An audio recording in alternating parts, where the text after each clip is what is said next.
makes your memories so authentic? Well, there's a bit of every artist in their work. But I was locked in a sterile chamber at 8, so if I wanted to see the world, I had to imagine it. Got very good at imagining. It feels authentic, and if you have authentic memories, you have real human responses. Wouldn't you agree?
Yahoo! Hi everybody, welcome back to another Space-tastic stream. My name is Antonio Strasser, Space Mafioso, and Captain of Prisma. Today is April 16th, 2025, and hello, welcome back. Here we are. Ace Attorney 6, Spirit of Justice, the last Ace Attorney, the last official main Ace Attorney. This is it. This is the final one. We started this a little bit last time, but I figured we'd just start. We were so close to the beginning. I figured let's just start from scratch. The kingdom of Kurain. Oh, I also hold on. The flames of revolution are threatening to consume it whole. I have a new capture card. But things like revolt and So revolution. game audio should be good today, but let me know. Were the furthest things from my mind when I first arrived in this land. Stops or staticky.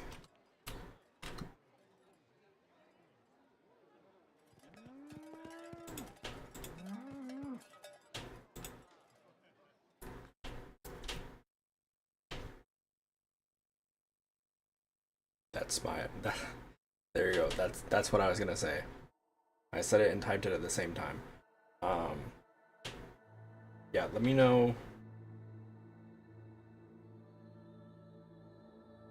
I'm not do hold on. Let me highlight this so that people see it actually. I read this already today, so I'm just gonna let it play.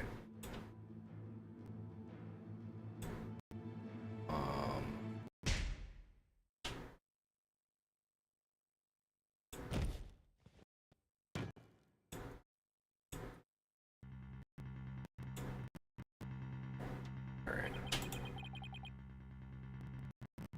Like to my soul, I'll have the child take the blame. So, okay. This is Ace Attorney 6, Spirit of Justice. It is very highly regarded in the Ace Attorney franchise.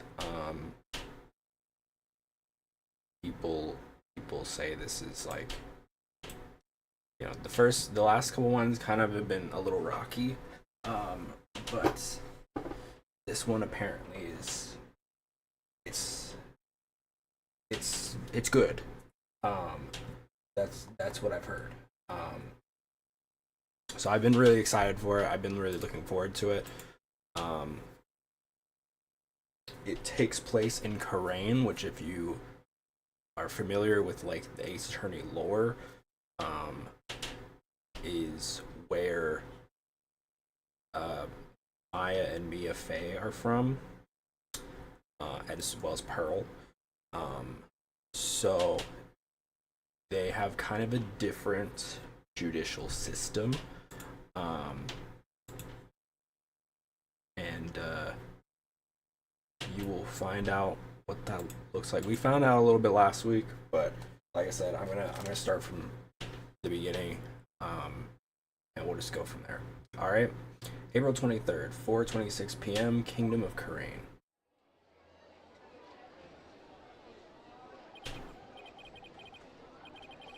Whew, I'm finally here. So this is the Kingdom of Kharain, huh? What a long trip. I wonder how many hours I was in the air. Just look at this place. Get a load of this street. It really feels like I'm in another world here.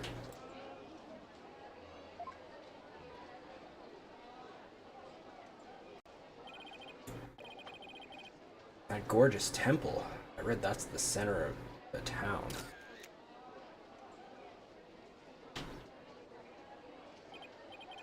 Wow, ox right in the middle of the street. I have to get a picture of that.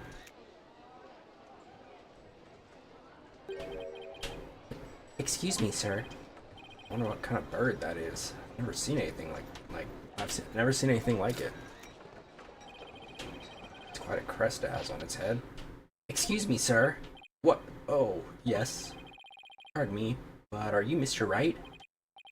Yes, that's right. I'm right. What's up, Despair?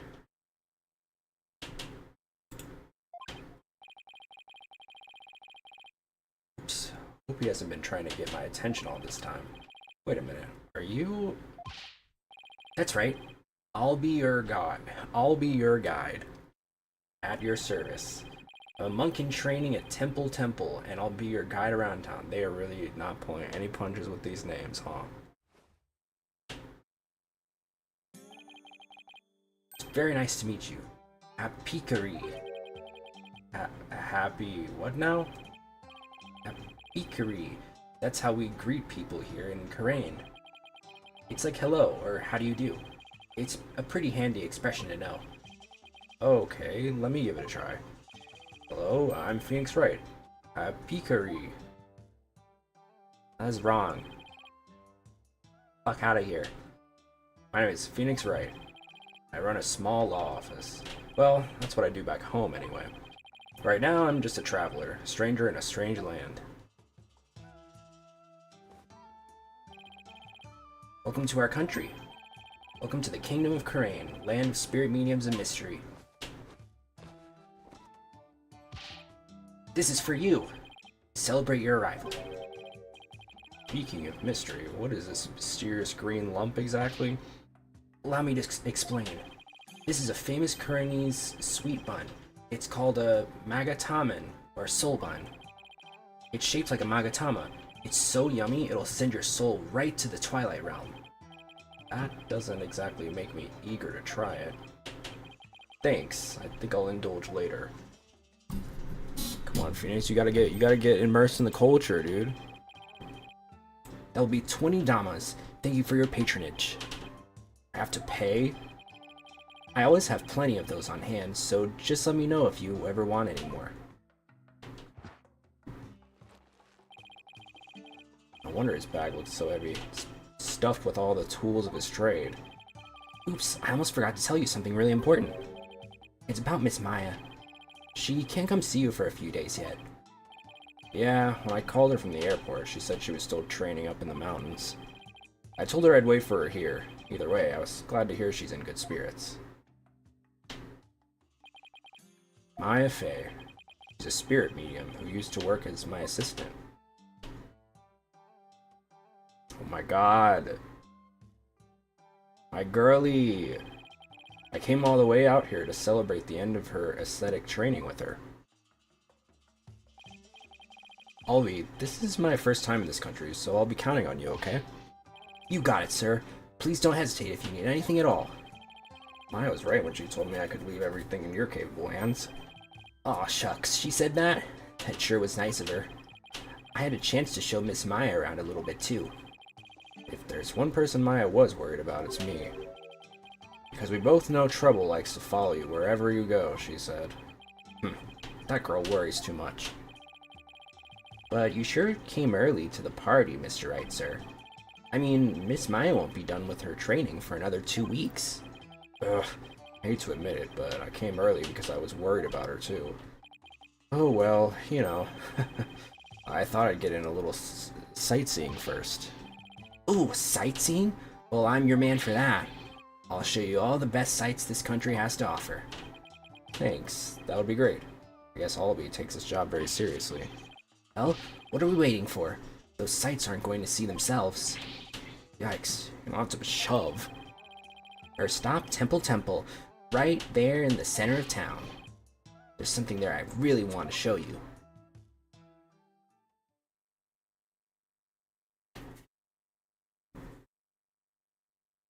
Pretty. April 23rd, 4:45 p.m. Temple Plaza. Wow, it's even more impressive up close. Allow me to explain. This is the heart of our town, Temple. It was created by the founder of Karainism, the Holy Mother herself. I'm training right here at this temple to be a monk someday. I read that the people of this country are all adherents of Karainism. According to my guidebook, it's a religion in which ancestral spirits are venerated. The Holy Mother was a great spirit medium who could commune with our ancestors' souls, and spirit mediums become queen to this day. Direct descendants of the Holy Mother. Spirit medium rules the entire country, huh? Talk about power and influence. The main thing you'll want to see when you come to Temple is the Dance of Devotion rite. The Dance of Devotion takes place twice, once in the morning and once in the afternoon. This dance, along with the Song of Ceremony, is performed in offering to the Holy Mother. The Dance of Devotion has the power to summon forth souls, and in Karain Hold it. Slow down. Can't remember all that at once. Oh, I'm sorry. I guess I got a little overexcited. Anyway, the main thing I got from all that is that you really, really love your country. Well, that's sure true. I like this kid. He pours his heart into everything he does. Let's see. I guess I just explained about half of what I usually explain. So I'll give you a special discount and only charge you 10 damas for the tour fee. Thank you for your patronage. I guess he pours his heart into aggressive salesmanship too. Come to think of it, Miss Maya told me she could tell I love my country too. We stood here for about an hour while I told her about the Holy Mother. Really? An hour? Hope that counted as patience training. She seemed really interested too. She listened to my whole speech. Huh, that doesn't sound like the Maya I know. Miss Maya is so kind and nice. She treats me really well, like a little brother. She's kind of like a big sister to me. This is Maya Fey you're talking about, right? Maybe she's grown up since I last saw her.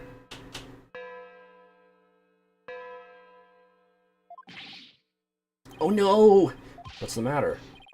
Is it that time already? You have to hurry into the temple right away. But first, let me give you this lyrics card for the Song of Ceremony I told you about. There's an English translation of the lyrics there too, so give it a read, okay? Let's go. But why the big rush? If we don't hurry, we'll miss the beginning of her benevolence's dance of devotion. Her benevolence?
Uh-oh.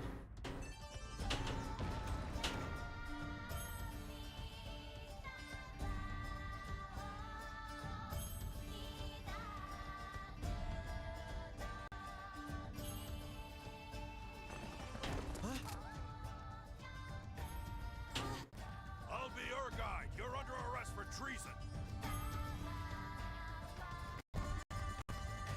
The way she just keeps dancing. No, not our boy.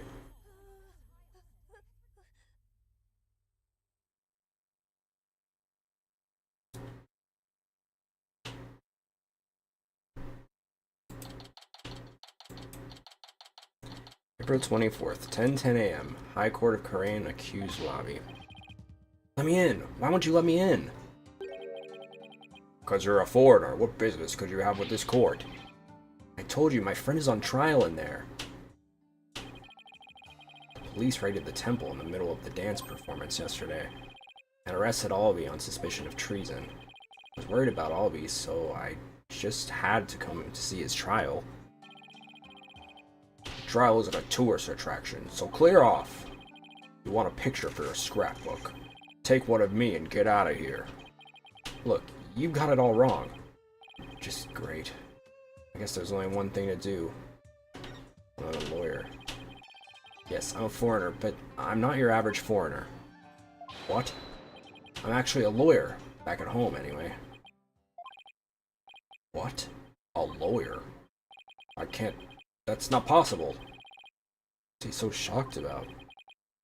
Well, whatever. Now's my chance. Nothing wrong with a lawyer entering the courtroom, right? Wait, get back here, you!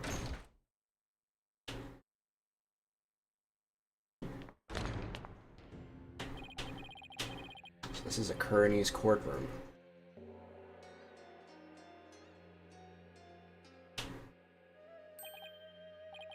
Wait, isn't that her benevolence? What's she doing here in court? The divination seance has been performed.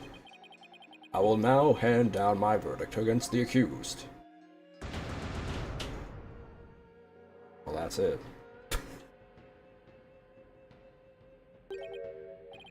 What? A verdict already, but the trial only just started. Guilty? There's gotta be some kind of mistake. Please take another look. Seances performed by Princess Rafa are infallible. They show only the truth. What right do you have to question her abilities? But I didn't... Oh my god, this guy. Isn't it ironic that you, a devout adherent of Karanism, would dare doubt her insight? Non-believers will only be met with suffering in the Twilight Realm, you know. But I didn't do it. Your benevolence, allow me to explain, I beg of you. Be silent, impudent whelp. There is no merit to be had in indulging the ramblings born of a criminal's unclean soul. But... what in the world is going on here? The judge made his ruling based on something called a divination seance? What is Alby's attorney doing? Wait a minute. Where is Alby's attorney? Why is this happening? I didn't do anything wrong. Foolish child. Doubting the divination seance is tantamount to doubting the Holy Mother herself. Your Majesty, as royal priestess and in the name of the Holy Mother, I command you. Impose the highest penalty against this unclean soul. What's up, Ruby? As you command, so shall it be done, your benevolence. May her holiness grant us her divine favor. Erdihara Karain.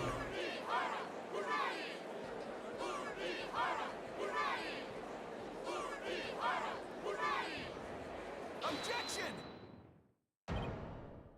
What?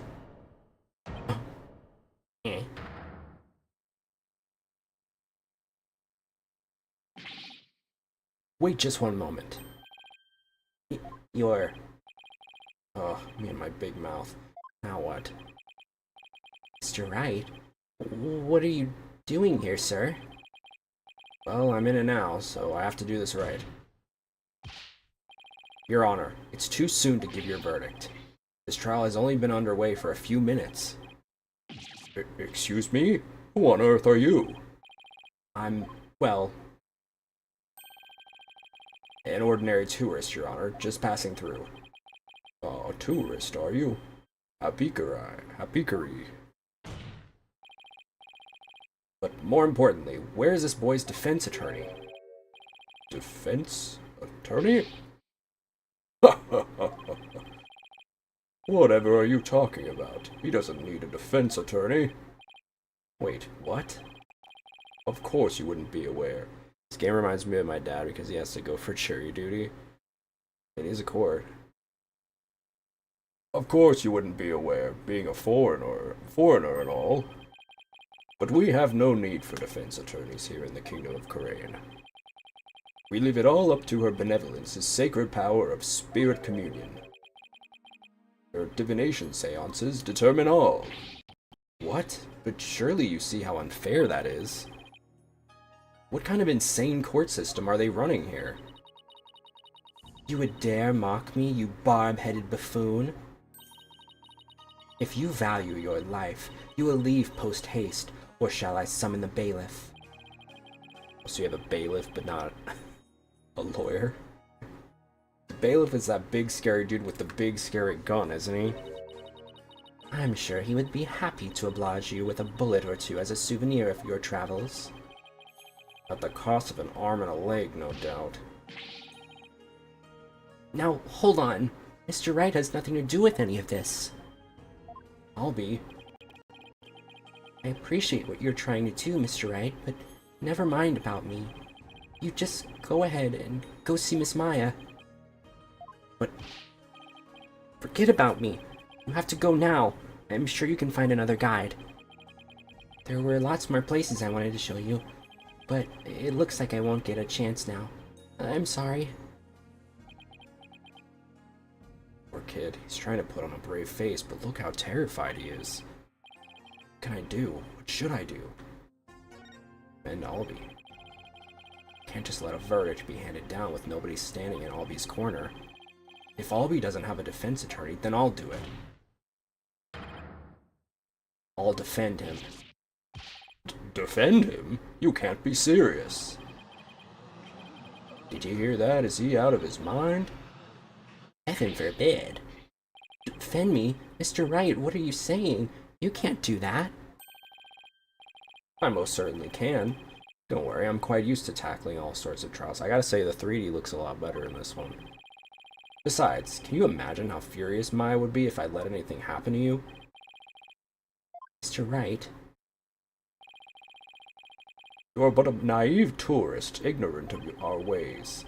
But if you are smart, you will heed my advice. Do not pursue this matter any further. Looks like defending somebody is easier said than done in this country. Yes, I'm giving the judge the same voice. Bailiff, throw this man out. Your Majesty, if you please. You have something to say, Mr. Payne? Why not allow it, Your Majesty? Why not have him defend the accused? It could prove very interesting, right, Mr. Phoenix Wright? Right, Mr. Whoever you are. Prosecutor, are you acquainted with this traveler?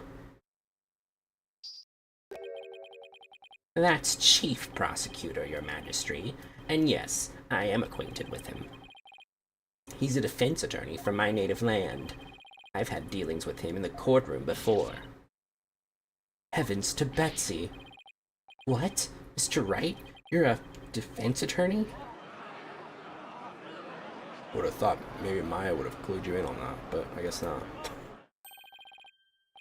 A defense attorney? Well, this is a shock. You may be surprised to hear that I have more than 10 years of experience. I guess there aren't all that many lawyers around here. Your Majesty, would you kindly allow us to proceed in the manner of my old country? But Mr. Payne, I've already made a ruling in this case. Call it nostalgia, if you will, but I am most eager to give it a try. But I have a previous engagement, you see, a class together with the missus. Your Majesty, I agree we should have a whack at it. It sounds amusing. A score of years have passed since we last saw a defense attorney in this courtroom. A score? As in 20 years? What's the deal with this country? Mr. Payne, I want that barbed head brought to me on a stick.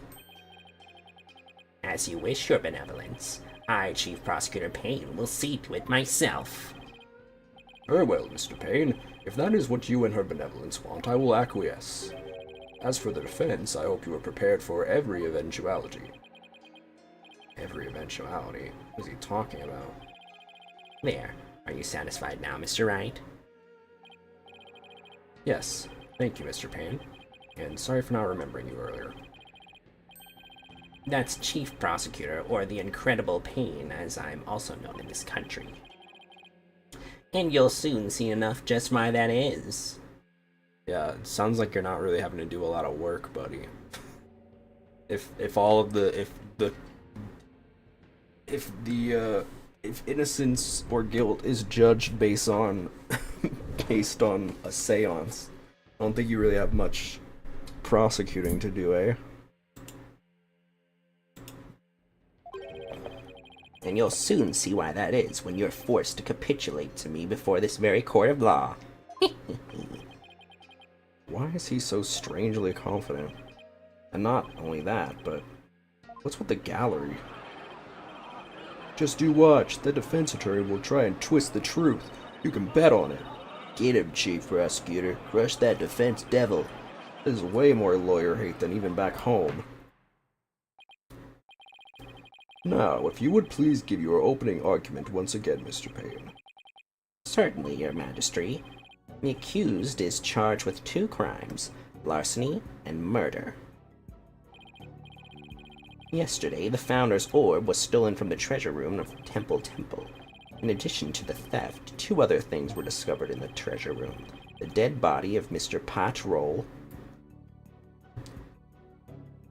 temple security guard and the empty treasure box that housed the orb, which Mr. Roll was in charge of guarding.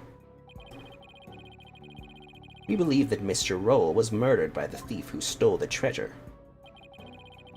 To kill a guard armed with a gun, what a terrifyingly bold act.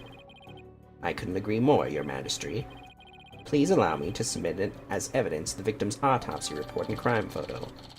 Roll's autopsy report added to the court record. Time of death is around noon. His head shows signs of being hit with a blunt object. Crime photo.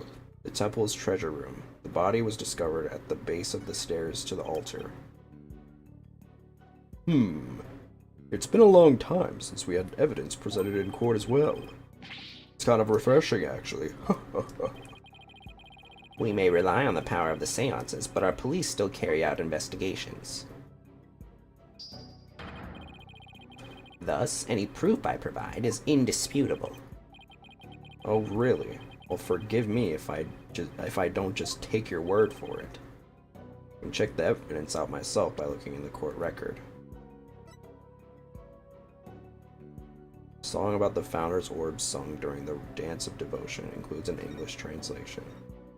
When Dragon and Tiger battle, the Founder offers divine protection.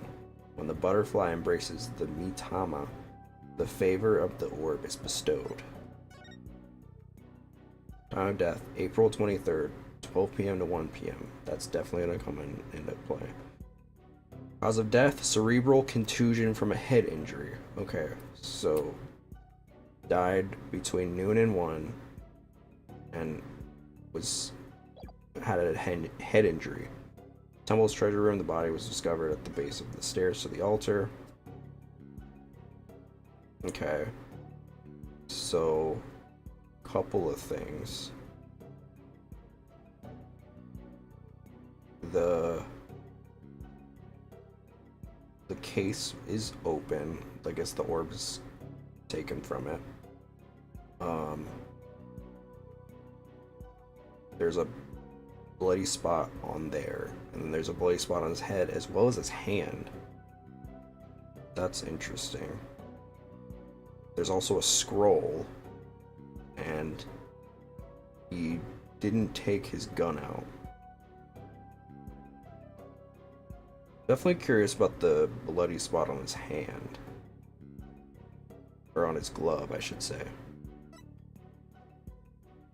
I'll be your guide. The defendant, this industrious-looking man, is both a monk in training and a Kuranese tour guide. Gasp in pain, a prosecutor from back home, though what he's doing here as a Korean chief prosecutor is beyond me. Potch Roll, the victim in this case. He guarded the treasure room treasure and was killed by the thief who stole it. We'll see just how thorough you and your police were, Mr. Payne. Such a deplorable crime.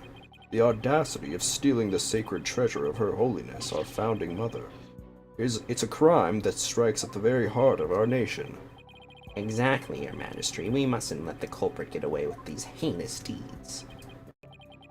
Indeed, such deeds are best described as treason against the crown. Is this treasure really such a valuable object? How can you even ask such a thing? Of course it is. Why, sealed within this treasure is the very soul, the Mitama of the Holy Mother. Her soul is sealed within the treasure? I think I'll take that with a grain of salt. Grr, you don't believe it, do you? Of course I believe it. Something tells me I'd better play along. This kind of irreverence is exactly why I dislike defense attorneys so much. Your Honor, Your Majesty? What is it now? This treasure, I've never seen it, so it's a little hard for me to imagine. Could I see a photo of it or something? Of all the outlandish requests, you defense attorneys are truly beyond the pale. You're getting awfully angry with me. And are those veins popping out of his forehead? It's forbidden for anyone outside of the royal family to view the treasure itself. They say that anyone without the proper spiritual power would be blinded instantly. That is why the average person has never seen the treasure, Mr. Wright. I guess there are national treasures that are off limits to the public back home, too. For the benefit of the shamelessly uninformed defense, let me share this newspaper article. It includes photos taken about 8 years ago when the treasure was unearthed. These are the only public photos of the outer box in existence. What's more, the treasure box only leaves the temple's treasure room but once a year, for a special New Year's rite that takes place at the palace. Therefore, this treasure box has only ever been seen by a handful of people. Treasure box forced open and its contents stolen. The average person can only see it in this newspaper article.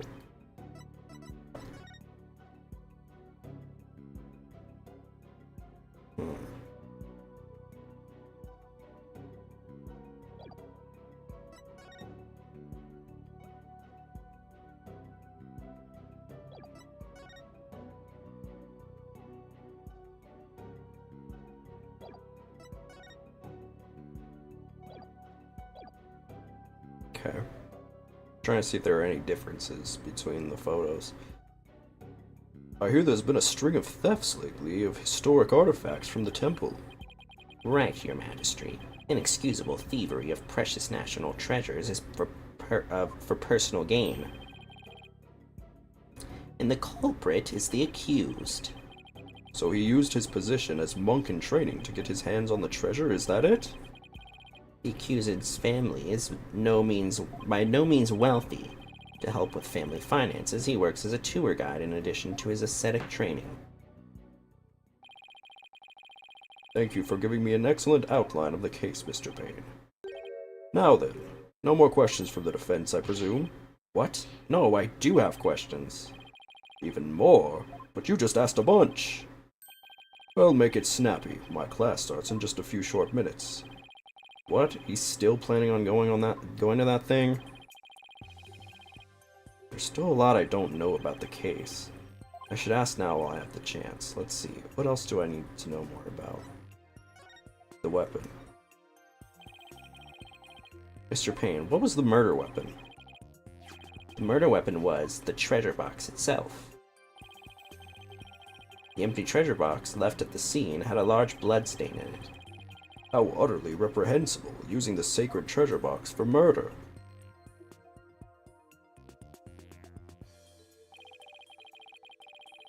The accused came into the treasure room with the express purpose of stealing the treasure. He climbed the altar stairs and snatched the box, ready to abscond with it. He was discovered by Mr. Roll, who had come to the room in the course of his rounds. After walloping Mr. Roll on the head with the treasure box, the accused forced the bloodied housing open and made off with the treasure inside. Treasure box updated in the courtroom. The murder weapon off limits to the public. The photos in the paper are the only ones of it in existence. Its contents were stolen. But the defendant is just a little boy. I hardly think you'd be able to hit the victim, a grown man, on the head. Ah, very good point, Mr. Wright. But I'm afraid that won't help you. At the time of the crime, the accused was on the stairs leading up to the altar. The accused's elevated position would more than make up for the difference in stature. Yeah, I guess that makes sense. Ha ha ha ha. Mr. Payne, your reasoning is flawless. What an elegant argument. Hats off to you, Chief Prosecutor. Your title is obviously well earned. Well, the accused's guilt is certainly conclusive. Unless there's anything else, I am ready to announce my verdict. Very well, in that case, I find the accused... Just one moment, Your Majesty. Don't you think you're rushing the verdict just a little bit? I told you. I have plans to attend to and... Ah! I'm late! It's already started. How did the time fly by so fast? He's still stuck on that? We haven't even heard the defendant's side of the story yet. Your Majesty, the defense asserts its right to cross-examine the defendant. Huh? Did I say something funny? Cross-examine the... What do you mean by that? Huh? What do you mean, what do I mean? I seem to have some dim recollection of the process, but I can't quite recall. And little wonder a so-called defendant hasn't been questioned in over 20 years. Not even be surprised anymore. Anyway, I demand we let the defendant or the accused tell his side of the story. Is that really necessary? Of course it's necessary, Your Majesty. What harm could it do? I say we allow the boy to speak, Your Majesty. Though I doubt I'll have anything of relevance to say. Oh, how kind of you, Your Royal Penis. Royal Penis. Very well, as long as it's okay with you, Mr. Payne. I'm already hopelessly late for my class anyway. In that case, the prosecution calls the accused back to the witness stand. Oh, but before we do, I'd better call my wife and apologize for missing that class. Any objections? Go for it, Your Majesty.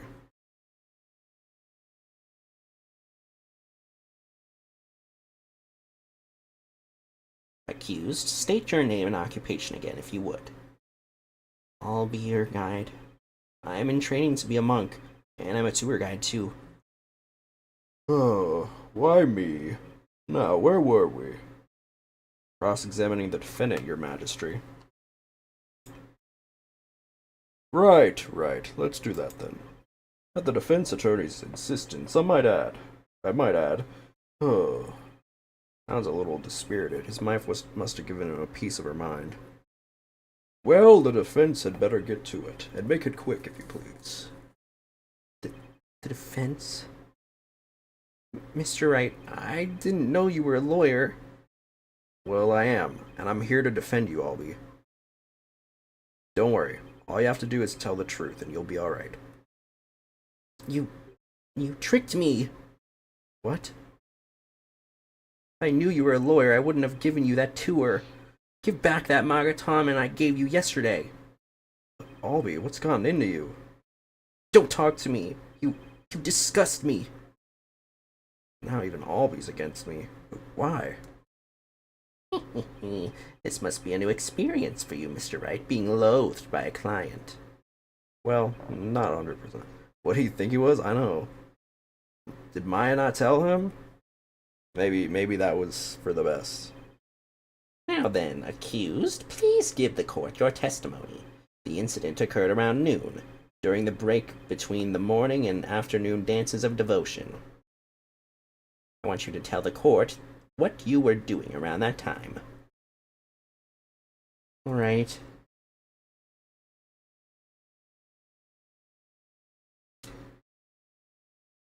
Witness testimony. The accused's account. I didn't kill Mr. Roll, and I didn't steal the treasure. I'm not allowed to go anywhere near the treasure room. I never even seen that treasure box with the green Carinese butterfly on it. When the incident happened, I was in the hallway planning out my tour route. Were you well acquainted with the victim? Yes, he used to chat with me whenever we ran into each other in the temple. Mr. Roll was a monk in training when he was a kid too, you know. I bet Albie looked up to him. He had to give that up and go to work when his family needed money. That's when he became a guard. But at least that way, he could still stay on at the temple.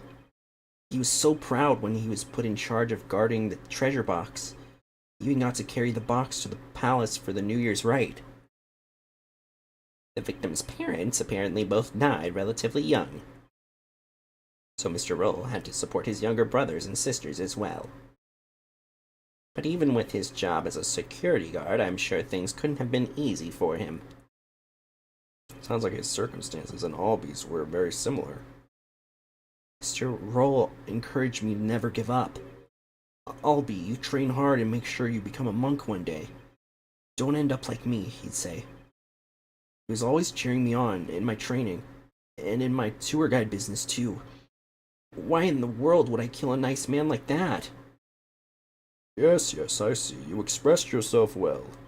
Defense, now that you've heard the accuser's account, are you finally satisfied?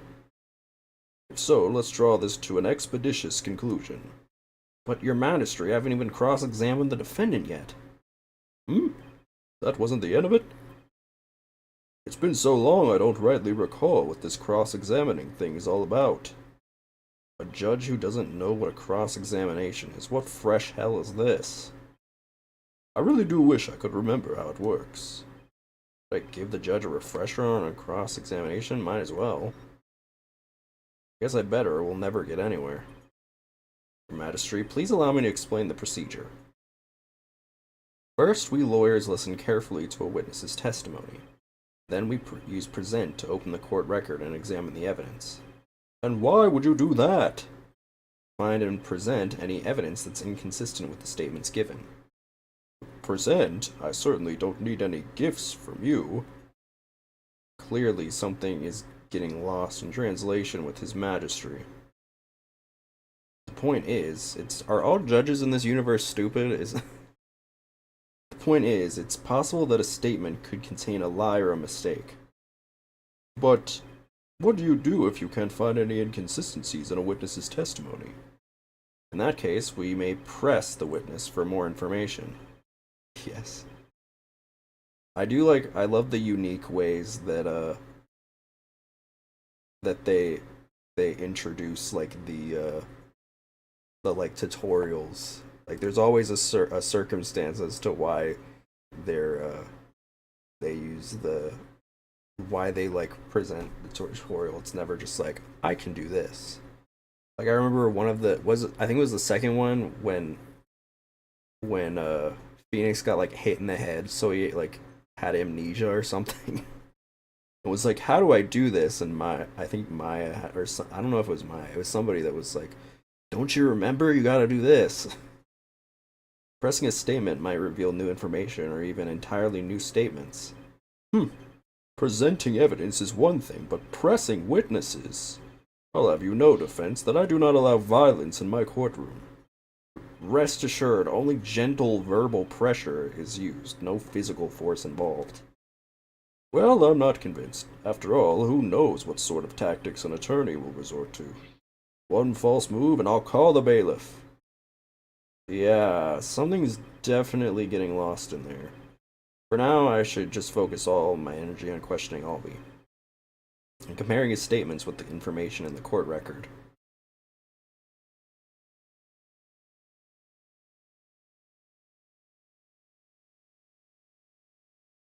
Accused's account.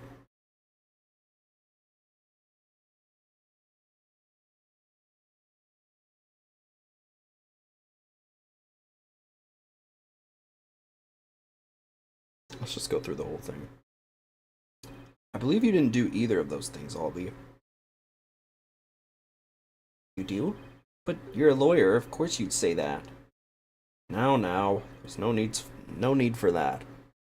But he's right. Lawyers always claim their client is innocent, even if they have to lie. Just like you're doing right now, accused. Don't lump me in with that lawyer. I'm not lying. I didn't steal anything, and I didn't kill anybody. I'm not allowed to go anywhere near the treasure room. You're not allowed to go near the treasure room? Why is that? It's a rule of the temple. They keep a lot of important things in that room. Yes, like the Founder's Orb in particular. Only the royal family may lay eyes on it. Didn't Mr. Payne say anyone without spiritual power would go blind? I heard you wouldn't be blinded if you just looked at the outer treasure box. But I've never been anywhere near the treasure room. I'm too scared. You've gotta believe me. I've never even seen that treasure box with the green Coronis butterfly on it. That's very specific. Box with a butterfly on it. Yeah, you can see it in that newspaper article. Look. See, there's a relief of the Coronis butterfly on the treasure box.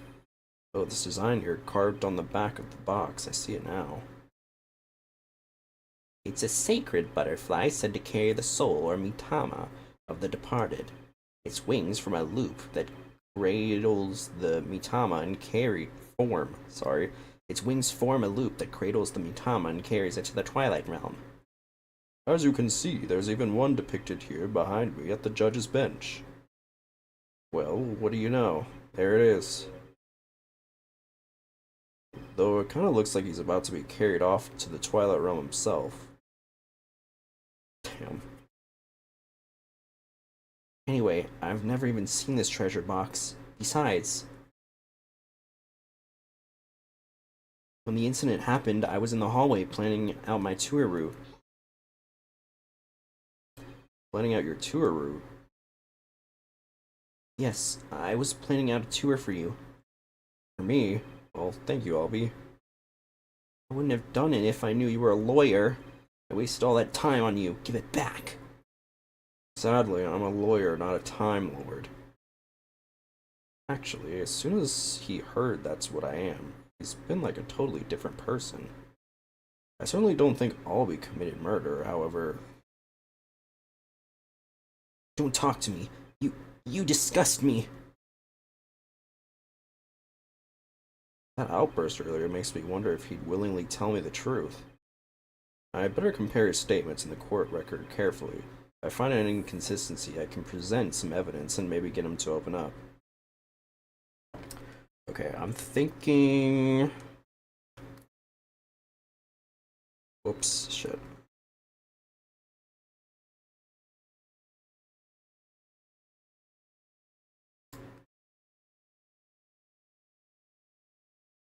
I'm thinking...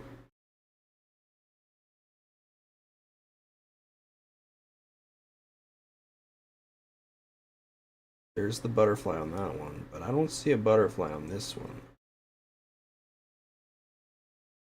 The butterfly looks like it's...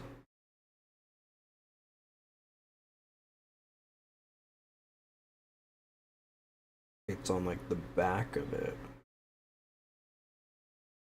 But in the photo... Yeah, there's no butterfly. I didn't catch that originally, but...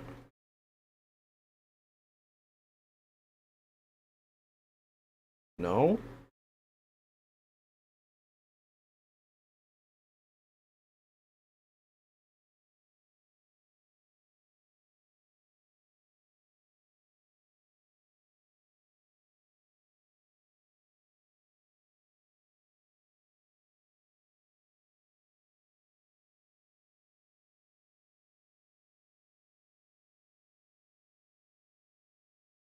I had the right idea. Oh, Albie, why would you lie to me? So you say you've never laid eyes on the treasure box, is that right? That's right. It's forbidden, so I'd never do that. In that case, how did you know there was a green butterfly on it? Huh? Oh, I think I'm one step ahead, I think. I'm jumping to conclusions a little early. I always forget. I'm on like that. You know, when I'm fresh off of case 5 logic, I need to like reset. I need to recalibrate because like case 1 is they dumb it down a little bit. Huh? Because I saw a picture of it in that newspaper article. Nope. Take another look. These photos are in black and white. You couldn't possibly tell what color the butterfly is from these pictures. Hold on. His bag, did it just move? Polkunka. I beg your pardon? Polkunka is a word in Kuranese that people use when they're surprised. You just exposed a lie, so this is the power of cross-examination, is it? I should be the one shocked here by your shocking lack of understanding. But just a moment. If the accused was lying, then that just makes him more suspicious than ever. Ugh. This just makes things worse for me than ever. Albie, are you hiding something? Please give only true statements. I can't help you if you don't tell the truth. Darn. Just can't seem to get him to open up to me. So, accused, you have seen the treasure box with your own eyes after all, haven't you? Well, maybe I did take a peek one time a long time ago when I was cleaning the treasure room. But you weren't in the treasure room at the time of the incident, right? Of course I wasn't. Objection! That is a lie. You were most definitely inside the treasure room on the day of the incident. And I have proof. He does? This was found on the floor of the treasure room. It's a scroll entitled Notice and contains a list of temple monk duties. These instructions pertain to the day of the incident. And what exactly is that supposed to prove? The accused's fingerprints were found on the scroll. What? Oh no! Where is it? It's not here. They must have dropped it somewhere. Indeed. You must have dropped it when you were busy murdering the victim. Notice added to the court record. I mean, it could have been... could have rolled down the stairs. But he says he wasn't in the treasure room, so... that would be... Oh, no, no, no, no. And that means... Albie was there on the day of the incident? Ha ha ha ha. So this is the power of cross-examination. The more the accuser talks, the guiltier he paints himself. Yes, it would seem so, your majesty. Predicted my argument and had evidence ready to refute it. How was any of that supposed to help the accused? See, I told you you can't trust lawyers in their lies. Your benevolence already said the kid's guilty. Just declare him guilty already. No, everything's going all wrong. I know. I do.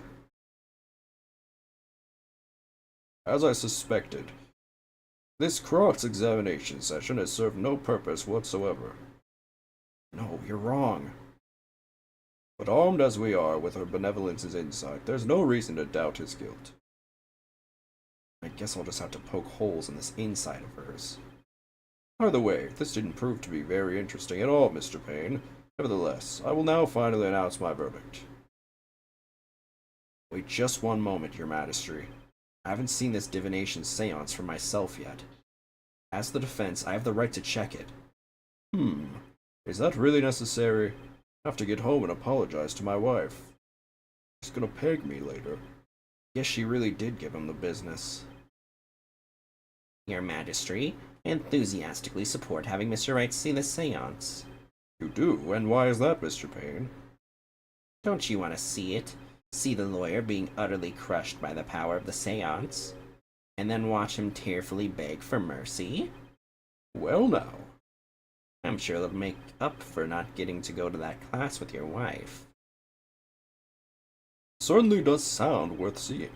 And it'll give me a juicy tidbit to tell the missus. Ha ha ha ha. Been reduced to a juicy tidbit? Well, for an interloper, I imagine you do have to see it for yourself to be convinced. It's certainly unprecedented, but let's have the divination seance performed again. But then, right after the tearful begging, I really do have to be going. Only tearful begging is gonna come from the prosecution when we're through. How pitiful the defense looks, still scrambling desperately for a foothold. Blissfully unaware that defeat and despair are all that await him.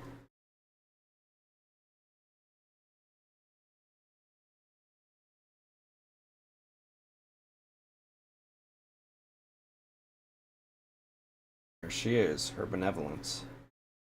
Your benevolence? Rafa Padma Karain.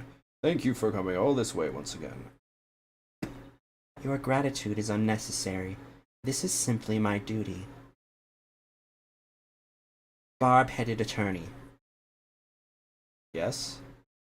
I am told you question the veracity of the sacred divination seance. It would seem the depths of your irreverence and blasphemy are lost on you. Just a foreigner, ignorant in the ways and customs of this country. I apologize in advance for anything rude I might say or do, your benevolence. All I want is a fair trial for Albie. You would imply that the trials of this country are unfair? Do explain, outsider. How verdicts founded on truths imparted by the very souls of the dead lack impartiality. What's fair about trials with no defense and no chance for the accused to tell their story? How dare you speak to her benevolence in that manner? Did you hear that? Did you hear how he talked to her benevolence? What does he know about anything, ignorant outsider? We won't stand for it. He must be punished. Yikes. Looks like I really stuck my foot in it this time.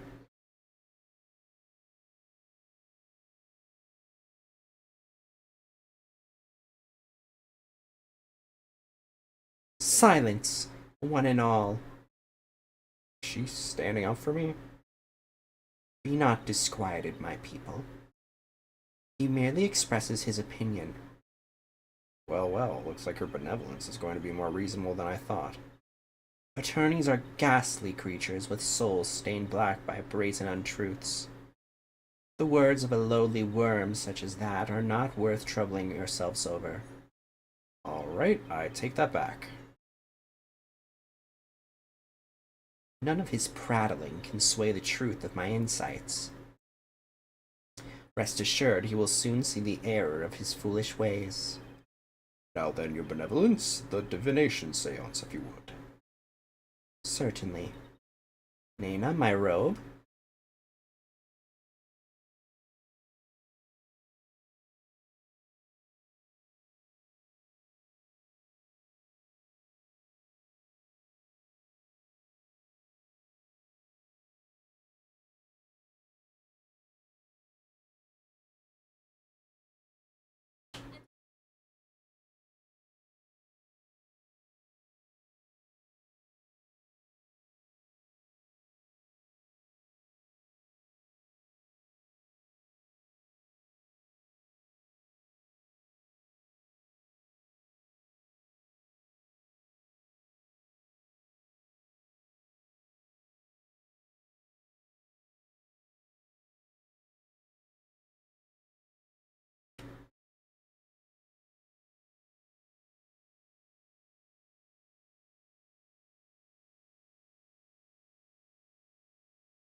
Damn, she gotta do this for every case?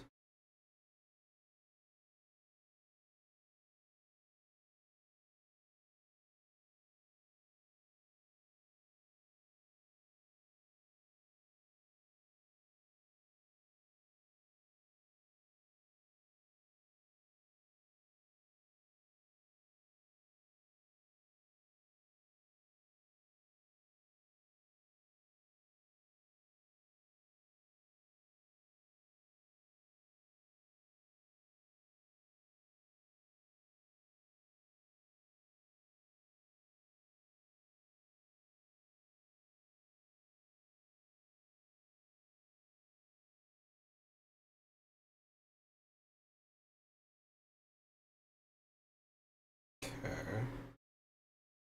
What just happened? Image appeared in the pool. A final message from the victim's soul, the last communication of his Mitama.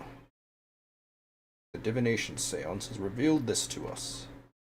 Her benevolence can use her power of spirit communion to project a victim's memories of the last few moments before their demise.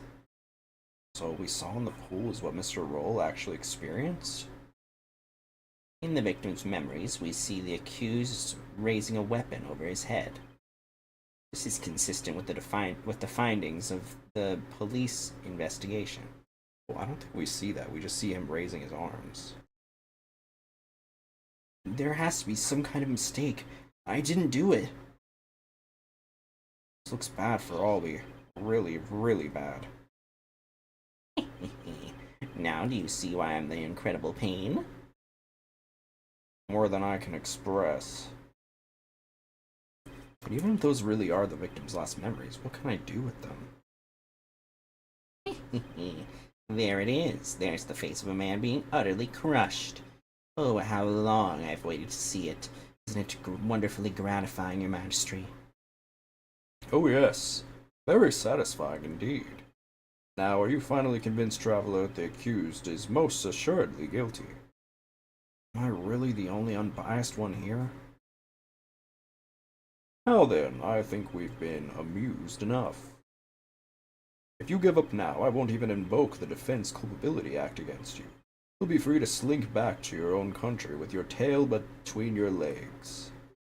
Defense Culpability Act? What's that? What? You mean you honestly don't know? No?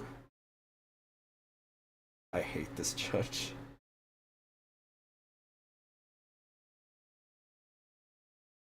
Yeah, he's definitely like, it seems like he's kind of blindly following orders. What's with all the hubbub? Well, well. Not only is he a lying, black-hearted lawyer, he's also an imbecile. Your Majesty, I think you'd better explain the Defense Culpability Act to him. Yes, I think I'd better. The Defense Culpability Act, or DC Act for short, is as follows. In the name of Her Eminence, those who would support criminals will be deemed just as guilty. In other words, if you help the accused by defending him and he is found guilty, you will receive the same sentence as he. What? What kind of insane law is that? Under the DC Act, many an attorney has been convicted and met with a grim fate. Some went to prison, others received the death penalty. That's why there are so few in our country today who admit to being an attorney. I wonder what happened to make them hate attorneys so much. That's as it should be. The history of our courts proves that attorneys are black-souled creatures who will tell any lie to save the accused. Thus, attorneys deserve to be exterminated. Oh my god. I never felt so much hostility coming at me from so many sides. What could have happened to make everyone feel this way?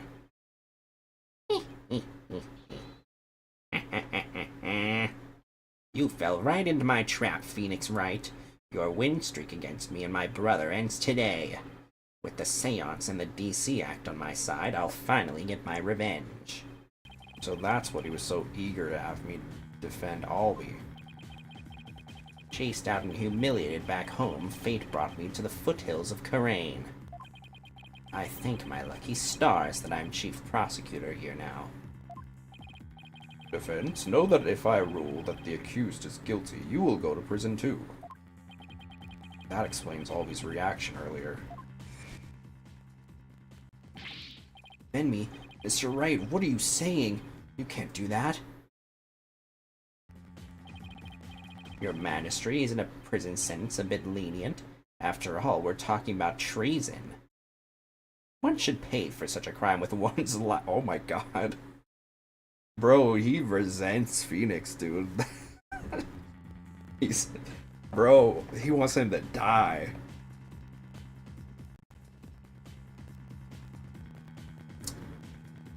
That's crazy.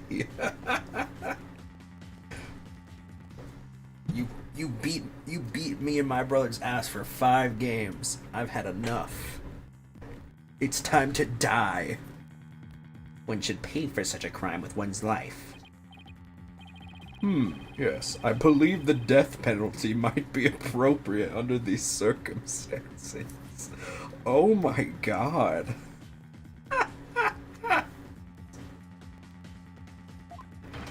The death penalty? No way. You're kidding, right? Your Majesty? Do I look like I'm kidding? I'll have you put your life and your dark-tainted soul on the line here. Death? This can't be happening. The courts of resignation. Our courts are well known as thus. In this land where my seances provide the truth and no attorneys can intervene, criminals know that all they can do is resign themselves to their fate. Oh, foreign lawyer, I ask you once more. Are you sure you still want to defend the accused?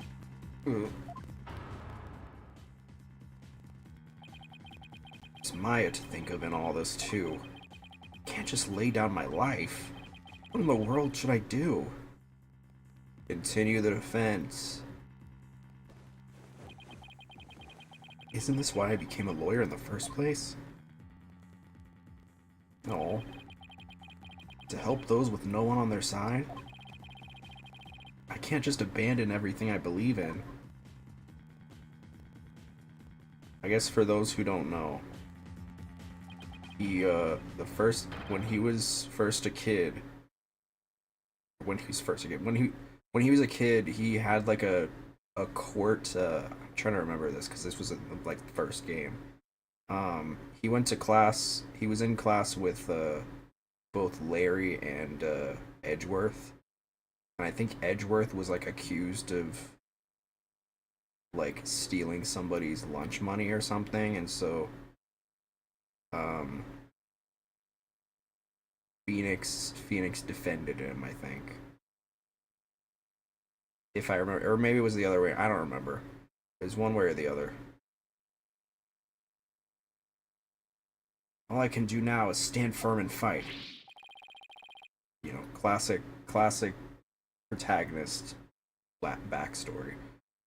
Well, don't hold your tears back on my account, Phoenix Wright. Admit your defeat and grovel before me, the chief prosecutor, for your life. Objection!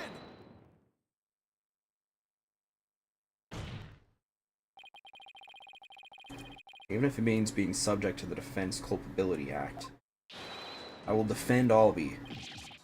What? But, Mr. Wright... The defendant insists he's innocent, and not even a divination seance should be accepted without examination.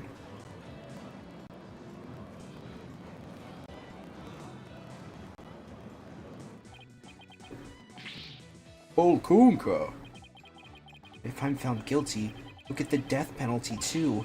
Even knowing that, you still want to defend me? I don't know what happened in the past, but it looks like everyone in this country considers lawyers to be liars. I can understand if you don't believe me, but I still believe in you and your innocence. So all I have to do is keep believing and find the truth.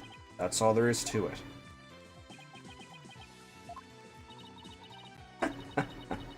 Barb-headed attorney, you continue to amuse me.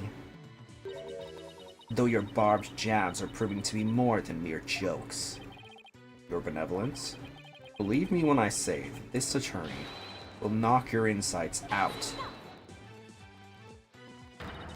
Insolent, disrespectful attorney. You'll have plenty of time to regret your folly in the Twilight Realm.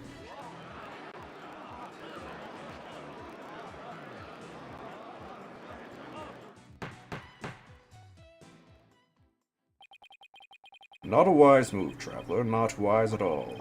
You should have taken the chance I offered to save your life. But you have made your choice. The Defense Culpability Act will be applied in this case. And with this verdict, you'll both soon be parting with your heads.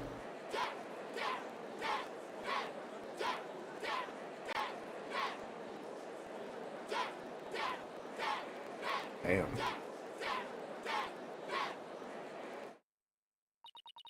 The souls of the departed speak only the truth, and I but give their messages a voice. If you think my insights contain falsehood, I challenge you to prove it.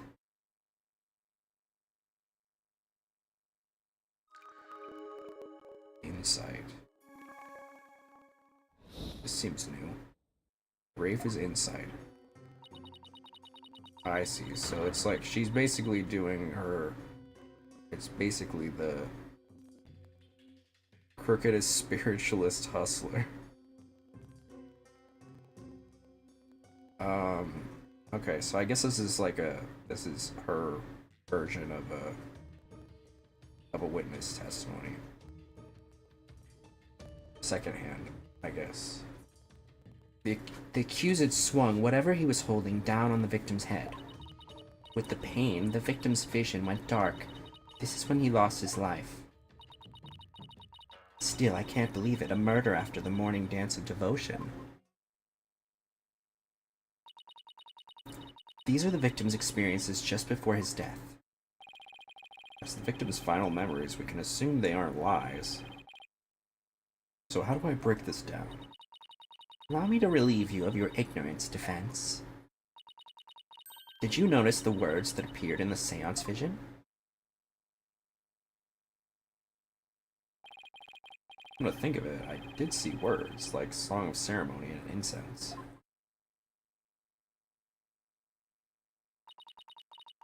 The victim's final memories are not limited to sight alone. Sight, smell, taste, sound, touch, all is laid here in the pool of souls. Everyone here is unlikable.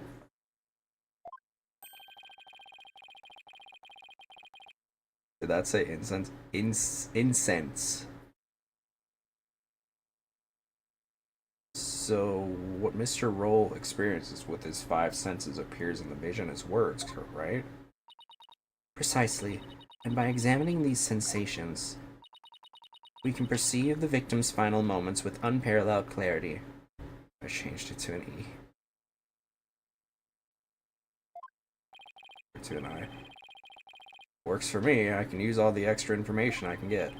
Now, to find a contradiction between her insights and the seance vision. Your benevolence, I ask that you please show me the seance vision again. Seriously, I need to dance a third time? Very well.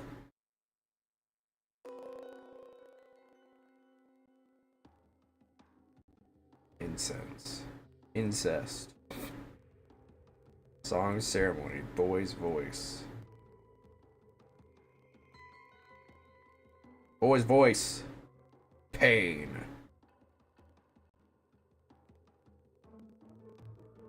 Butterfly.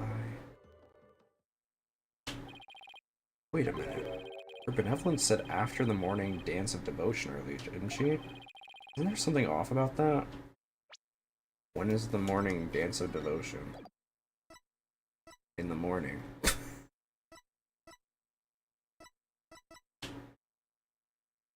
Time of death is around noon. Well, that's after the morning. There's something off about that? The accused swung whatever he was holding. First I'll make use of and to make my way to the insight that seems off. Why am I looking at Luigi? Looking at Luigi give a lap dance to a car? I don't know. Why are you looking at that? The accused swung whatever he was holding down on the victim's head. With the pain, the victim's vision went dark. This is when he lost his life. Still, I can't believe it. A murder after the morning dance of devotion? Yes, this is the insight that sounded funny. I'll just carefully compare this insight with the seance's vision. I notice a sensation that seems contradictory. I'll select it. Select X-Fit.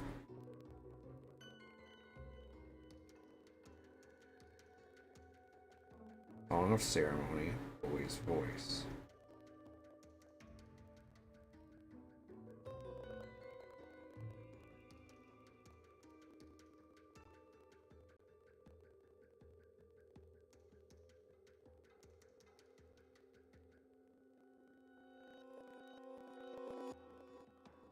Is it the Song of Ceremony? This is it. The part of the vision that contradicts the insight. I just select the sensation I think is inconsistent with, and then present X with it.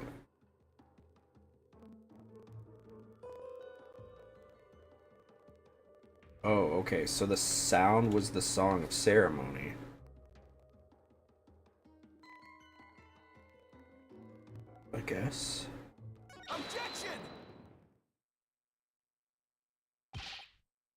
Wait just a moment. Yes? What is it, Barbed Head? You're saying the incident occurred after the morning dance of devotion, right? That's right. What of it? Then isn't it strange that Mr. Roll could still hear the Song of Ceremony? Oh my, you're absolutely right.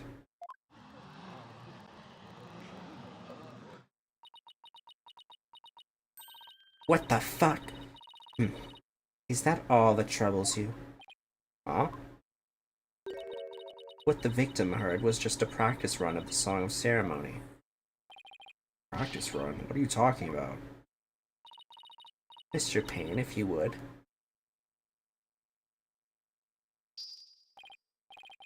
Certainly. Allow me to explain. Cultural expert here. The incident occurred in the interval between the morning and afternoon dances. During that time, the singers were practicing in the performance hall. Precisely. I was there as well, so I can corroborate this statement. I see. So what the victim heard was that practice session. Ugh, there goes my contradiction. Okay, so they were practicing in this performance hall. That must be the room where Albie and I saw her benevolence dancing. However, Mr. Payne, I admit one detail troubles me. Ask away, your majesty. It's a big temple. The performance hall and the treasure room are quite far from each other. Could the song really be heard all the way in the treasure room? He's right. It is a very big temple. Well, how about it, Mr. Payne? Your majesty, have you forgotten? There are speakers in every room of Temple, including the treasure room. Oh, that's right. I feel like I probably should have known that, but... Okay. Speakers for what purpose? Are you serious, Mr. Wright? They're to broadcast the sacred music of the performance hall throughout the temple. That's why the victim could hear the Song of Ceremony in the seance vision. It was the practice run going on in the performance hall heard over the speakers. Thank you for your explanation, Your Benevolence. That makes perfect sense even to a feeble-minded old man like me. Think nothing of it. Now, if you wouldn't mind, could you please alter your insights for us?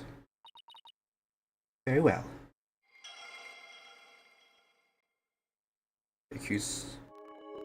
Okay. Song of Ceremony the victim heard was a practice run through the temple's speakers. I think I'm getting the hang of this.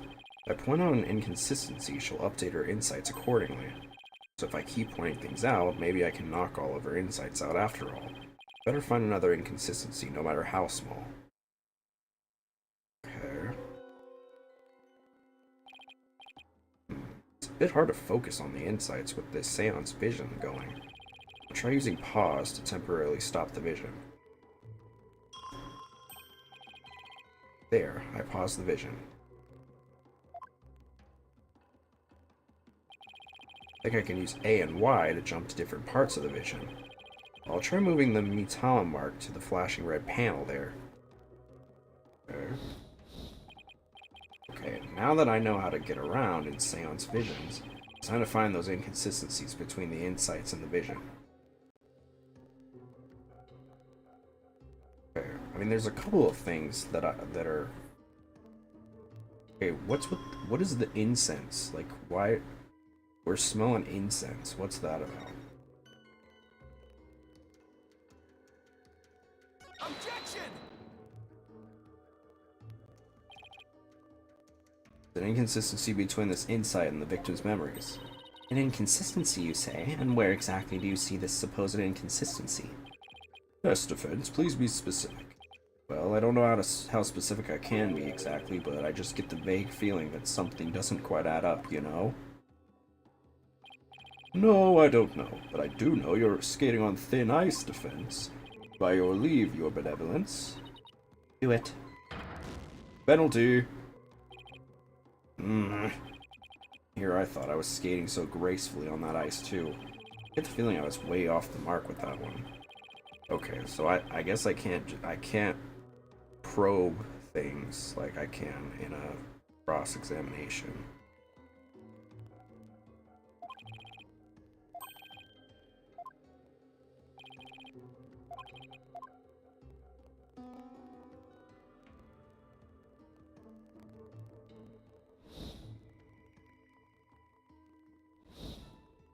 Now the boy's voice disappears between the third and the fifth, or during the fourth slot. I wonder if that has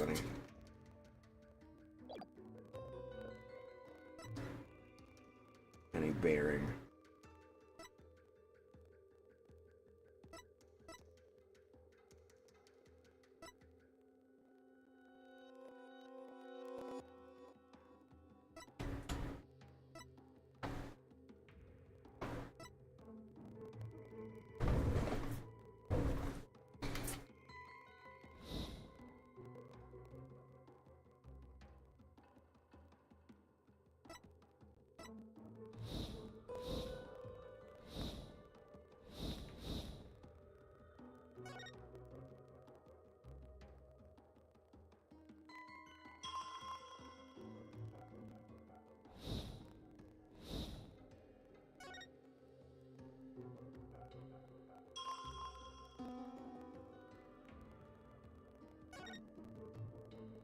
Objection!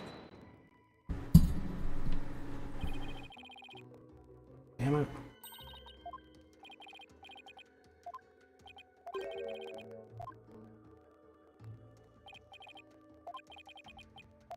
Am I okay? Maybe I need to.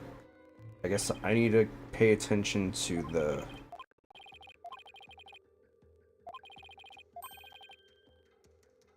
explanation and then compare it to the. This is definitely new, so I'm like, I'm kind of confused. Song of ceremony, the victim. Okay. Okay, I can also consult, but I don't know. I don't want to do that just yet. The accused swung whatever he was holding down on the victim's head. Well, no, he didn't, though. That's an inconsistency, because he's in the vision. His arms don't move.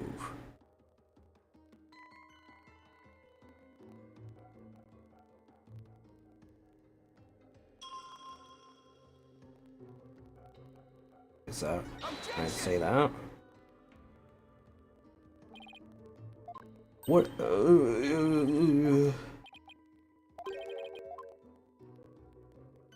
Maybe the pain.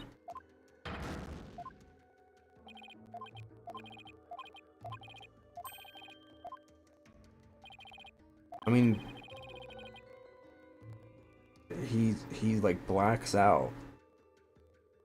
He feels the pain, then blacks out. But there's no. He doesn't swing anything. He's holding something up, but he's not.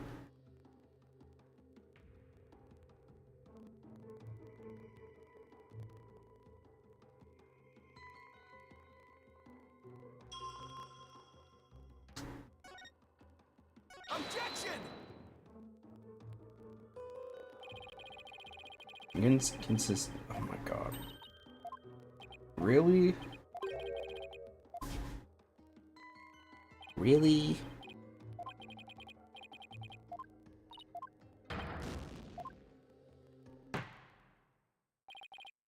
I've heard enough. This trial need not be drawn out any longer. The defense has failed to counter the charges filed by the prosecution. In accordance with the law, I have defensed the Defense Culpability Act against the defense. Now then, this court finds the accused I'll be your guide, and his defender Phoenix Wright. Damn.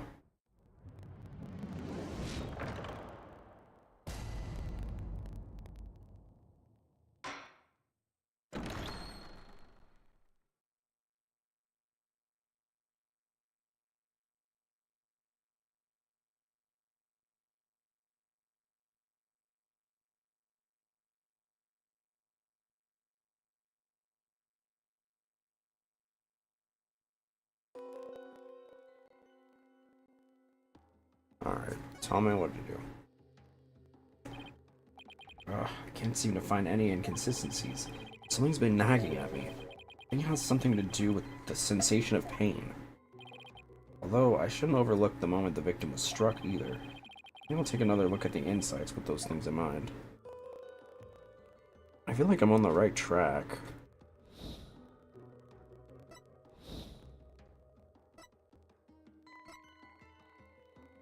Maybe it's this one?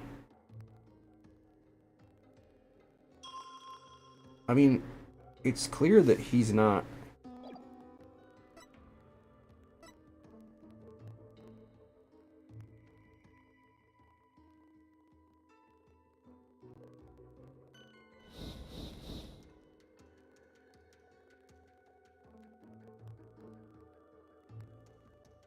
I mean, maybe he looks like he's about to swing something, but...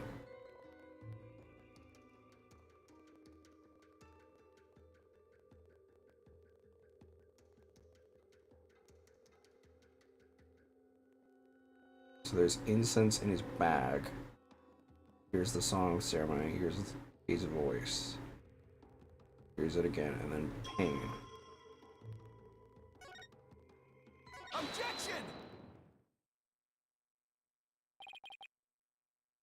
You're saying the victim's field of vision went dark right after he was struck, correct? Of course, as anyone with eyes can see. Well, pardon me, but I must disagree. What? Your benevolence, please take another look at the exact moment the victim felt pain. Hmm? Oh! Everything goes black, and then only after that the victim feels pain. Inconceivable! This places the order of events at odds with what you say happened. My word! Oh, Luca, your benevolence, what is the meaning of this? I cannot be wrong. My insights are beyond fallacy.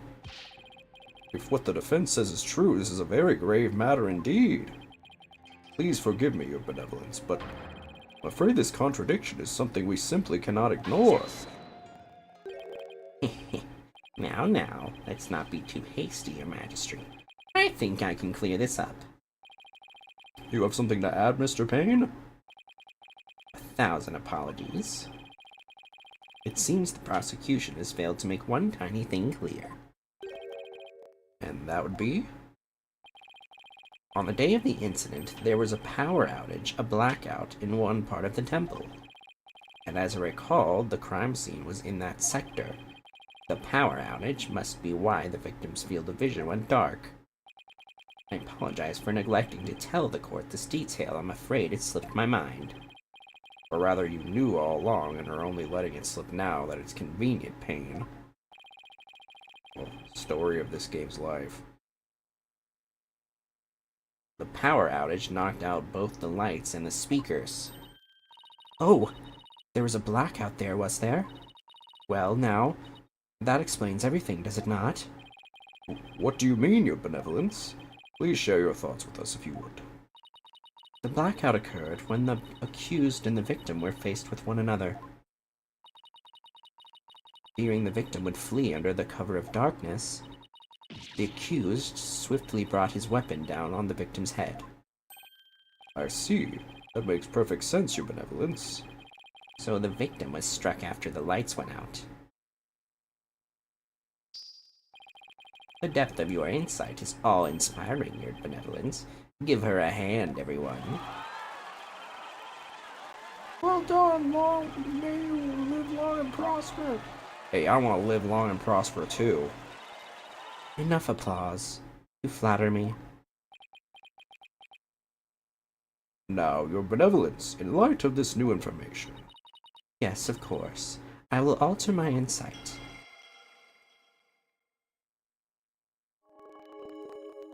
One can safely assume the accused struck the victim the moment after the blackout began.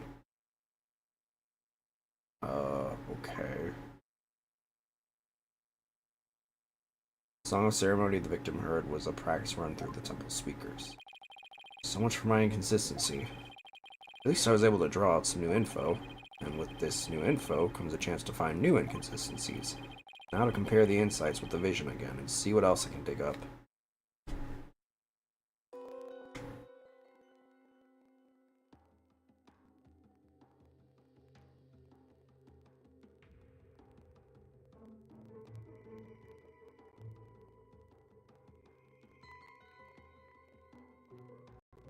If anything, he looks like he's...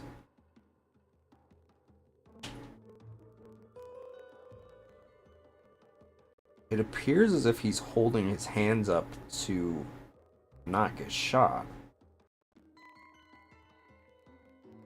Like, you know, when a police shoots a gun at you and you put your hands up, like, my thinking is that he was going to get shot, and then this other guy stood in front of him and took the bullet.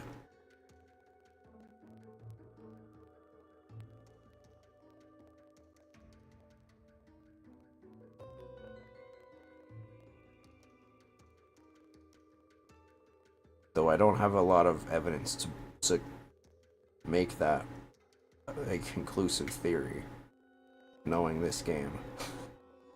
But let's see. One can safely assume the accused struck the victim the moment after the blackout began. I mean, it looks like it doesn't look like he swung anything. That's my thing. Is like he recoils.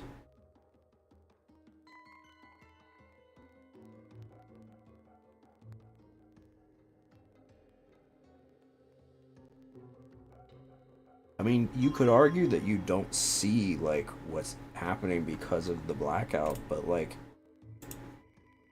I don't know, it seems like there's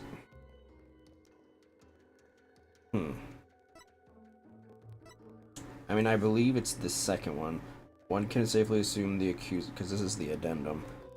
One can safely assume the accused struck the victim the moment after the blackout began.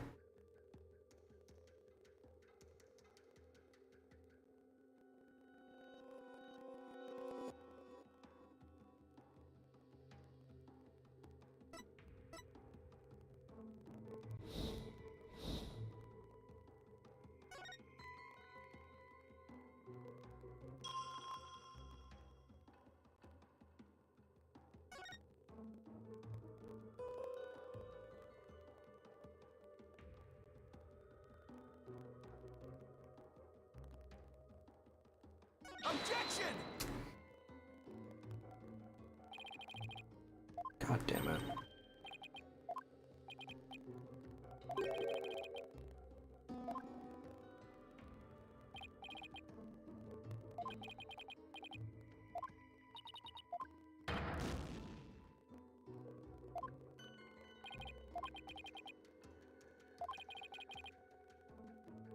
Pretty sure this is the insight that's off. I guess I'd better take another look at which sensation to point out.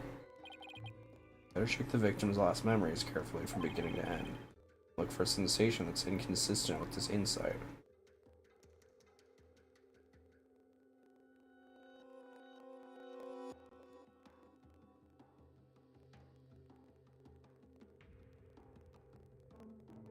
Okay.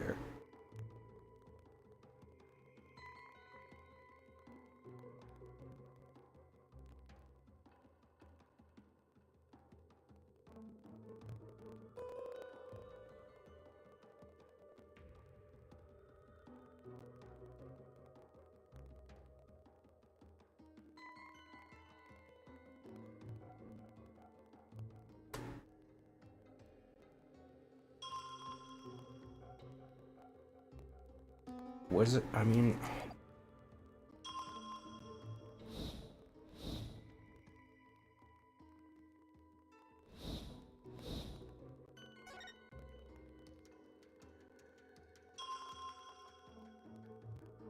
The other possibility is that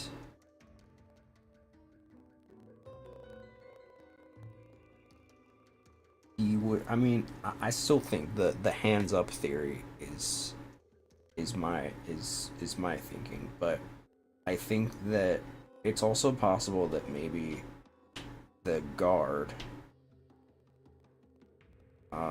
was pointing his gun at him. No, because No, because his gun was in his holster when he was found dead. Um.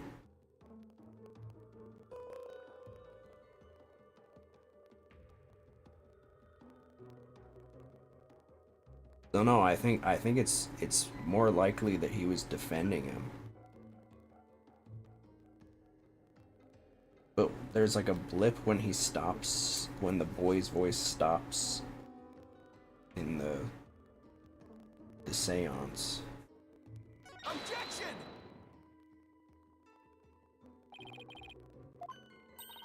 I don't know.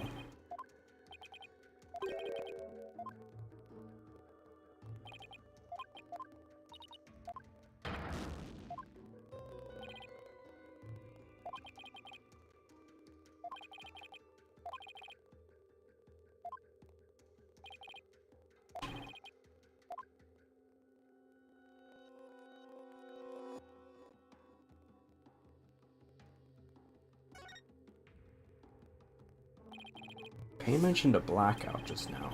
It might be just the break I've been looking for. Wasn't there something related to electric power in her benevolence's insights?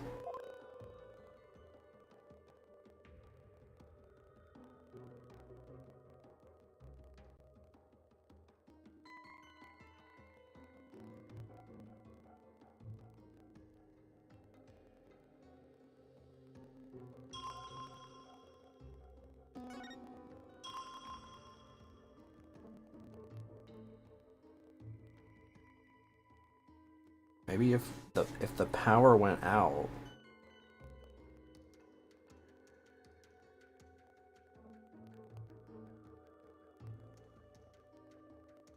why would they keep singing?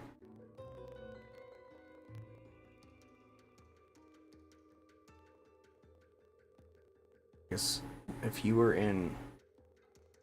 like singing in like a group or something and the power went out, you probably would stop singing and be like, what the hell?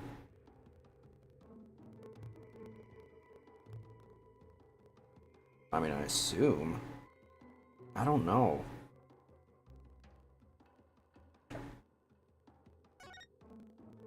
Objection! Yes, I finally found it. This is the gaping hole I've been looking for. Not that gaping. Your benevolence, as impressive as your spirit communion power is, it's not infallible. You never know when to stop talking, do you?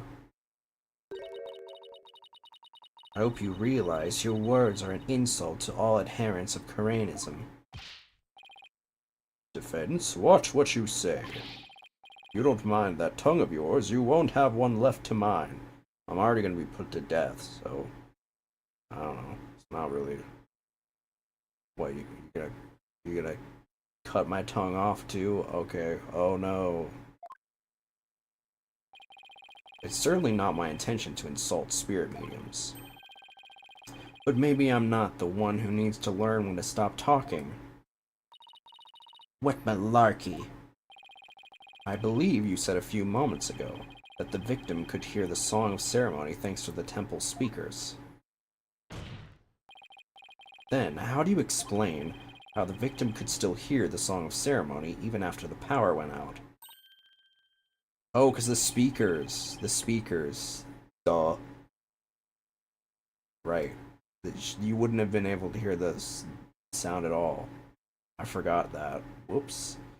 This contradiction of facts can only mean that the song of ceremony Mr. Roll heard was not coming from the speakers. What? Impossible. What are you saying? Glitch, oh my god, hi. Thank you for the raid. Hello everybody. The song you heard was coming directly from the performance hall. That's exactly what I'm saying. It's the only possible explanation. Hi everybody, we're playing Ace Attorney 6, Spirit of Justice. It's very fun. Court drama game. I feel like most people know what Ace Attorney is, but and I am base mafioso. Antonia Strawsera, thank you so much for joining in. Glitch, I hope your stream was good. But the scene of the crime was nowhere near the performance hall. Right. The song couldn't make it all the way to the treasure room. Not unless... You mean to say... Yes, the treasure room was not the actual scene of the crime. It must have been somewhere else, somewhere closer to the performance hall. What? You can't be serious. There's a glaring contradiction in the claims of her benevolence and the prosecution. Therefore, the defense insists that this case be thoroughly re-examined. What? No.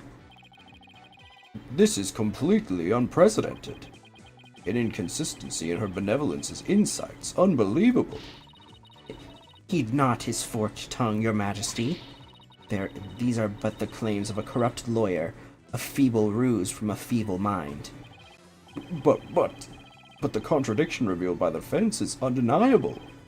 We can't just turn a blind eye to it. But the defense's assertion is, in the end, meaningless. Even if the location of the murder turned out to be different, it doesn't change what we've seen of the moment of the murder. Indeed, the accused is standing right there in front of the victim. Furthermore, the murder weapon remains raised above his head. My insights will still stand. Hate to admit it, but she's right. The seance vision still makes the situation look really grim for Albie. I doubt even the defense can dream up an explanation as to why. The accused had his hands up over his head. Well, this defense dares to dream of making it out of this nightmare alive. You what? You still insist on trying to tear down my insights, do you? You better be prepared to back up your claim. Remember what will happen to that tongue of yours if we find you are just wagging it. Of course I can back up my claim, just as soon as I think of something. Ah, classic Phoenix right. You appear to be fully prepared, defense. As the embodiment of this court, I give you permission to try and prove your claim, as long as you're willing to stake your life on it. Oh, I thought that was already the case. I concur, your majesty. Prepare the tongue shears. Chop chop. Chop chop. Yes, let's have the bailiff fetch them. I think I saw a suitable pair in the basement. Chop chop. Stop. I hear that lying lawyers have several tongues to spare. I'm sure he won't miss one. Yikes, these people are actually serious. I'm rather attached to my tongue. Thanks, that's what I use to eat Edgeworth out. Think, Phoenix, think. Other than to raise a weapon, why would Albie have held his hands up like that? Because he didn't want to get shot. Yup. Aha, so that's why. The reason the defendant had his hands up over his head can be explained by something in the crime photo. What explains why Albie had his hands raised above his head? Oh, maybe he... okay. As in the seance vision, I witnessed the defendant raise both of his hands over his head yesterday. You did? Where did you see such a thing? When the police had their guns trained on him as they made their arrest. Oh, are you saying... The victim was a security guard, and an armed one at that. The defense proposes that the victim had pointed his firearm at Albie. And that's why the defendant's hands were raised in the air. Well, Luca... Oh, okay, bye. Girl on the floor. Who would have thought the seance vision could be interpreted that way? This is not possible. It can't be. Not bad for a total knockout. How dare that lawyer devil go against her benevolence? He's no better than that traitor Snake Dirk. Traitor Snake Dirk? Who's that? No, I can't believe it. A contradiction in one of my insights. There has to be some kind of mistake. I won't accept it. That's right, Your Benevolence, and I won't accept it either. It all goes against what we hold sacred. Throw him in jail immediately for lese majesty. What? Yeah, you said it. Throw him in jail. Yes, make him pay for the way he disrespected Your Benevolence. Ugh, these people are definitely not my fans right now. That's right, exterminate him!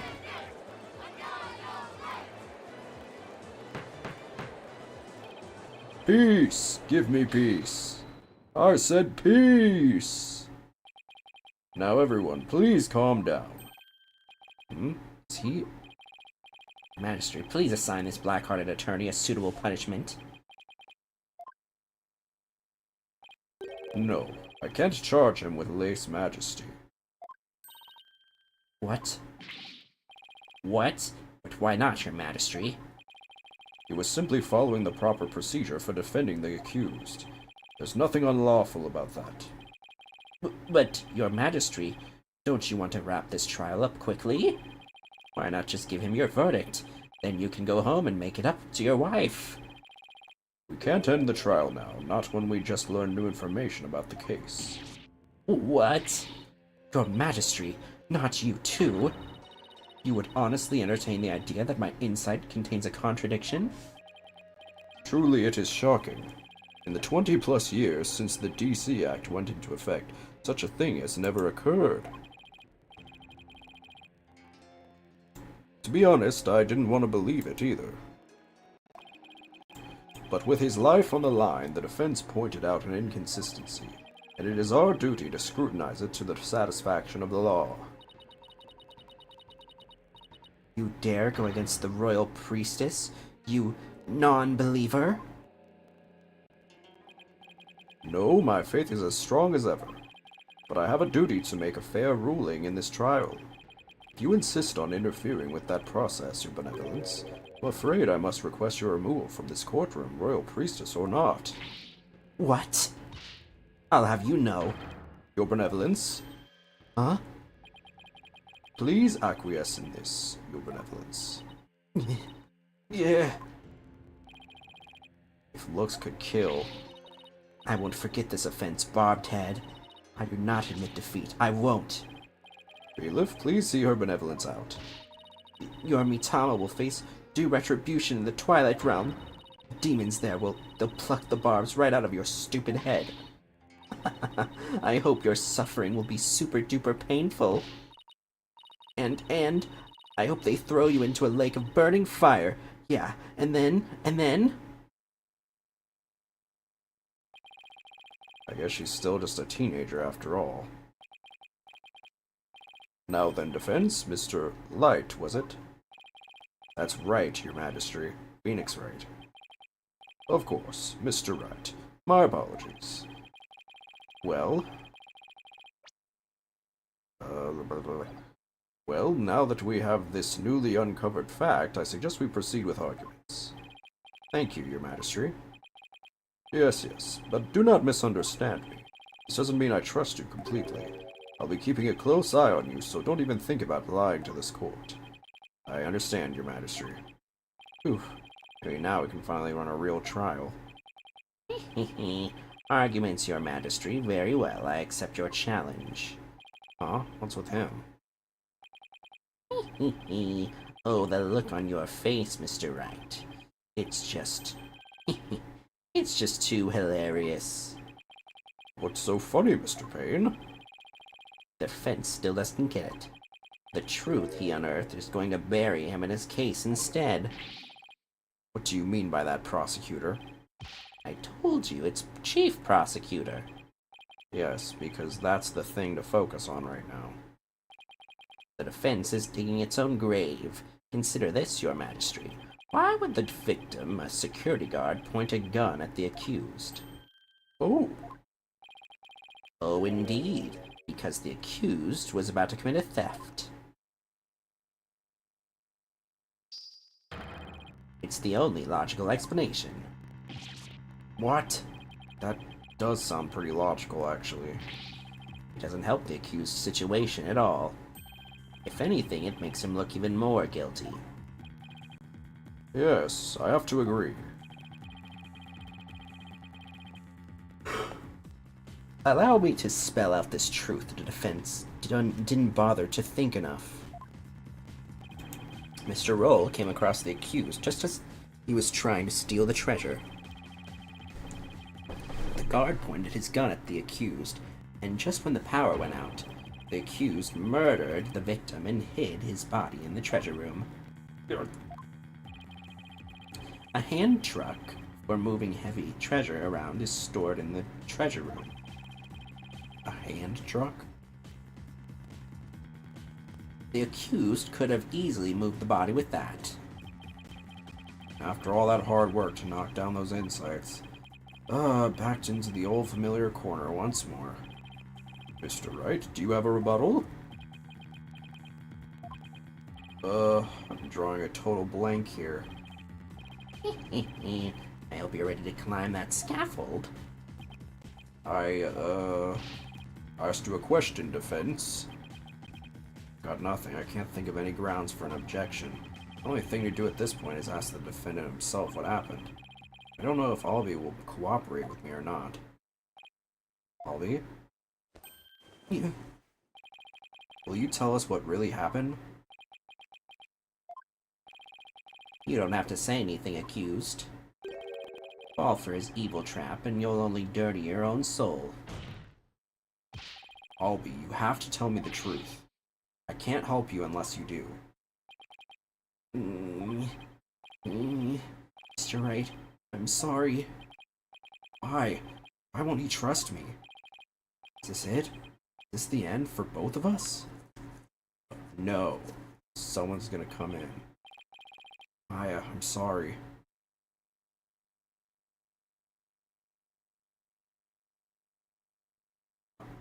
I never met a real lawyer before. Everybody always told me they're bad. Bad people who help dirty criminals go free. I never thought a lawyer would actually try to help me, would actually believe in me, would risk his own life for me. I never would have even imagined it. Albie? So, that's why I lied. Try to save myself. But I'm not going to lie anymore. You believe in me enough to put your life on the line, and I'm going to believe in you too. What? Allow me. Allow me to explain! Now we're talking. Although, I don't know why he yelled it. Time to finally get to the bottom of things. Oh, Jesus, sorry. To be honest, I went into the treasure room lots of times to look at the treasure box. Even though the temple told you you weren't allowed to go anywhere near it? Yes, I'm sorry. Mr. Roll even saw me once and scolded me. That box is so beautiful. The way it glows in the dark, I couldn't help myself. Wait, it glows in the dark? That's right. It's covered in this special mineral called fluorinite that makes it glow. It's absolutely breathtaking. It's really a shame they don't put it on display for the public. Can you imagine how many people would go on night tours of the temple if they did? Only he applied such passion to telling me the truth earlier. Interesting.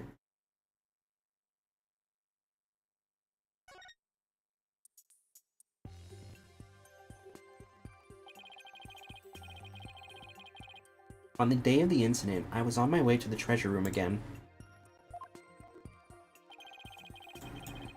when I ran into Mr. Roll on the Great Stairs. So those were not the treasure room stairs in the seance vision? No, they were the Great Stairs that connect to the hallway. Makes sense. The vision wasn't clear enough to show us what was at the top of those stairs. Temple diagram added to the court record. All of a sudden, Mr. Roll drew his gun and threatened me with it. I quickly put my hands up. Mr. Roll, he acted so scary. For some reason he had a scarf over his mouth. I couldn't read his expression at all. Just then, the power went out. So I took that chance to hightail it out of there. I ran for my life. Even now, when I try to think back on it, all I can remember are the gun and the piercing look in Mr. Roll's eyes. That must have been when I dropped the notice scroll. Which means someone else brought it to the treasure room along with Mr. Roll's body. Mr. Roll say anything to you when you ran into him on the stairs? What is it, Albie? I have no idea why, but he asked me a strange question. Did you steal it? He said. What? I'm sorry. I'm sorry I didn't say all this before. I didn't think anyone would believe me. A grand speech. One that confirmed my suspicions that you were the thief. Objection! It's possible the victim simply misread the situation. Where there's smoke, there's fire, as they say. The victim must have had a good reason to be suspicious of the accused. Why does every new piece of information have to seem so incriminating? Shadow. What do I do, Shadow? And what better reason to suspect the boy than seeing the treasure box in his hands? In the course of his rounds, the victim must have noticed that the treasure had been stolen. And then, just after that, he ran into the accused. I'll be your guide. No, that's not what happened. Therefore, the one who stole the treasure and killed the victim can be none other than the accused. Whoa. Is that a dog?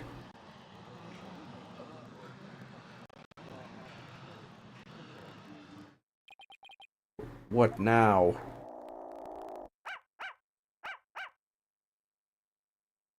Oh, the dog's name is Shadow. Hey, Shadow. Down, boy. Well, what do we have here? I'm sorry about this. This is my dog, Shadow. You nearly gave me a heart attack. So that's what was making his bag move. Can't you quiet that yappy mutt down? Shadow says that Mr. Roll made a mistake. You can understand him?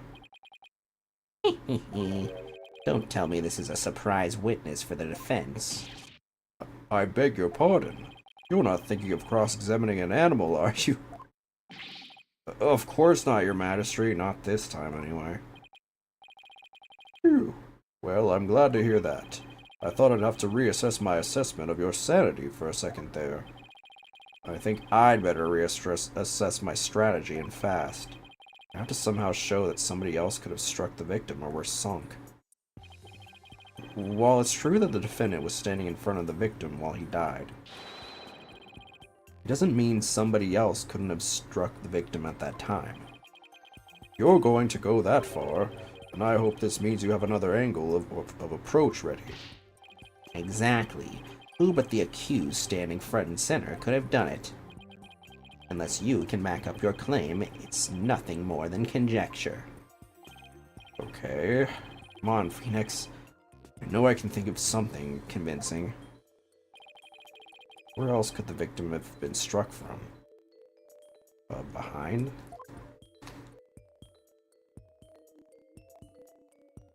Take that! The defendant's standing in front of the victim. Isn't it possible that the victim could have been struck from behind? From behind, you say? Just how I like it. Yes, I suppose it's not outside the realm of possibility. Good. Now at least I have some breathing room. But who do you suppose it could have been? Oh, the true culprit, naturally. The one who actually committed the theft and murder. The true culprit? And I suppose you have a true timeline of events to go along with that. I should have known I'd have to explain everything. Alright, if we assume the true culprit struck the victim from behind, then that means After going to the treasure room and stealing the treasure, the true culprit tried to escape. Then Mr. Roll appeared, making his rounds. Imagine the culprit then quickly hid in the storeroom at the other end of the hallway. You're grasping at straws, Mr. Wright. Admit it. You have nothing but baseless conjecture. I'm gonna look for something to base it on right now. Albie, you ran into Mr. Roll in the hallway. Was there anyone around the storeroom area? I don't know. There might have been somebody there, but I couldn't see. I was only halfway down the stairs, so I couldn't see the ends of that hallway. I see. Swing and a miss. Oh, Shadow says that someone was there. I see. Thank you for that. Too bad his testimony is inadmissible. You think this is a joke? Maybe the defendant didn't happen to see this other person, but that doesn't mean the true culprit couldn't have been there in the hallway. Your desperate floundering is getting hard to watch. But I will enjoy watching you sink. What are you talking about? Unfortunately for you, only the accused and the victim were there in that hallway at the time of the incident. Can you continue to make that assertion? Because there was a witness, a very reliable witness. What? Your Majesty, the prosecution would like to call its witness to the stand. Calling an eyewitness to the stand? It's been decades since that's happened. And unlike the defense's witness, you can rest assured that there are no pets involved. And that was a low blow. Very well, I'll allow it. And now for something we've not heard in quite some time. Bring the witness to the stand.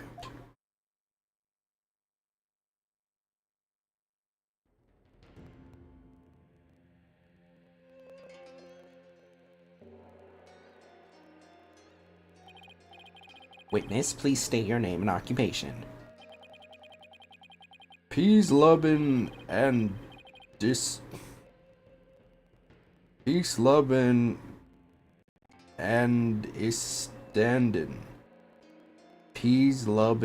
and istandin. Peace, love, and understanding. Peace, lovin' and understanding. The name? I'm like... Oh, wait, hold on. Peace, love, and understanding's the name. I'm like the temple's head monk. Can you dig? Oh, if it isn't instructor understanding. You're the eyewitness. Instructor. Not only is Mr. Understanding Temple's head monk, but he's also a renowned Damalon expert. Sorry to have to ask, but what's a Damalon?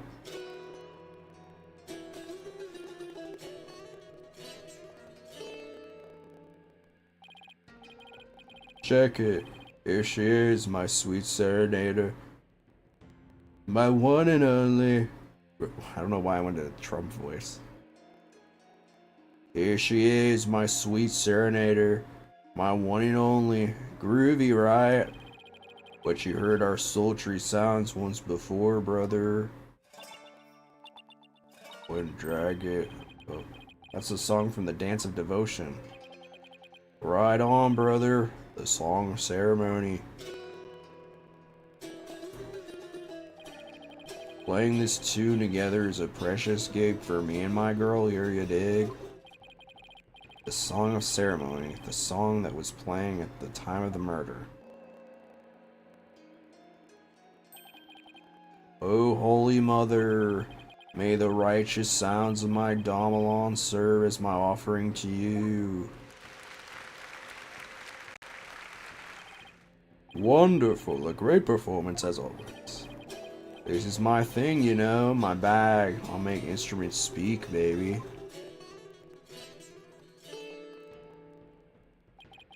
By the by, Majesty Pops, No Damalon class today?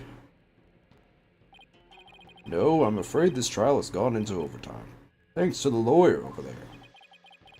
The class the judge wanted to attend was a Damalon lesson? Well, you know what they say, baby. Never trust a lawyer, man. But transgressors against the Holy Mother have to be brought to justice. Thank you for your cooperation, Mr. Understanding. As the treasure's keeper, you must have been shocked to learn it had been stolen. Yeah, man. That was not cool. Keeping the treasure safe is one of your duties, Mr. Understanding. That's right, brother. This here's the one and only treasure box key.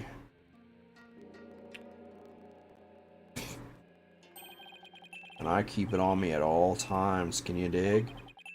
But the sneaky thief went and cracked open that sucker anyway. Total bummer, man. So that's the key to the treasure box, is it? You know it, baby. It's called the Magatama key, and it's a historical artifact to boot. It's been passed down from head monk to head monk at Temple. The Magatama key, huh? Magatama key added to the court record. The sole key for opening the treasure box, and his stand-in keeps it on his person at all times. And now someone's jacked the treasure on my watch. It's a real buzzkill, man. How am I ever gonna face her holiness again? Oh, Holy Mother, please find it in your infinite mercy to forgive me. Please guide this lost and humble lamb. Why do I always get the far out ones? Mr. Understanding? Understanding, maybe? You witnessed the accused and the victim heading to the treasure room. You know it, baby. Best believe I scoped that tiny transgressor. Would you please give the court your testimony regarding what you saw? No. To bring justice against the transgressor, man? Yes, of course, I'll do all I can. In the name of her holiness, I vow to sing, not but the truth I swear to bring. Hit me.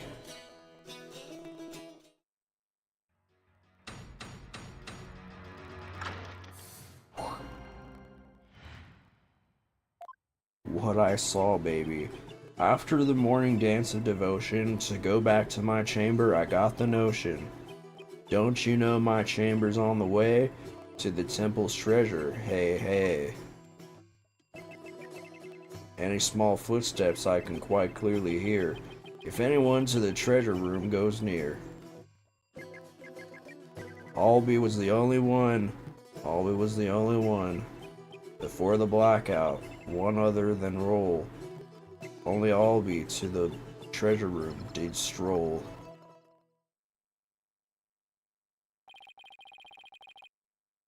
Tell me I was hallucinating just now. Like, can you believe Mr. Roll bit the big one after that? Harsh, man. I share your sentiments. You were the one who discovered the victim's body, weren't you, Mr. Understanding? What? You found the body as well? He really is a key witness, then. Oh, he found it, alright. That's right, brother. After the blackout, I went to reset the breaker and give power back to the people.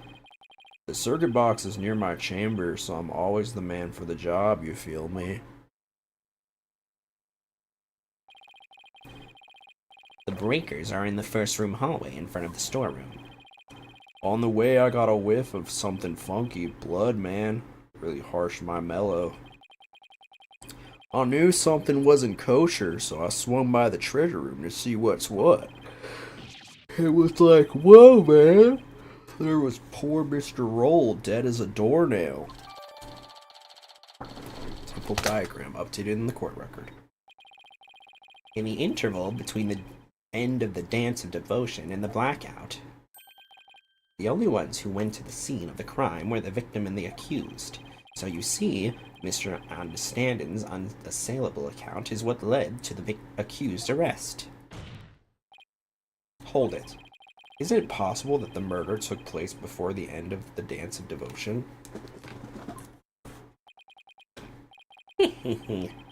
I'm afraid that's not possible. The victim was in the performance hall until the very end of the dance. He was. Would you like some proof? How's this? A photo of that morning's Dance of Devotion taken by a tourist. My, what graceful dancing. I can almost hear the sound of Mr. Understanding's gamelan now. He's right, there's Mr. Roll on duty.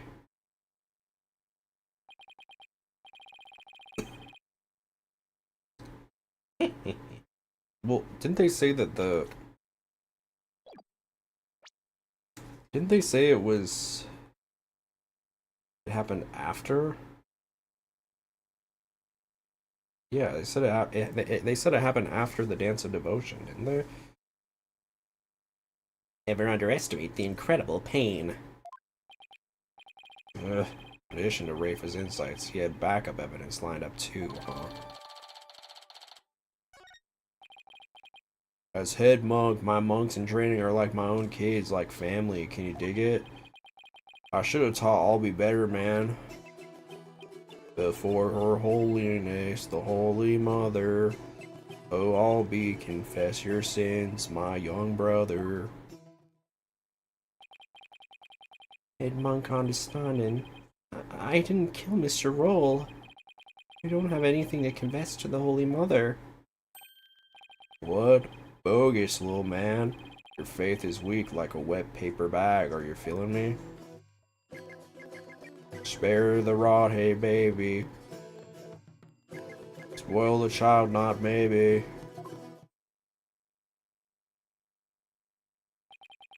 Her holiness is magnanimous, son. If you confess your guilt, he'll forgive you in the Twilight Realm. I don't suppose she could forgive him in this realm first. Defendants, please begin your cross-examination.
How can you be so sure that nobody else was there? Well, man, you lawyers are as uptight as they say. Isn't it possible that somebody could have snuck past? The answer, my friend, is squeaky wooden floorboards, baby. That makes such a racket, not even the quietest cat could sneak by me, you dig? Yes, that makes sense. And all of that just now was simply more of the attorney's unfounded suspicions, I see. That's the truth, baby. It's all that I sing. The truth is all, it's everything. Words of wisdom, words of truth. Baby tooth, forsooth, phone booth. Much thanks to Mr. Understanding. Let's bring an end to defense grandstanding. You're not stopping me until my client goes free. Wait a minute, why am I singing? Right on, even the lawyers joining in, baby. Everybody's starting to feel the groovy vibe of my far-out rhythm. I refuse to let him run this show. I didn't notice any inconsistencies in his testimony.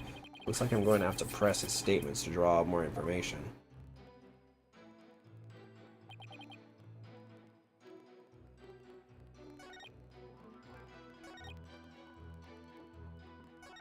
Hold it! How could you tell it was Albie just from the sound of some footsteps? Albie is practically family, man. The smooth groove of his shoes are easy to pick out. But how do you know he went to the treasure room? Didn't you think it was possible he went to the storeroom at the end of the hall? Other end of the hall? No way, man. I saw him with my own 2 eyes. You saw him? In the treasure room, this you can believe.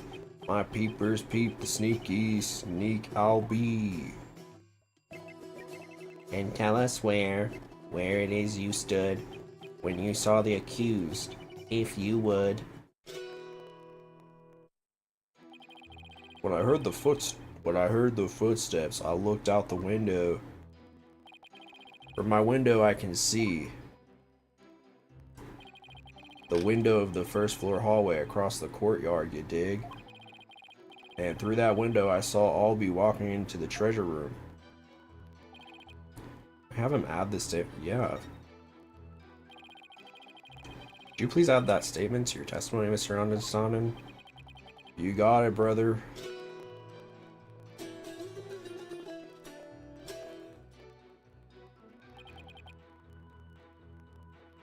Through the window I did spy little Albie with my own eye. Okay, so that's the addendum.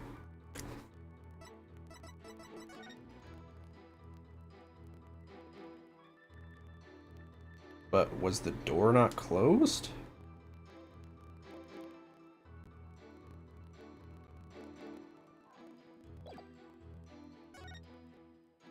Also, that's the second floor. Objection!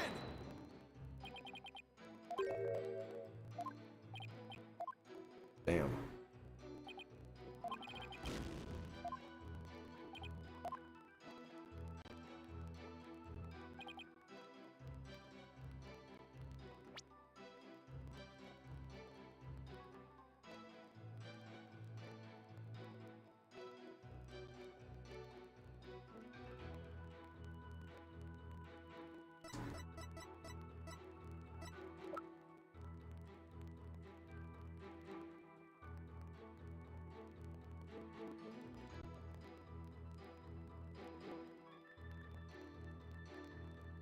Was he here in the, was he supposed to be performing at this point? I don't know, no, because this happened before, I think.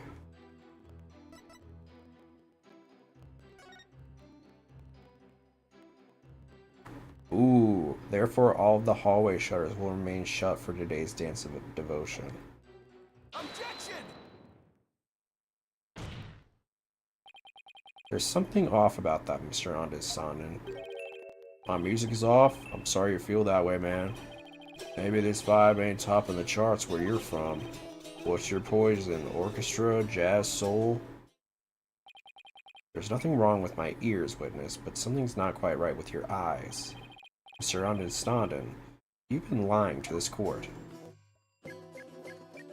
Now why would I lie? I got nothing to hide.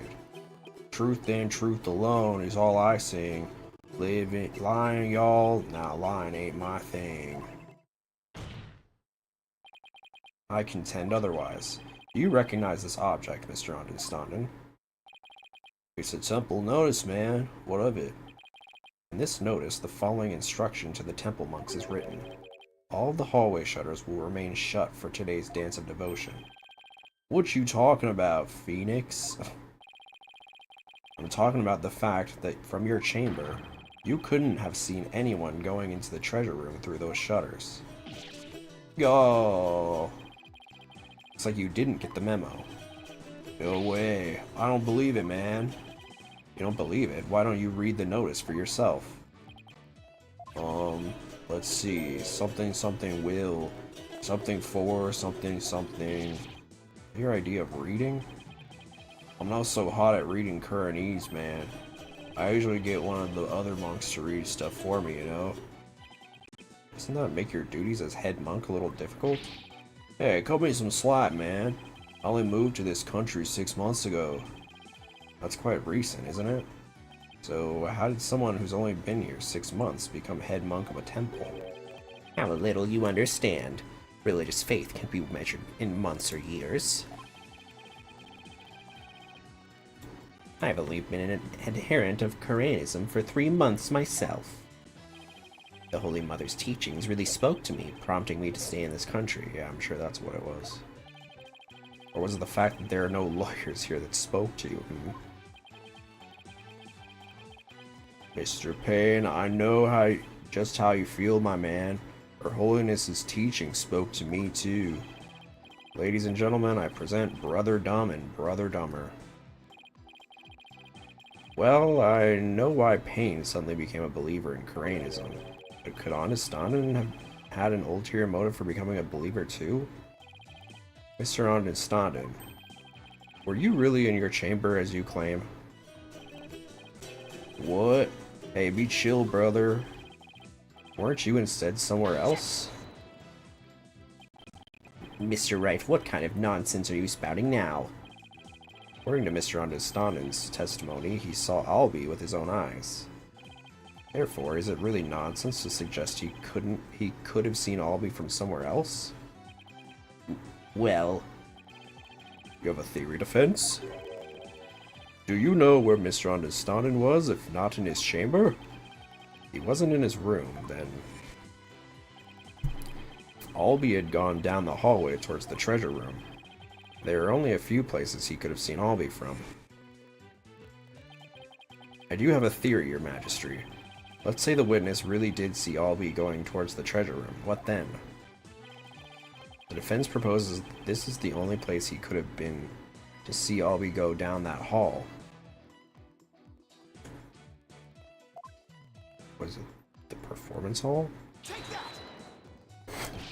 Mr. Understanden, you were here, weren't you? What you're saying, Mr. Defense, doesn't make an honest lick of sense. Huh? According to the assertions you yourself made earlier, had the witness been standing there, he wouldn't have been able to see the accused. Oh, yeah. Wasting time so contemptuously, I believe the defense deserves a penalty. Yeah, Pops, I agree most readily. So not groovy. Better think this through a little bit more. Defense proposes that this is the only place he could have been to see Albie go down that hall.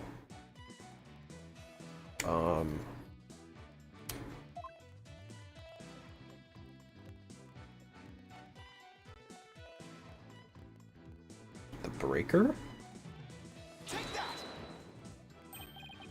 There, but you just suggested earlier that that's where the true culprit might have been. True, but no matter how I look at it, this is the only place Understanden could have been. Mr. Foreign Lawyer, don't tell me. Are you accusing Mr. Understanden of being the true culprit in this case? Yes, Your Majesty. I contend there's a strong possibility this witness is the murderer.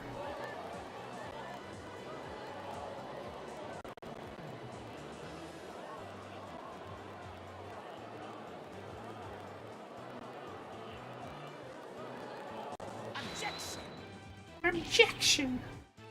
How dare you be so disrespectful? First you criticize her benevolence's insights, now you accuse the head monk of murder.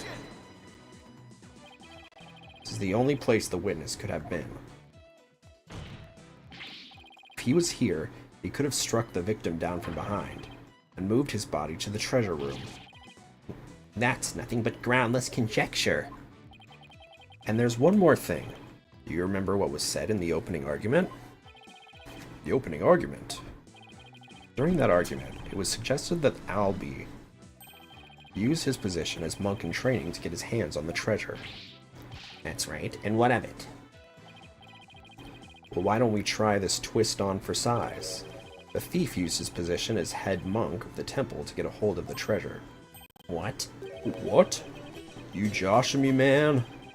The key to the treasure box has been passed down from head monk to head monk. What better position to be in if you want to steal the treasure? You can't possibly be serious.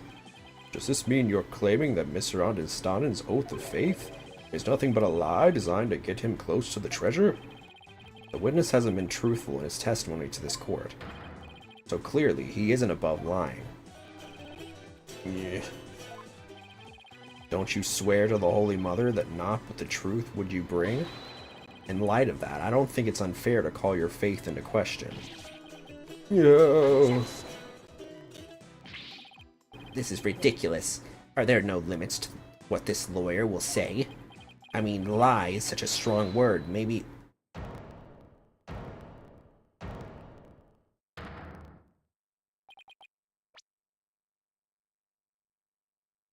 Maybe it was just a mistake?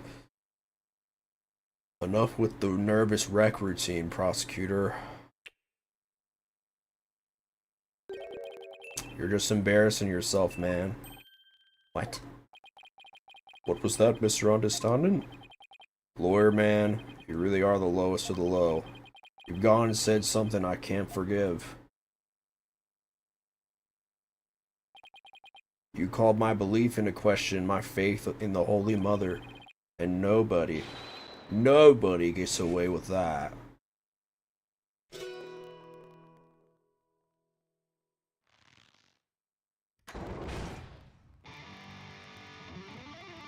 Oh my god.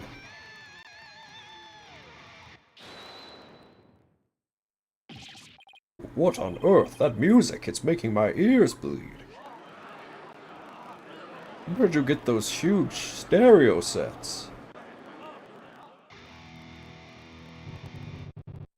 This is the music of my soul! Death to the lawyer! I'm the Twilight Messenger. Can't you tell? Gonna take this lying lawyer straight to hell. He's dripping with lies, running with Philistines. I'm gonna send that lawyer to the guillotine. Oh, Philistines. I'm gonna send that lawyer to the guillotines. And now for something completely different. That plinkety-plink music just wouldn't let me express my rage. Your rage, huh? Isn't the real source of your anger having your lie exposed? You just don't get it.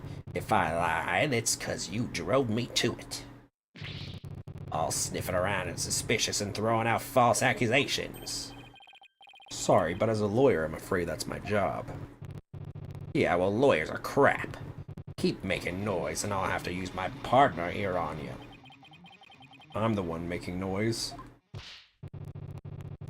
Hey, so you want to know the truth, huh? Think you can handle the truth, do ya? Fine. Let's see you try. Feel the heat of my brutal death beat.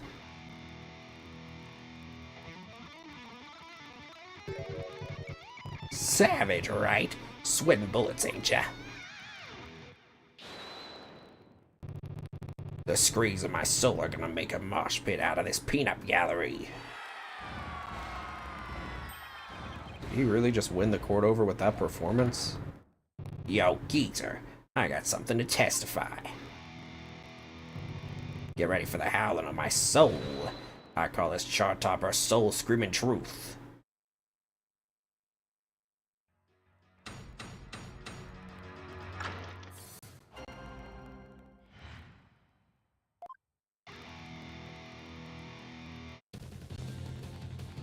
The priestess's dance had come to an end. To the music store room my way I did wend. Death truth is what you dread. Hear me shred. From my spot in front of the storeroom, I saw all we creep to the treasure room. Just run room with room, and trailing from behind, out on the sand, I saw Patch roll. After Albie went, me and my girl, innocent and sweet, back by the storeroom, can't be beat. Then out with the power, take it to midnight, blacker than black is black, rubbing all sight. Yeah, baby. Let that soul metal flow. What is that music? I've never heard anything like it. It's so fast, it's making my head spin.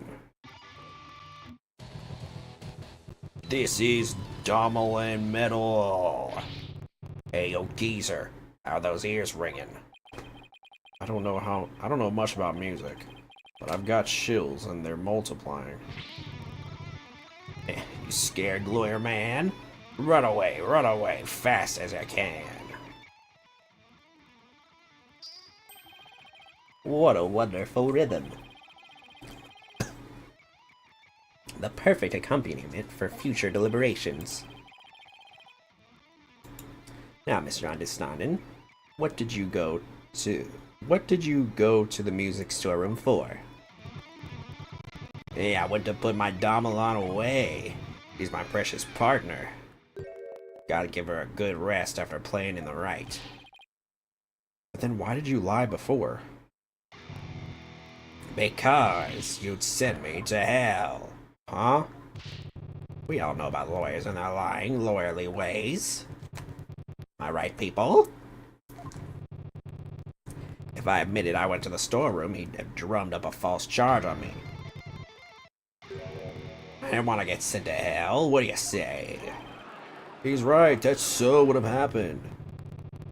Now I see why the Defense Culpability Act was passed. You feel me, Coraine? Yeah, you said it. Is it too much to ask for a low-key trial? Now are you punks ready to rock or what?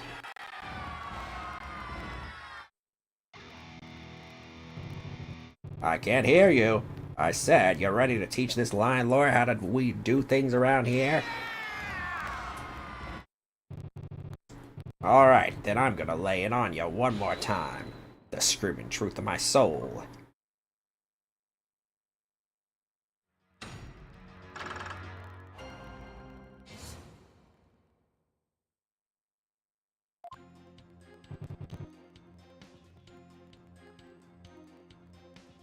We got a 6er.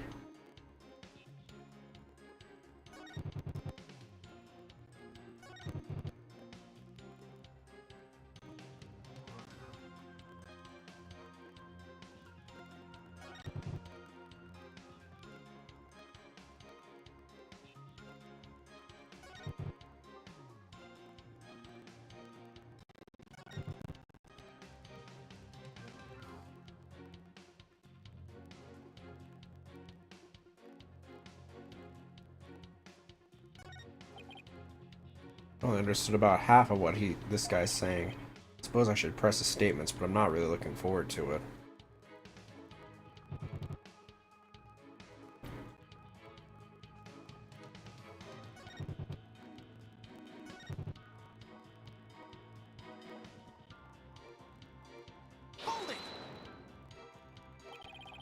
How did Albie appear at the time?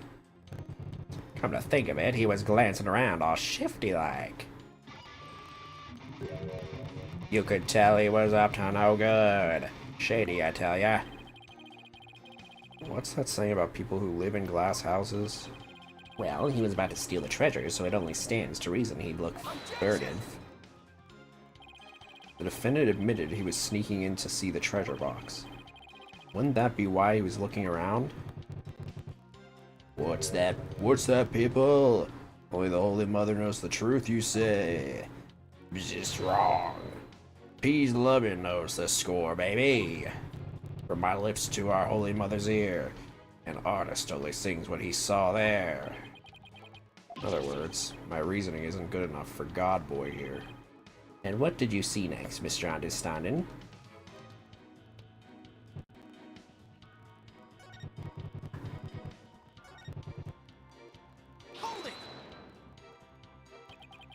Something tells me this is going to be a spectacular waste of time, but what do you mean by hound on the scent? What? You don't get it? It's always the same, y'all. Lyrics questioned without mercy. The more famous the song, the greater the controversy. It wasn't your lyrical sense I was questioning. I say hound on the scent like a hunting dog. Cause you know Roll was a guard and... Uh-oh, here we go. The inspiration came to me suddenly like a flash and... that's okay. You don't have to explain your lyrics anymore. Hey, you're the one who asked. I knew I shouldn't have asked. Mr. Understanding, you're still on the stand, so please stick to your testimony. You can explain your lyrics to me later in Damalot class. Fine, have it your way, geezer. The show must go on.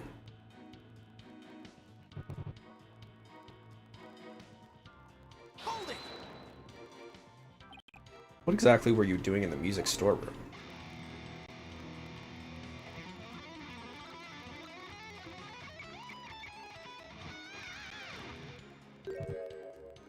There, get the picture? Picture? What picture? Mr. Understanding is requesting that you not ask him the same thing over and over. Hey geezer, you got it in one. Take a bow, baby. How the heck did you understand that? What was I doing in the music storeroom, you ask? I already told you. I was taking care of my partner in crime, getting ready to put her away. But see, would you believe it? And out went the power, taken to midnight, blacker than blackest black, robbing all sight. Where were you when the power outage occurred?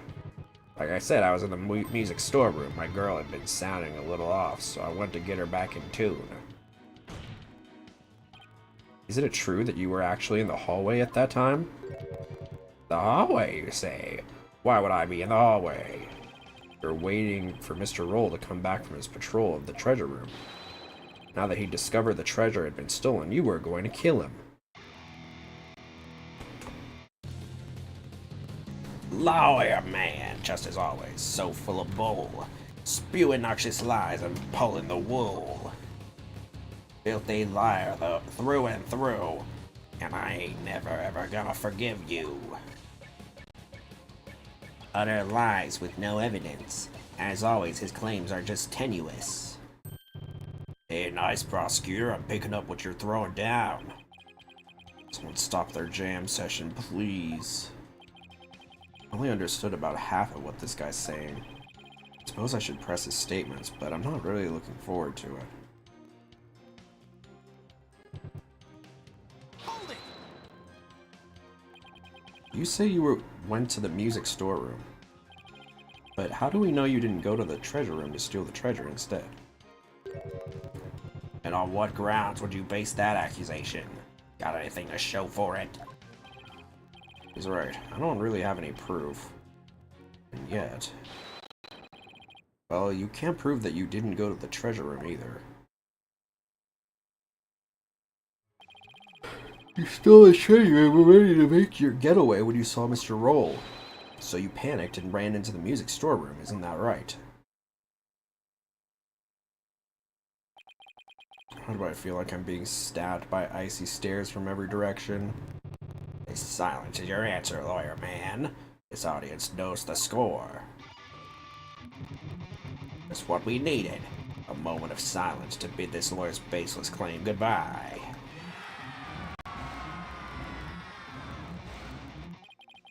Why do they have to hate lawyers so much in this country? I said it before and I'll say it again, lawyer man. After the priestess's dance, I went to the music storeroom. You've made your assertions clear, defense, but your argument is rather unsubstantiated. That's not good. So funny, peas loving understanding. Nevertheless, the possibility is still there. Can't deny the witness could have killed the victim under cover of darkness. You are forgetting one very important thing. Huh? It seems you've forgotten that the outage happened by chance, not design. Oh, that's right. Oh, that's right. I did forget about that. Not like the witness planned the outage so he could take advantage of the darkness. And without darkness, it would have been hard to sneak up behind Mr. Roll and kill him. You're right. Even I would notice something coming up behind me. Well, defense, what do you have to say about that? What can I say about that? Mr. Wright, your claim is completely without merit. Unless you want to argue that the witness somehow magically made the outage happen. Well, maybe not magically, but... Wait, that's it. I contend the witness could have made the power outage happen with no magic necessary. What? You have a theory of defense? All he had to do was make use of something shown on this diagram. What did the witness use to make the power outage happen? The breaker. Doi. Doi.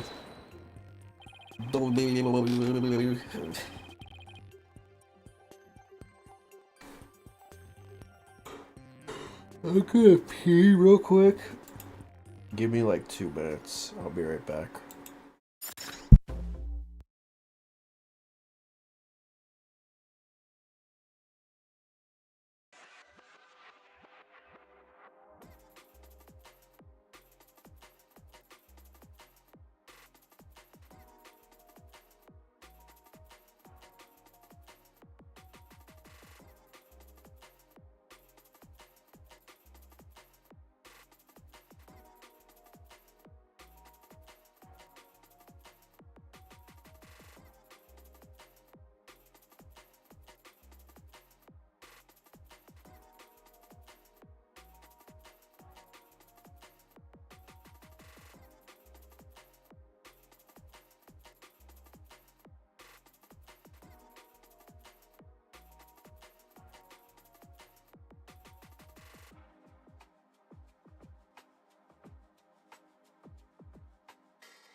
What's so much fun about driving on the mountain? What you think, doofus? You drive as fast as you can, challenging the corners. The corners, huh? That's really the kind of thing you do for fun? I wouldn't be doing it if it was boring. Look, you're a dude, right? And you're telling me you don't feel the unquenchable desire to tackle those raging hairpins? Oh, no.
it's gone a little bit longer than I thought it would be.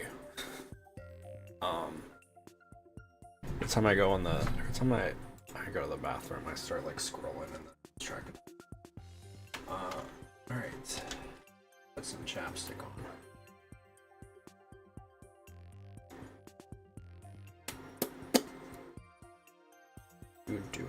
Do.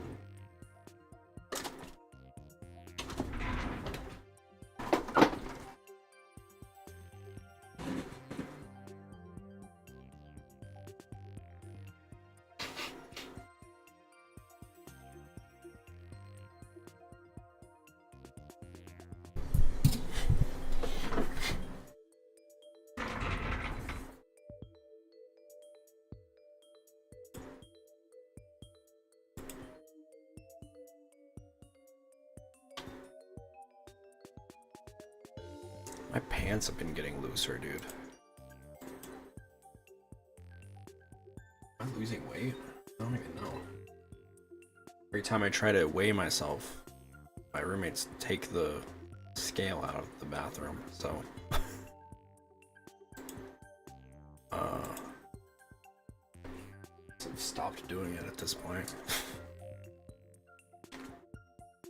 The witness was in the storeroom. The circuit box is on the storeroom end of the hallway. There's nothing really magical about turning off the breaker, wouldn't you say?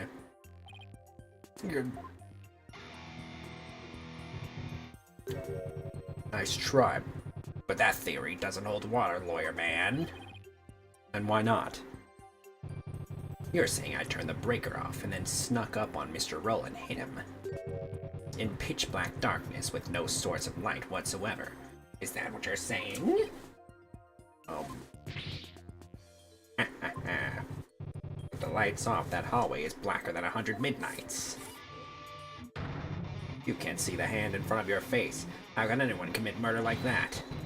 Unless it was someone standing right in front of the victim, like the accused. I hate when he's right. I can't just let his point stand. Well, maybe the victim was holding something that served as a guide? A guide through the darkness? Something? That's more than a little vague, wouldn't you agree? You ain't gonna move this room with a half-baked hunch like that, bro. You gotta hit him hard, really make him feel it, you hear me? Just like my verse, baby, woo! Well, I'm afraid I don't understand the witness's lyrics very well either. But in a trial, your arguments have to be clear and precise. See some of that clarity and precision now, defense. Uh-oh, what do I do? You present to us something that could have served as a guide through the darkness? I can. The case thing. Yes, I can. Because there has to be something. Alright, let's see what you have, defense. What could the victim have been holding that served as a guide through the darkness? Take that! I believe the victim was holding the treasure box. Huh? Aw. Have you gone mad? Well, the box glows in the dark, so you could use it as a sort of beacon. Well, I guess you're right. But why in the world would the victim be holding the treasure box? Oh, well, because your guess is as good as mine. What is this lawyer talking about? Nonsense and lies yet again! Just give him the death penalty already. There's no way to win them over. Defense? Are we going to be needing those tongue shears after all? No, your majesty.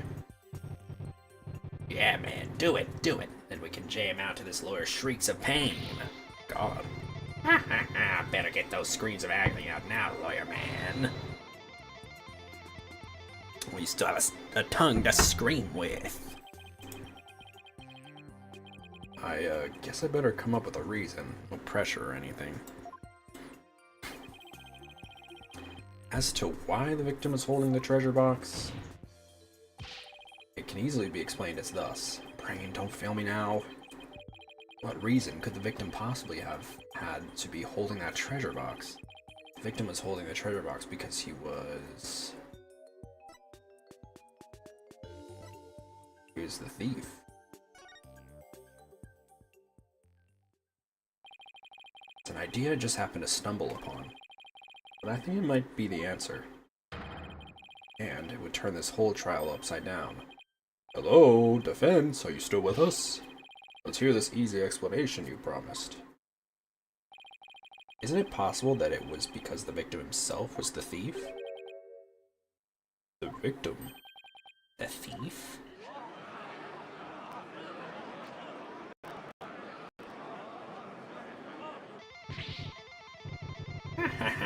What kind of bull are you spewing now? Your Majesty, this guy's off his rocker. The victim was the thief. Everything we've learned so far would all make sense. It would give us a completely new way to interpret the victim's actions. After the morning dance of devotion, Mr. Roll went to the treasure room. He grabbed the box that contained the treasure and started to take off with it. But then he ran into Albie on the great stairs. That's why Mr. Roll pulled his gun on Albie. Then, when the blackout occurred,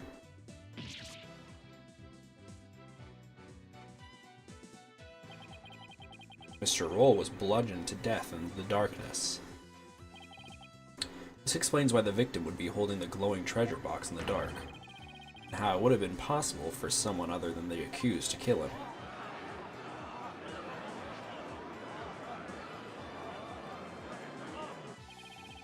Do you have any idea what you're saying?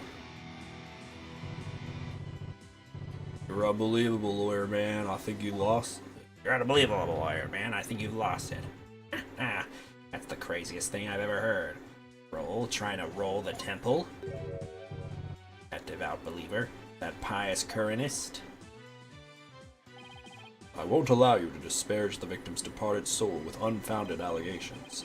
I hope you're prepared to back up your claim. Of course, Your Majesty. Oh, really? In that case, can we assume that you have proof? Uh-oh, proof, huh? Do I have any proof? Can't back down now. Yes, I have proof in my dreams. Proof that Mr. Roll was the thief may have been left behind on a certain piece of evidence. Very well. Let's see your evidence and be ready to stand behind it. Footprints, fingerprints, I'll take anything at this point. I need proof, something that would have been involved with the thief. That might still have some trace evidence left on it. What proof do you have that the victim might be the thief? Could it be the glove? If the glove fits, you know what I'm saying? Take that! Defense would like to examine this piece of evidence. Would you know? I don't think that piece of evidence will give us any answers. Oops, looks like I got it wrong. Perhaps you would like to examine this penalty instead.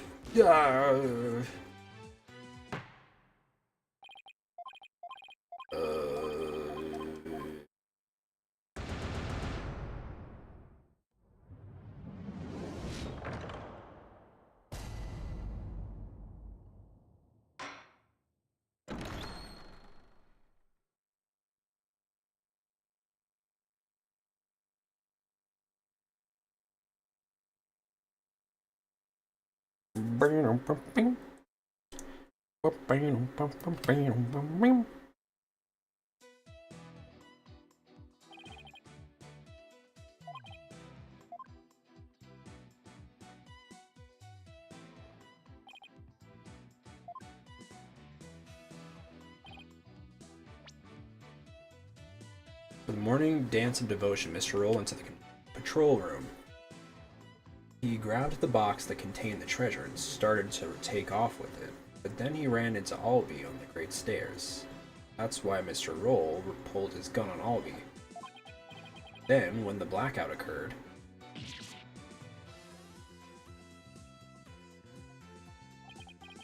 Mr. Roll was bludgeoned to death in the darkness.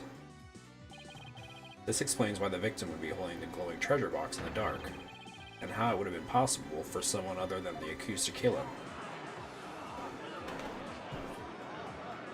Did we read all this? I don't remember. You have any idea what you're saying? You're unbelievable, lawyer man. I think you've lost it. Aha. That's the craziest thing I've ever heard. Roll try. Okay.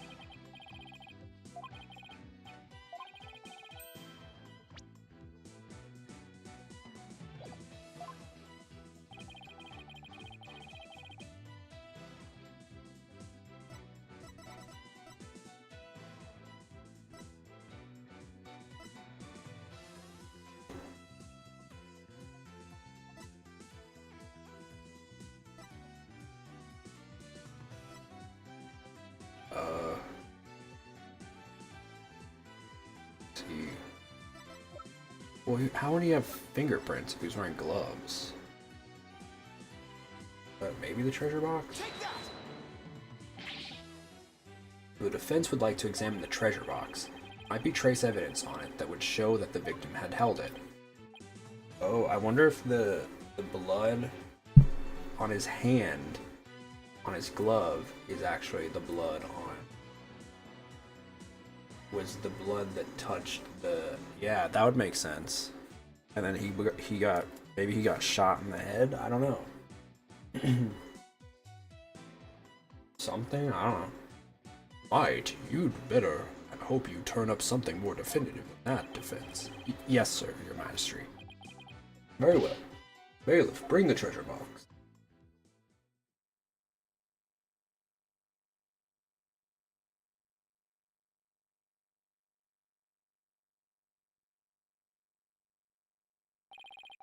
There you are, defense. You're free to examine it. If I don't find something now, my entire argument up to this point will be blown. Plus, there's that little matter of the old tongue shears. I have to find something, I just have to. Now, to make sure I remember how to do this, I rotate the evidence with I can also use to zoom in and out to get a better look.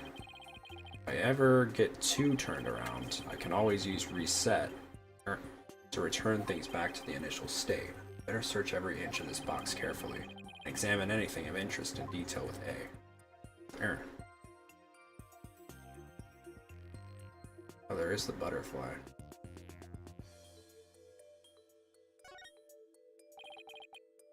This is the lock. It was forced open. I don't really see anything else of note about it.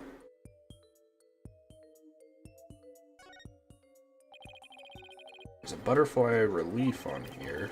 I've seen the same butterfly shape here and there all over Korean. Interesting, but I guess it doesn't really help me prove anything. The lid of the box was forced open, but while the victim was holding the box, the lid must have been closed. Try closing the lid too.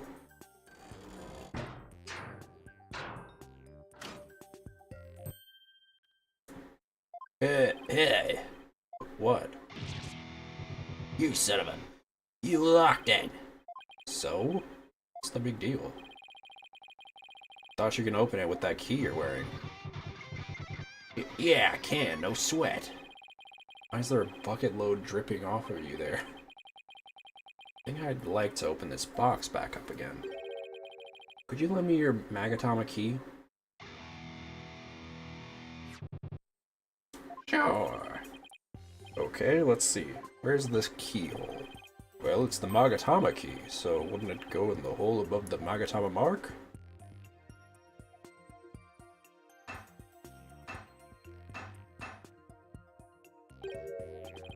Huh? It won't open. Would you look at that? The thief must have busted the lock when they forced the box open. Really? Because I'm not so sure about that. Treasure box updated in the court record. In any case, I'd better take another good look. I have to find proof that the victim was holding this box.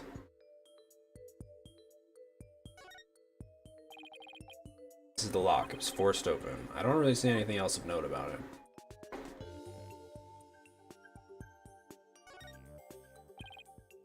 This lid is really shut tight.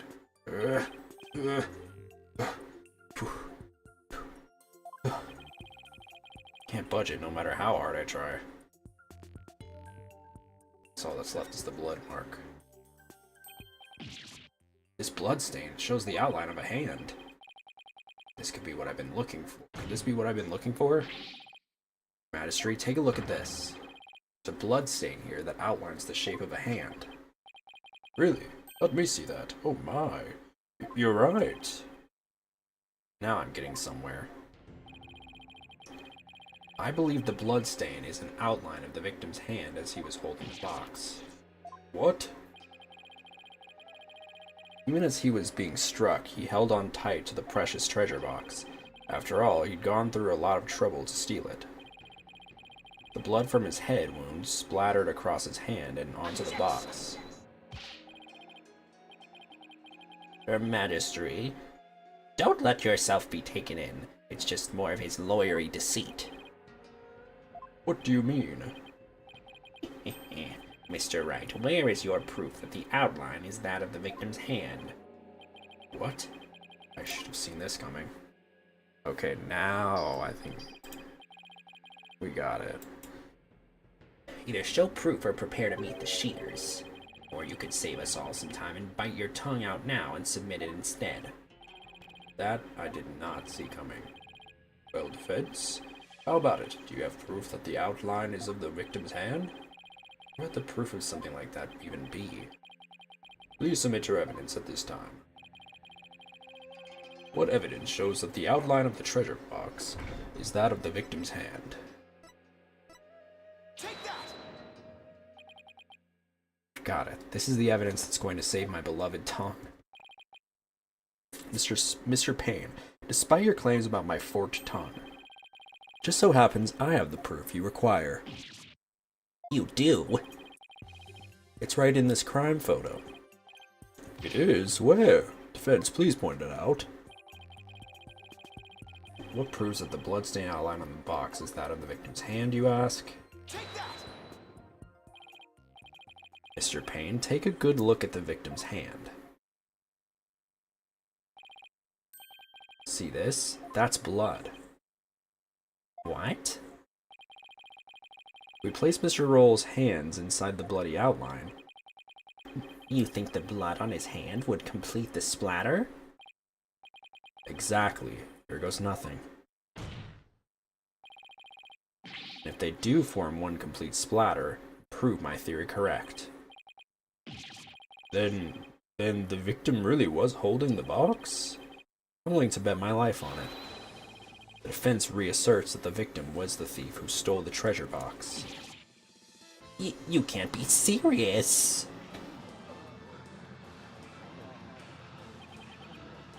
I protest. There's no way that would even match up. I assert that it's patently impossible for— Ow! Talk about tongue karma. Sounds like you just bit his. What's the matter, Mr. Payne? Did your forked tongue get tangled up in there? Or were you trying to submit your own tongue to the court? Why, yeah.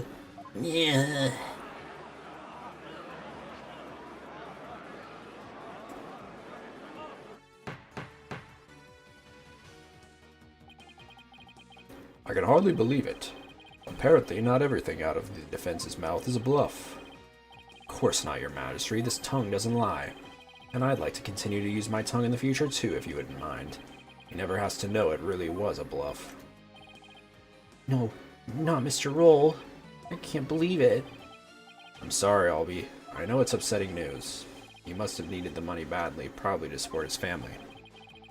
After all, he even gave up his dream of becoming a monk to help them. Oh, so that thing Mr. Roll would say to me. Albie, you train hard and make sure you become a monk one day. Don't end up like me, he'd say. Yeah, he was probably warning you not to end up a thief. Mr. Roll. Now, wait just one minute. If the victim was the thief and he was holding the treasure box, then that means Mr. Roll was holding the murder weapon when he was killed. Oh, that's a very good point. Doesn't make much sense, does it? The victim was holding the treasure box. It couldn't have been the murder weapon. Which means the real murder weapon must have been something else. The real murder weapon. Something else? The blood was thought to have gotten on the box when the box was used as a weapon. But it turns out that wasn't the case. The blood splattered onto the treasure box the victim was holding. When he was struck with the real weapon, that's what really happened. Isn't that right, Mr. Understanden?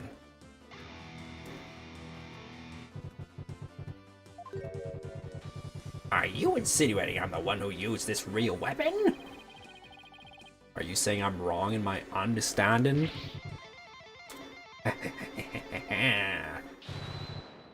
You got me riled up, lawyer man. I feel a song coming on.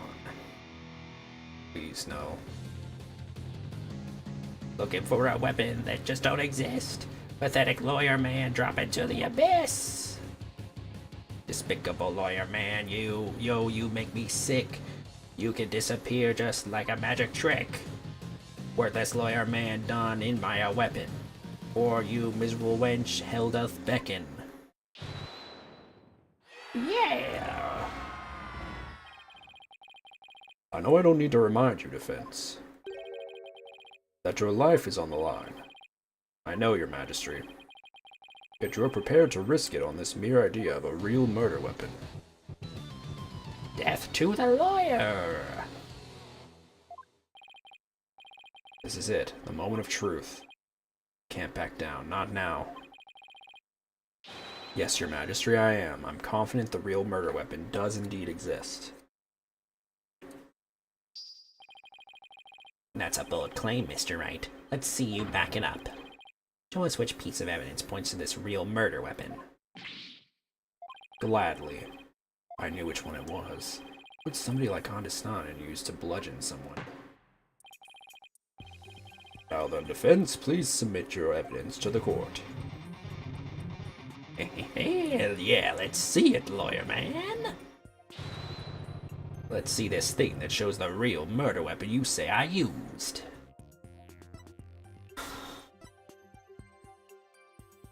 A blunt object.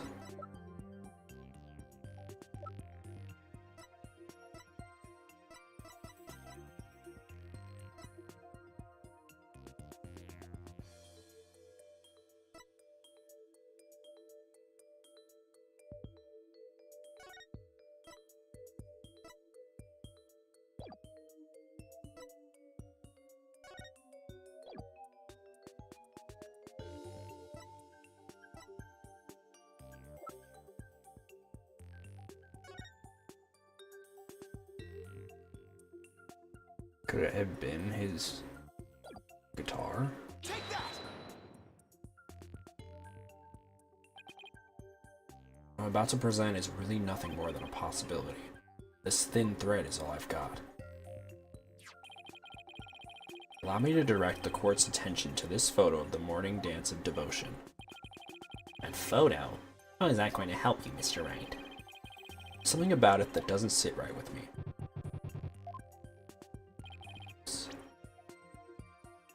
Oh yeah? And what's this something, hmm?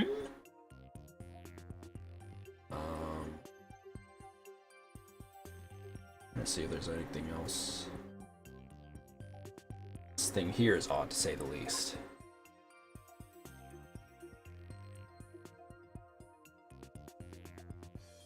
Take that! Mr. Understanden, why is the instrument you're holding different from the one you're playing in the photo?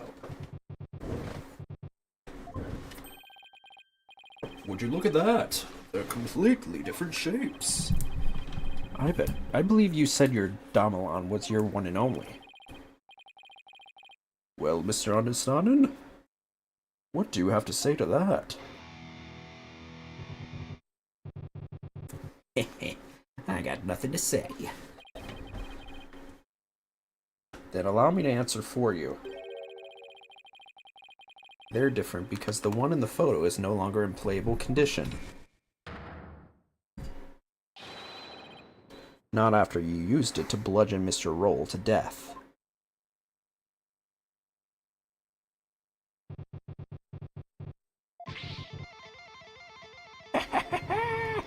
My old partner wasn't doing so hot, so I brought her sister along, that's all.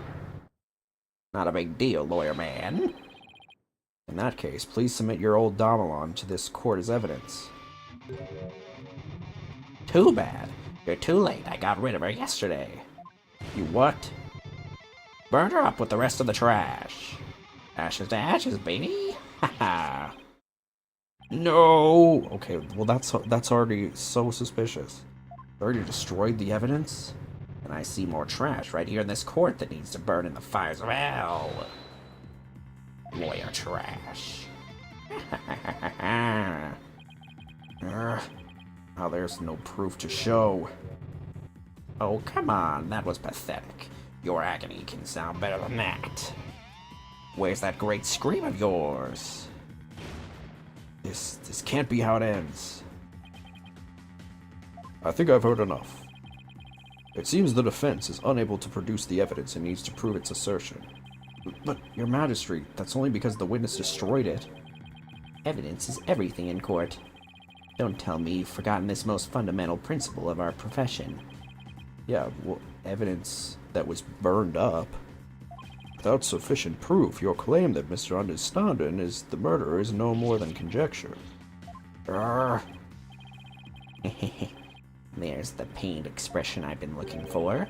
By the way, there seems to be one more thing you're forgetting. What is it now? You accused Mr. Understanden of being the thief. But the real thief turned out to be the victim. Uh-oh. And with that, Mr. Understanden's purported motive for murder goes out the window. Great point, prosecutor. You tell him. If I had been there, I would have just collared Roll and gotten the treasure back. There wasn't any reason for me to kill him now. Was there? There's no good counter-argument to that. Sounds to me like Mr. Understanden has been completely wrongfully accused. Unfortunate as it may be, I think it's time to hand down the verdict in this case. Not good, not good. Defense, I trust you understand what you yourself will receive for taking on this case. So insane.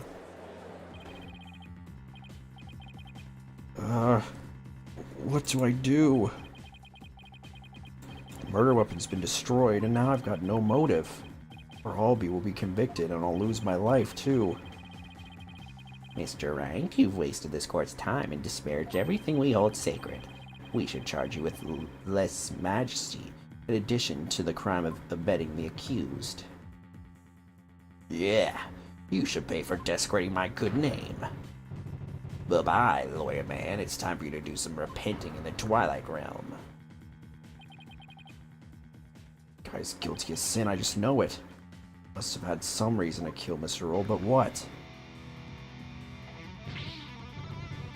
Come on, people! Let me hear you scream and shout. Time to take this lawyer trash out!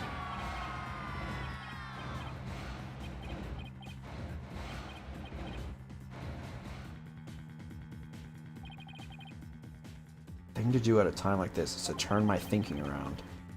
Shouldn't be trying to figure out what Understanden's motive was.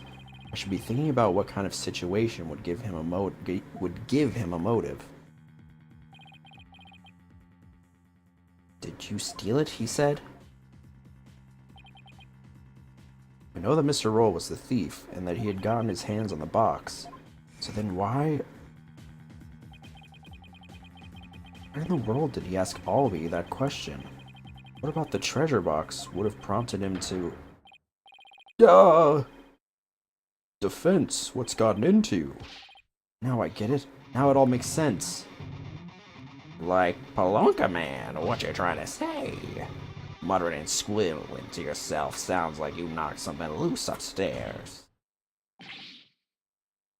Your Majesty, please hold off on your ruling for just a little while longer. Don't tell me you're going to start begging for your life now. No, Your Majesty, that's not it. It's just that I realized something important. We've been operating under a serious misconception this whole time. A misconception, you say? That's right. A mistaken notion about the treasure box. Could this really be true? If so, there's still a lot to figure out. Very well, let's hear what you have to say.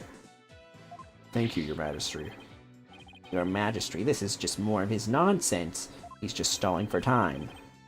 This is your last chance, Defense. The second I find it really is nothing but nonsense. No amount of begging will stay my hand, understand? Yes, Your Majesty. We all know this is just going to be another one of your stupid bluffs. Now then, Defense, what is this misconception you mentioned? The thing we didn't realize about the treasure box is that it was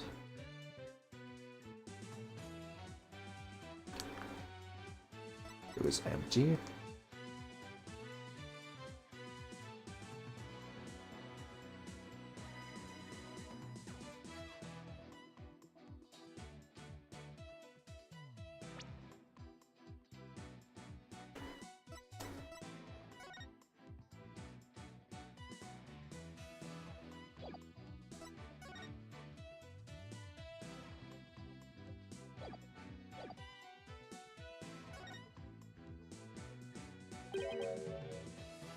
What if the treasure box was already empty from the start? What? What? Please recall that when Mr. Roll ran into Albie on the Great Stairs, he asked the boy a question. Did you steal it? He said. Also recall that Mr. Roll was holding the treasure box at the time. So why then did he ask Albie the question that he did? That is a bit peculiar, isn't it? Not at all, Your Majesty, not once you realize that by the time Mr. Roll got to the treasure room, the treasure box was already empty. I beg your pardon? Mr. Roll suspected that Albie had gotten to it first, which is why he confronted Albie when he ran into the boy on the stairs. But how would the victim have known the treasure box was empty? We didn't have any way of opening it. Once a year, the victim had the duty of carrying the treasure box to the palace. He was so proud when he was put in charge of guarding the treasure box. He even got to carry the box to the palace for the New Year's rite. He would have been able to tell by the weight when he lifted it that the box was empty. Oh, I see. Yes, I suppose he would have been able to tell, wouldn't he? Mr. Roll most likely decided to at least steal the empty box. It's an important historical artifact in and of itself, after all. Yeah? What's your point, Mr. Wright? Why does any of this have to do with Mr. Understanding? My point is this. He gave Mr. Understanding a motive to murder the victim. Ugh. A motive? Mr. Understanding, keeping the treasure safe is one of your duties, isn't it? So if anyone had found out that the treasure was missing, you would have been accused of incompetence. The moment Mr. Roll discovered that the treasure was gone, his fate was sealed, because you decided then that he had to be silenced forever. But that's absurd.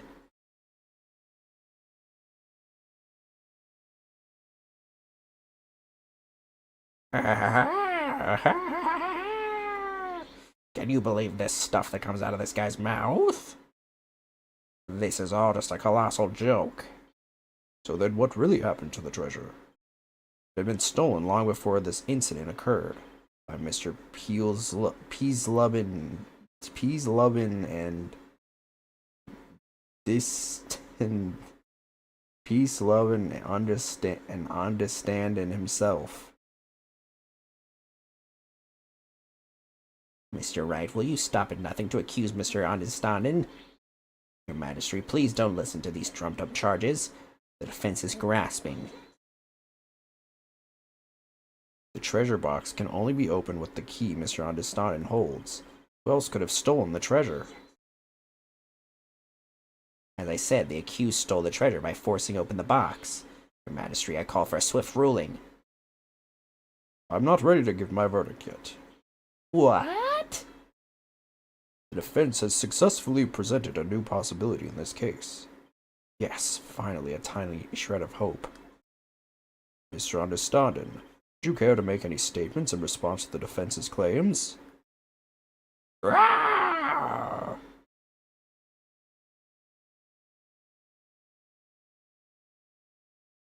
This is all bull. My noggin's a rage cage and it's ready to explode, baby.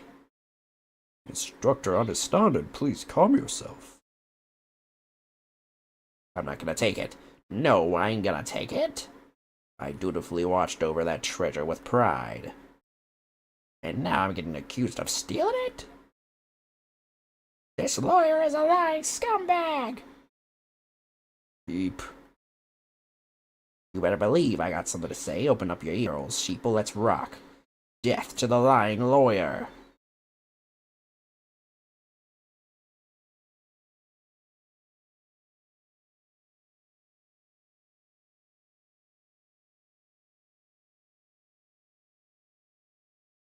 Steal the founder's orb. Me, I did it. This lying lawyer insults no limit. All this time I guarded the orb faithfully. Sacred duty to the Holy Mother, easy to see. Hands unclean, the accused did the deed. Forced the box open, no key did he need. Lying lawyer, condemn him to hell. Kick him, throw him into a prison cell.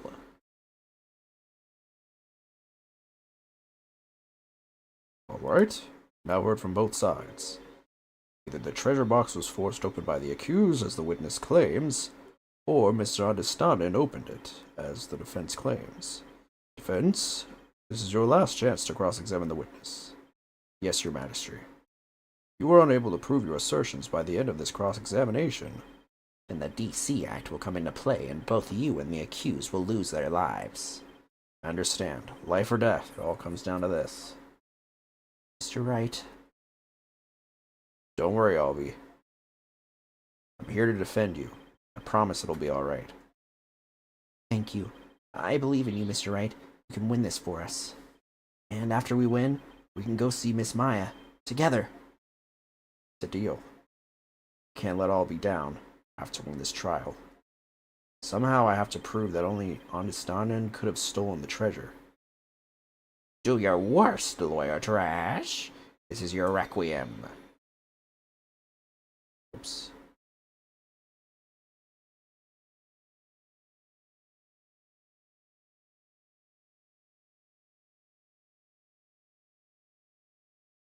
The last song you'll ever hear on this mortal coil.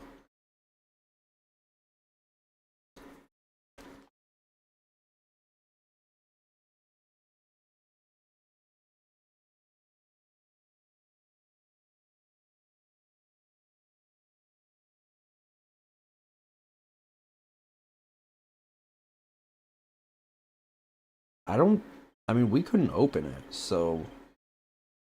The defendant didn't force the box open, that's a lie. In fact, you're the one who opened it, isn't that right? Come on. You just saw for yourself, didn't ya? The lock was busted on account of the box being forced open. Oh, yeah. Well, there's your proof right there. Score one for the metalhead. Look, if the accused really didn't try to force his way into the box, then how do you explain why the lock was busted and wouldn't open up for you earlier? How do I explain why the box wouldn't unlock earlier? Maybe there's a different key? Or a different way to open it? I mean, both are plausible.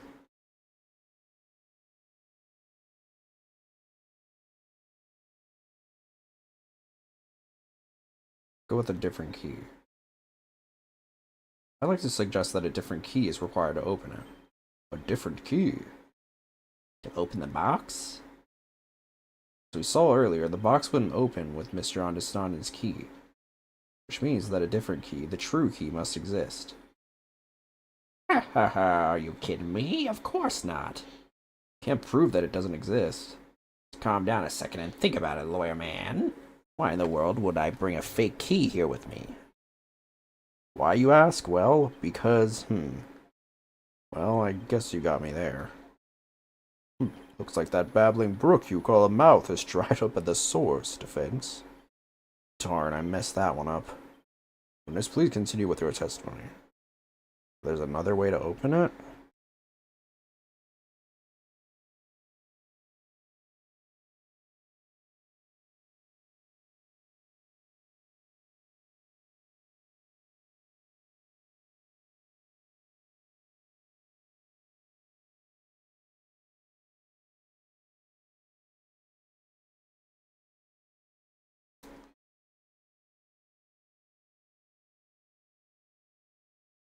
There's a different way to open the box. What are you talking about? There's a secret trick to opening it, to protect its contents from being stolen. And you're the only one who knows how it works, isn't that right? Are you for real? You've been watching too many movies, lawyer man. Ah, so you're one of those tourists. Honestly, Mr. Wright, how do you come expecting magic and mystery around every corner? Did you come? I'll have you know, Defense, the Kingdom of Crane is not some sort of fantasy funland. It's true I don't have any real grounds to make that assertion, and yet... Oh yeah, I feel another song coming on, a little number about about a crazy little lawyer with fantastic wild ideas. The real method to open the lock, you say? Delusional man, there ain't no other way. New verse. Please do add it to your testimony, Mr. Augustardin.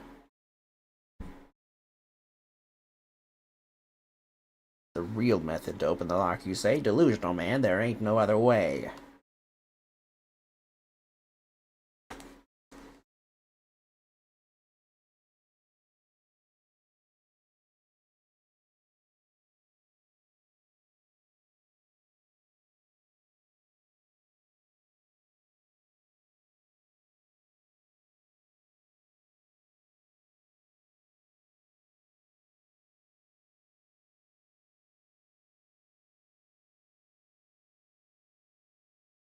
There's something odd about the witness's statement. This is the evidence that will prove it. No, the only thing odd I found here is your objection. I hope this will help you change your ways. That didn't go very well. Well, it's gotta be this one.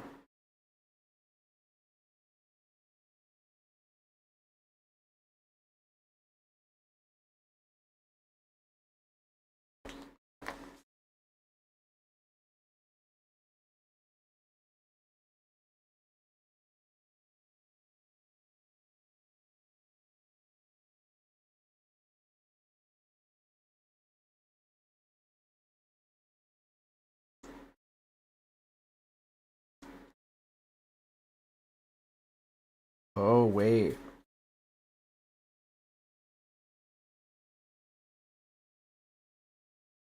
The tail on the end of the symbol here turns to the left.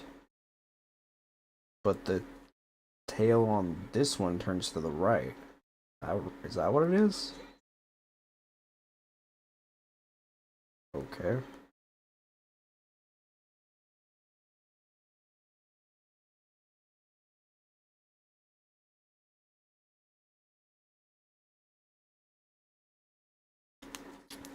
Oh, foreign lawyer, you aren't looking very well.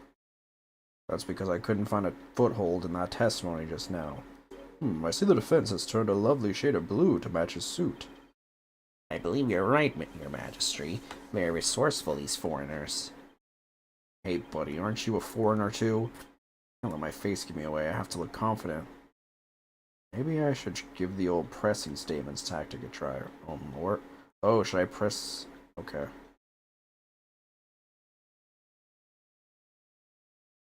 Delusional, am I? We'll see about that. Wild ideas, that's called delusion. A mixed up lawyer drowned in confusion. Indeed, the defense's sinful wrongdoing has made him lose touch with reality. Let's hear it. What'll it be for this sinner's flight of fancy? Nothing, because I'm not the delusional one. I just know there's gotta be some secret trick to opening the treasure box. Oh, really? And where exactly is this secret hidden? The secret is obviously hidden in the key. There's obviously some secret hidden in the key. I'd like to examine it, if you please. Ha ha ha ha! You don't know when to quit, do ya? Here, go ahead, examine it all you like. Nothing. I don't see a thing. Well, defense, what have you discovered? I'm afraid I haven't discovered anything, Your Majesty. Here, I'll return it now. I told ya, didn't I tell ya? Yes, you told me. There's just no reasoning with this man. The accused forced the lock open. There's no other explanation. That's right. He desecrated the box by opening it without using the Mitama key. Wait, what did he just say? I'll sing it as many times as I have to get it through your thick lawyer skull. Well, the Mitama key unlocks the treasure. Force it and reap the founder's displeasure. Yeah. For the forgetful defense's sake, could you please add that to your testimony? If I have to, carve it into your brain, lawyer man. Only the Mitama key unlocks the treasure. Force it and reap the founder's displeasure. Ugh, I could really use a partner to consult with right about now. You seem to be having a hard time. Can't do anything without your little friends. I feel bad for your poor subordinates having to always pick up your slack and all. Pick up my... I'll show him. Get your head back in it, Phoenix. You can do this. Think back on everything I've heard. Yes, that one statement is definitely fishy. Alright.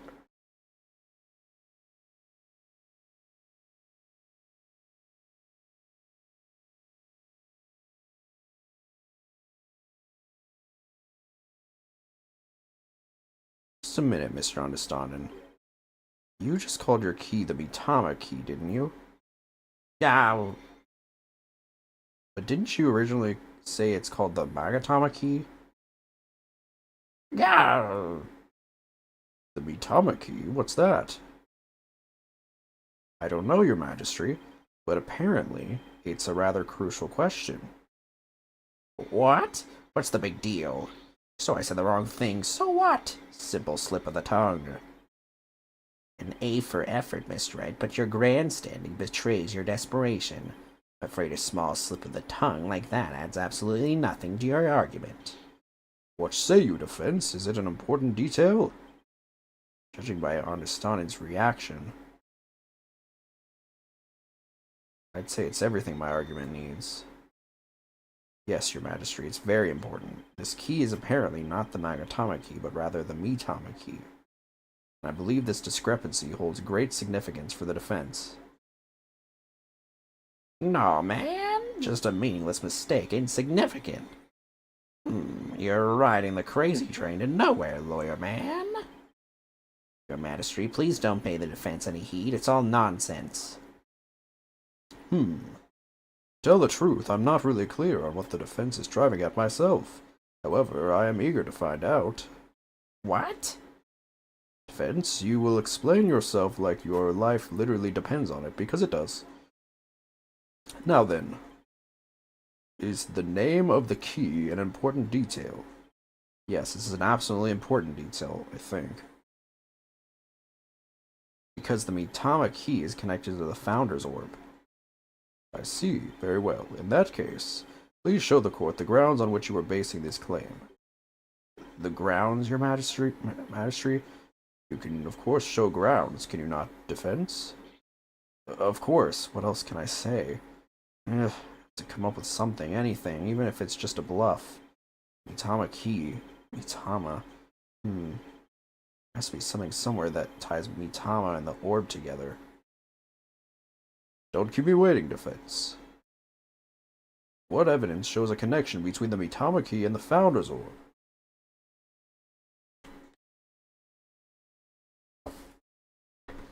Ooh. When the butterfly embraces the Mitama, the favor of the orb is bestowed. What's that? The Song of Ceremony. All this time, the answer was right there in front of me. It's right there in the Song of Ceremony performed during the Dance of Devotion. Your Majesty, the Song of Ceremony tells of the treasure of the founder of Kuranism. But hidden within its lyrics is the secret behind how to really open the treasure box. Holy Mother!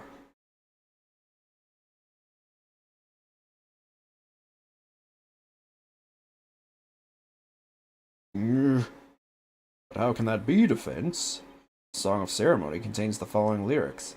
When the butterfly embraces the Mitama, the favor of the orb is bestowed. I believe the Mitama here refers to the Mitama key. Well, yes, it is the same word, but that doesn't mean...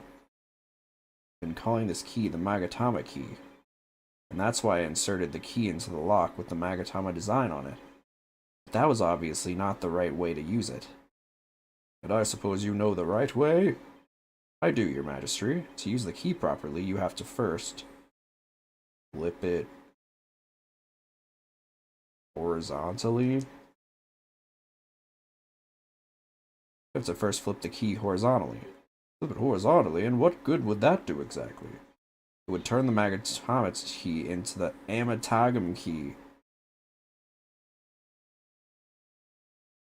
Is this motherfucker serious? But haven't you been trying to argue that it's the Mitama key? Oops, that's right. My apologies, Your Majesty. Please disregard all that. What you really have to do is flip it vertically. If we turn the Magatama shape upside down like this,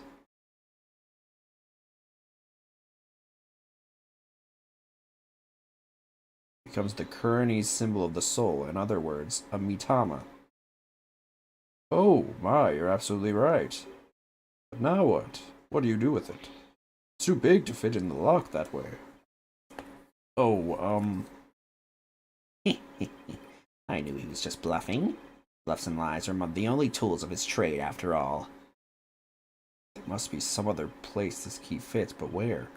Let's see, what were the words of the Song of the Ceremony again?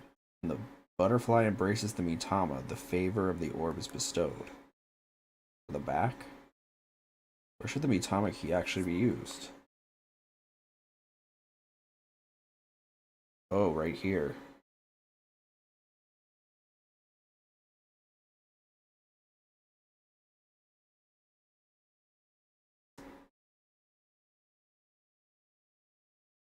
Clink.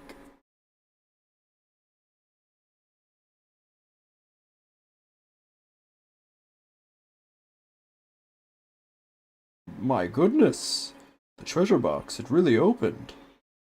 No way, man! What? No! And that, ladies and gentlemen, is the real secret behind the Song of Ceremony. It's the true key to opening the treasure box.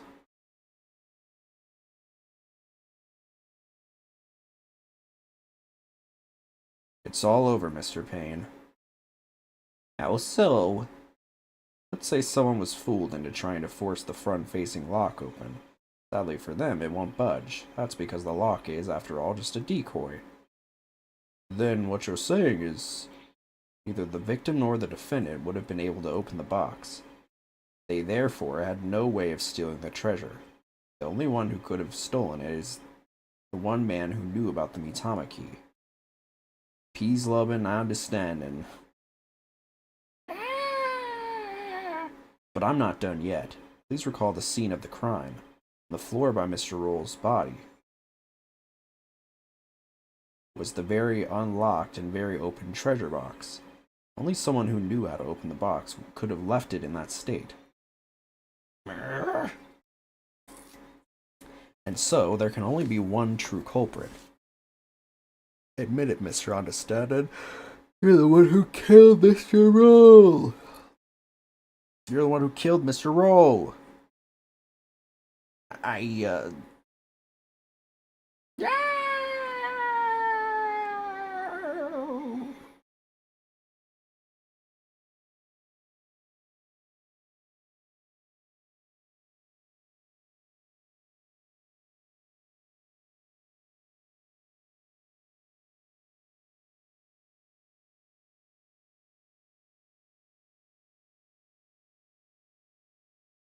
Okay.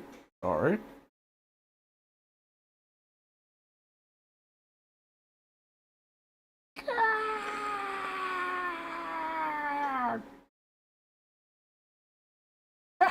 Yeah. Cuckoo, cuckoo. Okay. Curse him. It's all his fault. Why did he have to try and steal a treasure? Why'd I have to spot him with that box on my way to the storeroom after the morning dance? It's his fault I had to cause that blackout and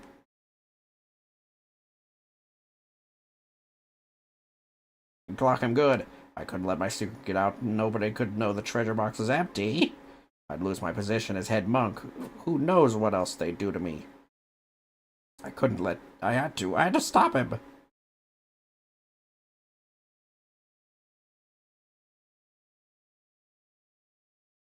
What a shocking development. I can scarcely believe it. Nothing like this has ever happened since the DC Act was enacted 23 years ago.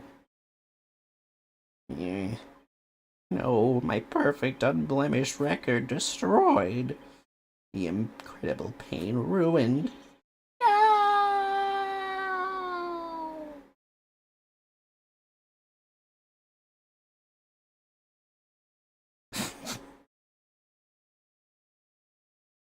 The lawyer really win? Can't believe it. Yeah, this can't be happening. Peace, I said peace. Honestly speaking, I'm just as shocked as everyone else. But the truth has been made known, so it's time for me to give my verdict. In the name of the Holy Mother, this court finds the accused, Albie Urgard, not guilty.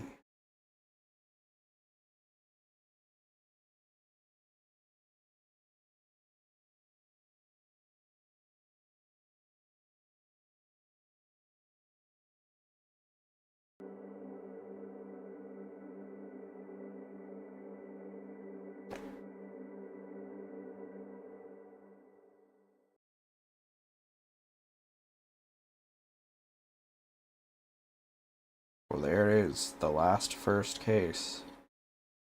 April 24th, 1:36 p.m., High Court of Karain. Accused lobby. There's still quite a commotion. People from the gallery show no sign of clearing out. I can't believe it, not guilty. I'm still in shock. Can you believe that guy? I feel everybody's eyes on me. This can't be happening. It's impossible. Oh, Holy Mother, preserve us. Never been in a defendant lobby quite this uncomfortable. Mr. Wright. Oh, Albie. Thank you. Thank you so much for what you did for me. I'm just glad it turned out okay. It was touch and go for a while there. I'm really sorry, Mr. Wright. I had a really hard time trusting you at first. That's okay, Albie. I know how unpopular lawyers are in this country for some reason. But how did it ever get that way in the first place? Allow me to explain. At least, I wish I could explain. But I don't really know why. I never even questioned it before today. By the time I was born, all the lawyers were already gone. As far back as I can remember, verdicts have been based on her benevolence's insights. Right, Rafa, the royal priestess. You would imply that the trials of this country are unfair? To explain, outsider. How verdicts founded on truths imparted by the very souls of the dead lack impartiality? For her part, I'm sure she really believes in what she says, but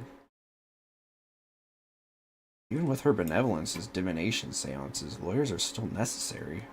Without proper defense, people could easily wind up receiving wrongful convictions. Mr. Wright.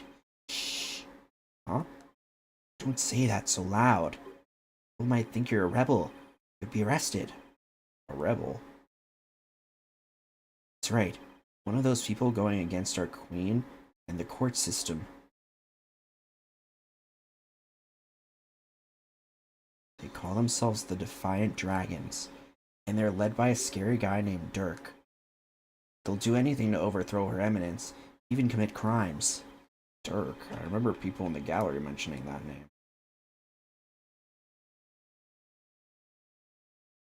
The things you're saying sound a lot like the stuff they say. But you're not scary like that Dirk guy. Pardon the intrusion. Oh. Order the intrusion. You, yeah, you. I want to talk to you, see? Light, is it? Right, sir. Phoenix Wright. And you are? I'm the Kuranese Minister of Justice. The name's Inga Karkul Karain. Inga Karkul. I oversee the whole legal shebang. I was watching that three-ring circus in there. You were? Wow. The Minister of Justice. So he's in charge of the entire court system, Defense Culpability Act and all. Minister Inga, how are you, sir? Run along, Mini-Monk. Grown-ups are talking here. Yes, sir. Very sorry, sir. May I help you with something? Just wanted a good look at you. Guys like you aren't exactly a dime a dozen around here. Well then. Got a nice rack on you. He's eyeing me like I'm some kind of exotic creature in a cage. Oh yeah, might as well share this little morsel with you. Turns out Roy was a seasoned thief, a repeat offender, see? Had my men look into it, and they found all the booty he'd pilfered right there in his digs. But he seemed like such a nice man. Hi, Mr. Roll, why? Guess he was doing it for the family. What a mook. A mook? How can you say that? Guess that kind of sob story gets you common folk all misty-eyed, huh? Anyway, another thing. I had my men check out that understanding fella, too. He wasn't the one with the sticky fingers. It's the insurgents. What? They put the squeeze on our head monk, apparently. So he gave up the founder's orb and tried to keep it hush-hush. Wow, I see. Thank you for letting me know. Yeah, say, White. That was a cute little number you pulled in the courtroom today, wasn't it? First not guilty ruling in 23 years. You're making waves, see? Stirring the pot. Catch my drift? Oh, well, yikes, I'm in for it now. Thanks to that song and dance, we know our precious national treasure got nicked. So I'm gonna call it a wash and let it slide this time. All I did was defend the accused. You do best to read between the lines here, chump. You're standing on thin ice, you get my drift? Even a dirty, no good Nick punk knows to cash in his chips before the house steps in. Huh? Do us both a favor and keep an eye on the path you're walking down. You never know whose toes you might be stepping on. This ain't your turf, buddy. Never forget whose soil it is you're standing on.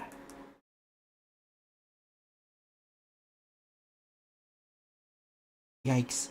He was kind of scary, wasn't he? Yeah, well, no use worrying about it.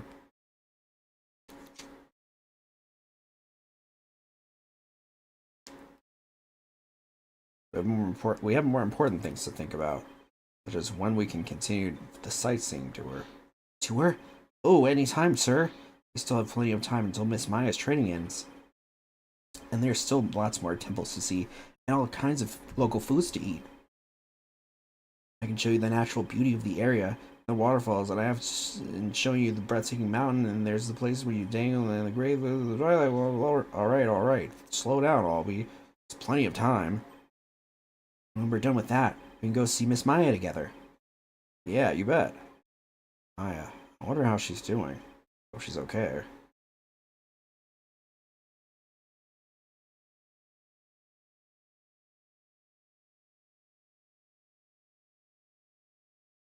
Oh, how about that?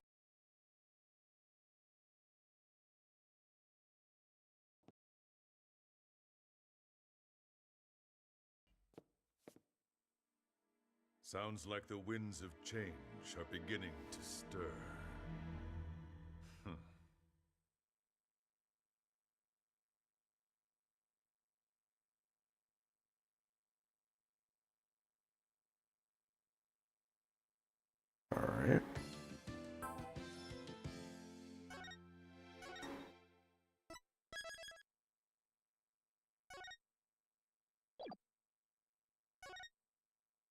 start the next one, the magical turnabout.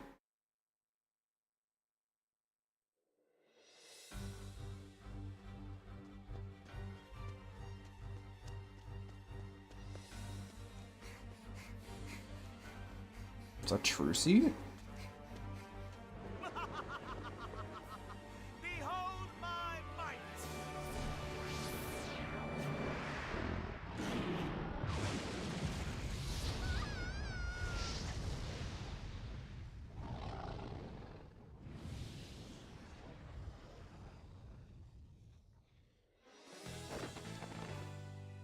Shame on you, Mr. Rias!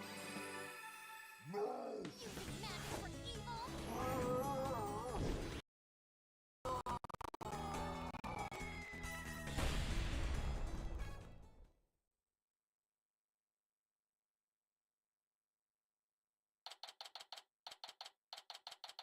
April 27th, 10 o'clock a.m., Penrose Theater stage. And that's how the evil magician, Mr. Rias, Okay. Died. I don't know. see you for Act 2, everybody. Defeated. Brava, brava, Trucy. Wow, Apollo, wasn't that a great trick? You bet. I've never seen such a great magic act. Did you know they've even featured Trucy's show on TV this morning? Penrose Theater. Well-known gateway to success for entertainers. It's here at this famous theater that we'll finally get to see... Trucy writes, Trucy and Grammary Land. The long-awaited revival of the magic of Troop Grammary. Wow, that explains why there's a TV crew here to cover the show. This is the perfect opportunity to promote the Write Anything agency, too. After all, people look up to things they see on TV, right? But wouldn't they be looking up the talent part and not the law part of our agency? Mamma mia, you're right. We'd get nothing but requests from Trucy's fans, wouldn't we? Oh well, guess we've gotta make it the old-fashioned way. My name is Apollo Justice, a rookie lawyer with only about 2 years of experience under my belt. We're here to see Trucy's magic show. She's a fellow member of our agency. We came on behalf of our boss, Mr. Wright, who's away on a trip. Ooh, and did you hear, Apollo?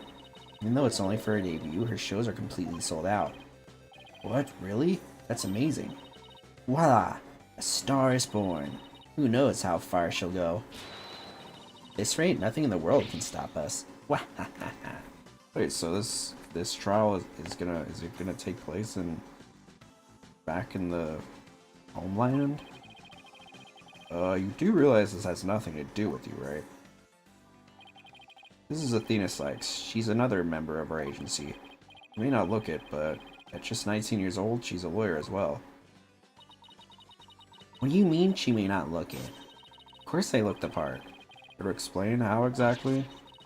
Oh, come on, have a heart. Stop treating me like a child. That gadget around Athena's neck that spoke just now, that's Widget. Widget helps Athena out with her special field of expertise, analytical psychology. He also has a habit of blurting out whatever Athena's really thinking. Yeah, this little guy can be a little unruly at times. Hey, upgrade me already. Your attention, please. The show will restart after a 20-minute intermission. We ask that you please be back in your seats before the next act. Thank you. Hey, why don't we go say hi to Trucy in her dressing room during the break?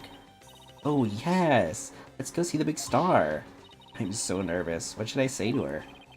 Whatever you usually say to her at the office every day?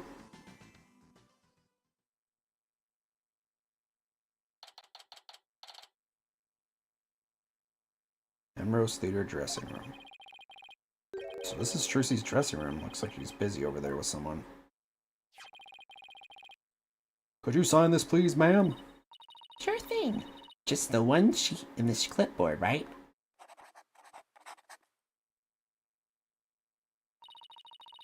Fan asking for Trucy's autograph, maybe? I don't think so. It looks like some kind of contract. Thank you very much. I'll get this to the producer right away. Great, thanks. Oh, Polly, Athena, you came. Of course. Congratulations on your big debut. Thanks. Who was that just now, by the way? Somebody from Take-Two TV. They want to turn my magic show into a TV special. They're planning to broadcast it nationwide. Can you imagine? Wow, you really are a big star. Hey, can I get your autograph later, Trucy? Sure. My signature is in high demand today. Would you like one too, Polly? Yeah, actually, I would. Oops, looks like I ran out of flyers, so I'll just have to sign your forehead instead. Hey, knock it off. Look, just forget about the autograph. This is Trucy Wright. She's a magician and Mr. Wright's adopted daughter. She's become quite renowned in the magic world these days for her impressive skills. A lot of people get this wrong, but Apollo's actual job is being my magic assistant. No, you're the one who gets it wrong. Oh, think you can do that trick you always do at the office for me, Trucy? Okay. Okay. Beholds. Okay. Beholds the wondrous magic that can make anything disappear. 3, 2, 1, ta-da! My magic panties are an extra-dimensional galaxy. Brava, Trucy, brava! Okay, but why do you always have to make my attorney's badge disappear? Well, that's because out of everything at the Right Anything Agency,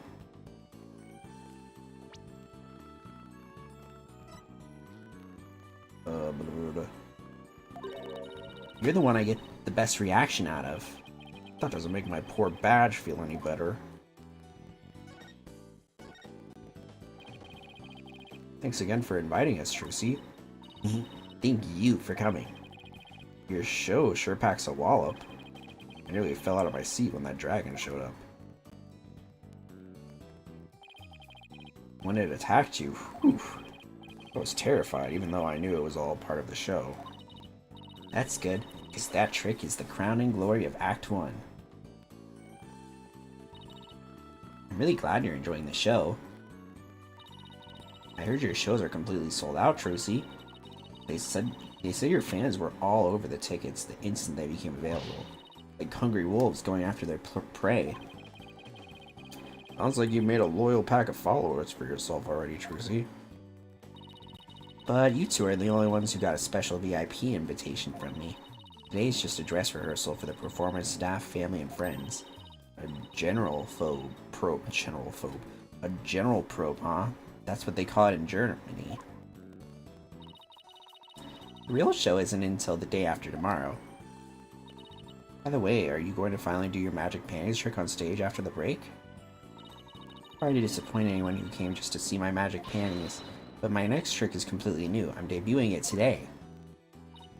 Oh, a new trick, huh? Are you gonna chop Apollo up into little lawyer bits? Funny, I don't recall ever agreeing to anything like that. Well that does sound like a good idea. Today's trick is a totally new Troop Grammary original.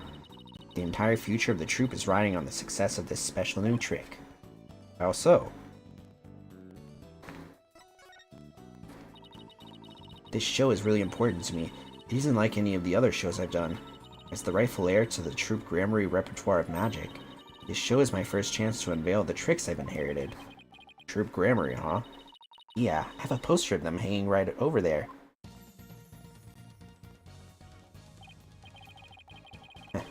Feels like it's been ages since I've seen a picture of them. Troop Grammary was a group of magicians who dominated the magic world in their day. Trucy's the sole heir of the troop's entire repertoire of stage magic. Huh? Who's this guy in green and purple on the left here? Oh, that's the great Mr. Ruiz, the other magician in today's show. He used to belong to Troop Grammary too, a long time ago. Oh no, he's gonna get murdered? But he's kinda sexy. Hey, so tell us more about this special magic you're gonna reveal today. It's a secret Troop Grammary trick, left behind by my late granddaddy, Magnifi Grammary. It's been performed before, so this is the first time it'll be seen by the public. The grand unveiling, huh? No wonder she's been working so hard. Well, I'd better get going. Oh, where to? Practice my act, of course. The show's only a few days away. You're really pushing yourself. Didn't you practice until late last night, too? Yep, because everything's gotta be just right. Trucy inherited all of Troop Gramarye's magic tricks from her father when he died, and the troop's entire legacy is now resting on her shoulders. No wonder she's feeling the pressure. Looks like everything's going well today, though. I mean, that last trick was perfect. Grace under pressure, that's me. After all, a true entertainer always keeps a smile on their face. That's the Troop Gramarye creed. Hard to believe you've accomplished so much, even though you're still in high school. But to tell you the truth, I'm actually pretty nervous. Who wouldn't be? Oh, I bet this would do the trick. You'll be fine, Trucy. If anyone can do it, you can. But Polly, that was just the boost I needed. Thanks. Paula's fine sure has a way of really hitting you right in the heart and in the ears. Enough ragging on my voice already. Trucy? Oh, hi, Bonnie. It's almost time for the second act. Oh, okay, thanks. Well, Apollo, Athena, enjoy the rest of the show. Break a leg, Trucy. Thanks, I will. Hope her new trick goes well. Hey, this is Trucy we're talking about. She'll be fine. Oh, I wouldn't be so sure. Huh? Fuck. Wouldn't be so sure. Performing magic is like walking on a tightrope. There's always an element of danger. One little mistake can even cost you your life, you know. I wonder if she'll make it across today. And what do you mean by that exactly? Oh, nothing. Now, if you'll excuse me. She's gone. What was that all about? Judging by what she said, I'm gonna guess she's probably a magician too. Come on, Apollo, we gotta get back to our seats now or we'll be late. Ow, stop pulling.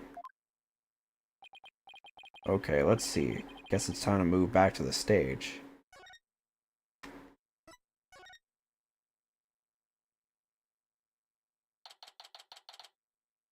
April 27th, Penrose Theater stage. Hurry up, Apollo. It's about to start. I want to see what Trucy's next trick is. You're really wound up today, aren't you? Why don't you take your seat and try to relax? Whoa, look. There's a TV reporter over there. With a TV camera and everything. Oh yeah, baby. You know, sit down. You're blocking people's view. You should feel like I'm babysitting here. Hello, everybody. Hello, everyone.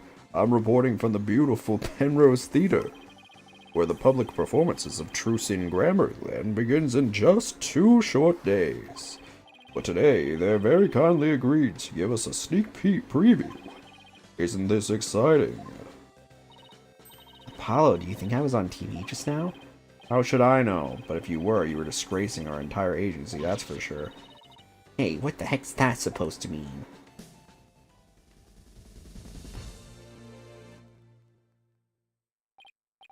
Ooh, here it comes. Now, give up your dastardly ways!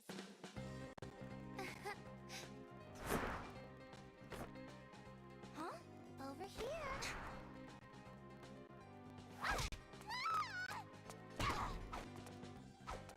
Damn. Okay, Fergie.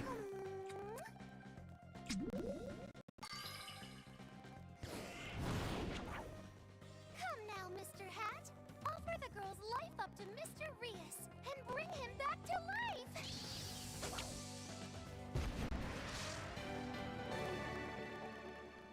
What? Just when and how did she make the switch? You won't be reviving anyone today. Uh-oh.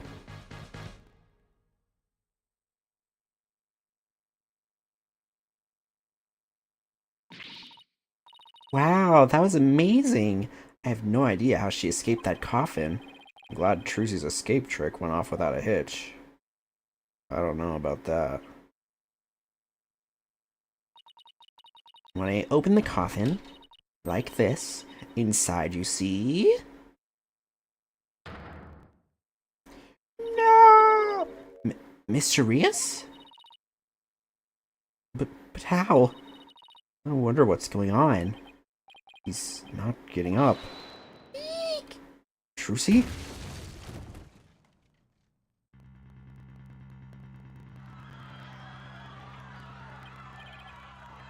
What just happened? Whoa, man, an accident? Is, like, that guy dead?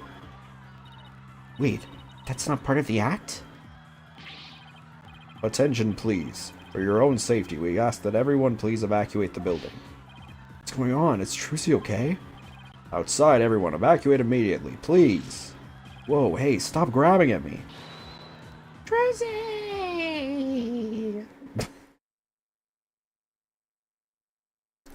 Trucy! April 27th, Penrose Theater. They kicked us out. Hey, what gives? Somebody please tell us what's going on? Poor Trucy. Hope she's okay. Hey, here comes that staff member from before. Your attention, please. We regret to inform you that today's show has been cancelled. What? But I was looking forward to the rest of it. We are very sorry, but the theater is on lockdown pending a police investigation. Excuse me, is it because of that accident? That man in the coffin, is he... well, we're still trying to figure things out, sir. But I can tell you that Mr. Wright is fine. Miss Wright is fine. She wasn't injured, so please don't worry. Thank goodness she's okay. Hey, you there. What the heck's going on? They wouldn't even let me in, for crying out loud. Oh, Mr. Rettons. There was an accident during the show. An accident? Great, just great. That's all I need right now. You have any idea how much money we're sinking into this program? And you are? The man behind the scenes, that's who? This is a fine kettle of fish, let me tell ya. Spinning all this is gonna be a real pain in my posterior, believe you me. Spinning, as in covering it up? Look, I gotta get inside. Seriously, can't a guy catch a break around here? Well, there he goes. Why don't we go back to the office for now? I'm sure Trucy will call us once things have settled down. Yeah, I guess you're right. So, Athena, any ideas? Sorry, I've got nothing. I mean, it was just one amazing trick after another. Who could figure it all out? I was asking if you have any ideas about the accident, not the show, Athena. Can't believe they had to cancel the rest of the show. Wonder if Trucy's okay. Yeah, poor thing. After all her hard work, too. Sure wish Mr. Wright was here right now. Well, I guess we better head back to the office. There's nothing we can do here.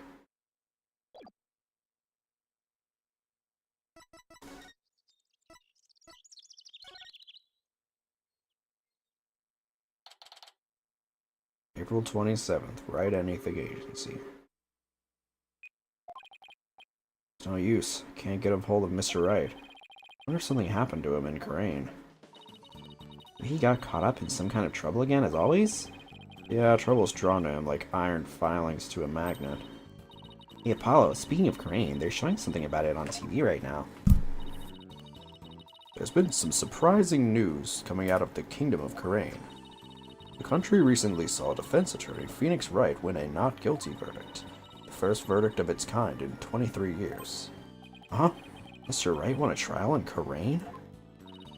Lawyers are said to be highly disrespected in the Kingdom of Crane, so Mr. Wright's win was an upset victory amidst entrenched hostility. Wow, did you hear that? The first time in 23 years. Yeah, but what was he doing in court there in the first place? I thought he just went for a visit. So he was in some kind of trouble, just like we thought. Next, an update on the unfortunate accident that occurred at the Penrose Theater. Conveniently. Hey, now they're talking about the accident at Trucy's show. Famed magician, the great Mr. Rios, was skewered with a sword and died on the spot. Oh no! So he really is dead. And now, here's the footage of that deadly moment.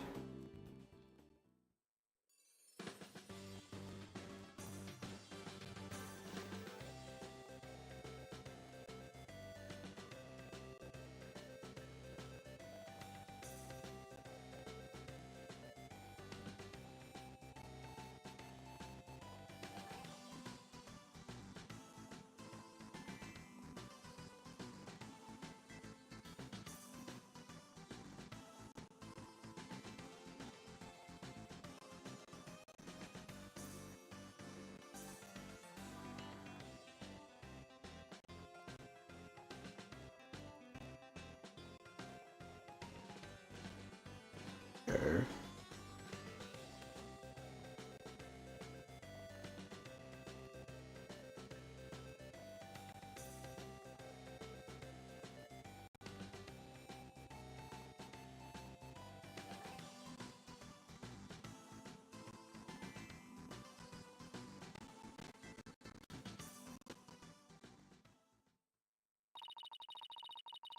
Mr. Rios' body is invisible in this footage, but these are still very shocking images.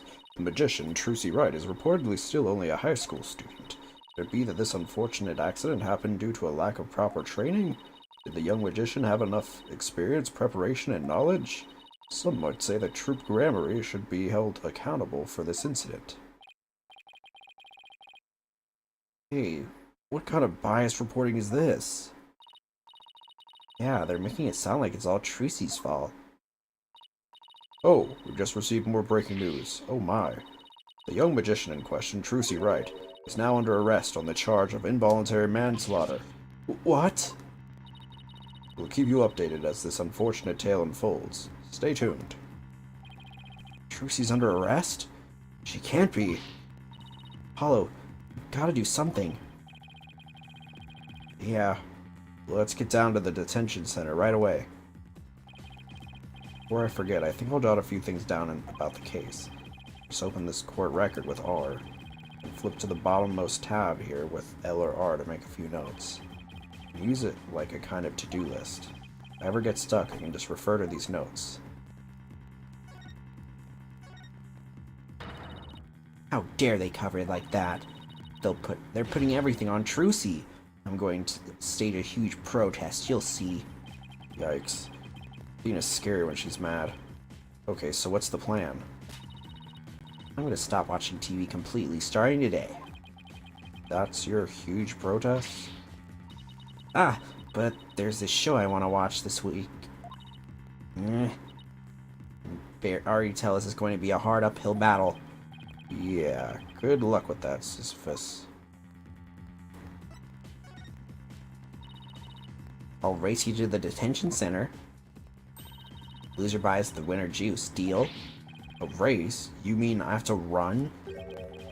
Just skip the running and go straight to me buying you juice. Yes, that's the 4th free juice this month. Tina's getting really good at sponging off of me. Sponging. Come on. They're gonna make me wait for...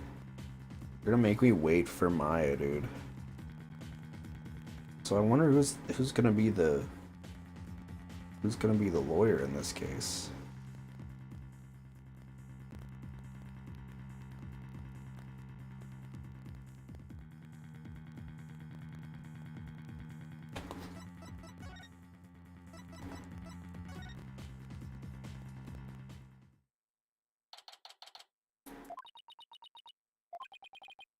Or Trucy. What can we even say to her?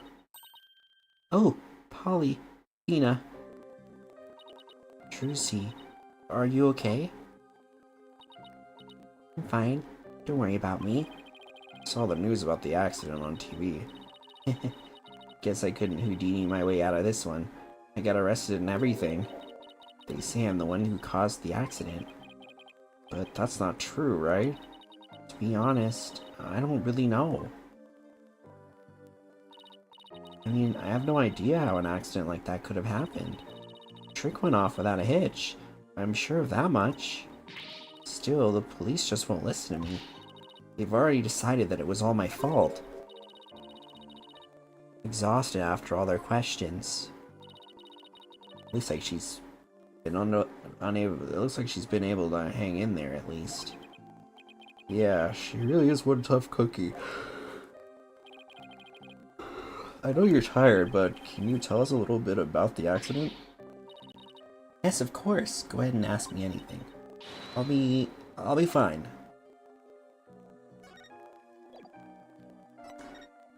Oh yes, I can examine rooms again. Thank God. I'm so glad you can examine the rooms again. I hated that you couldn't examine in the last game. You can only examine like certain rooms. It was like, why? What's the point of that? I feel like it takes a lot of the fun out of like finding things, you know?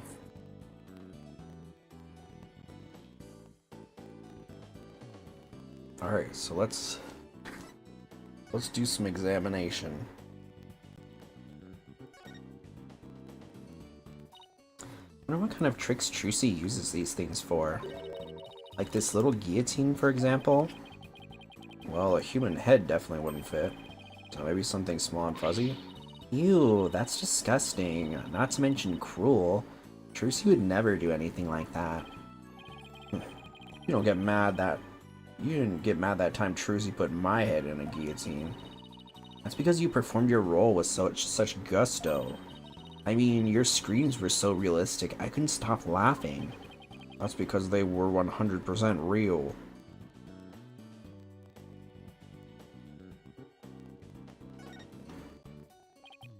Yet another magic prop. Oh, a hoop! I'm really good at that. How about you? Nope, I just don't seem to have the knack for it. I figured as much. After all, you're not really in tune with your body.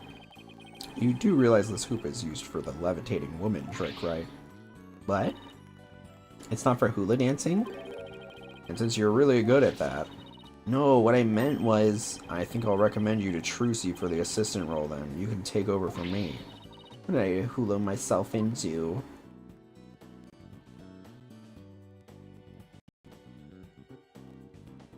Bro, Phoenix, you got an Amazon package.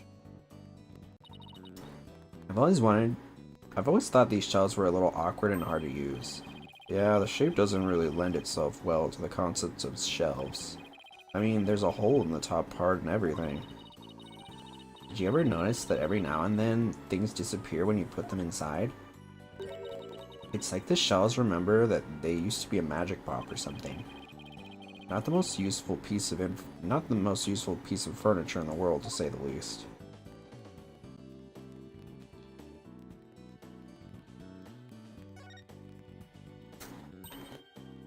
I just watered Charlie, so he's looking pretty perky.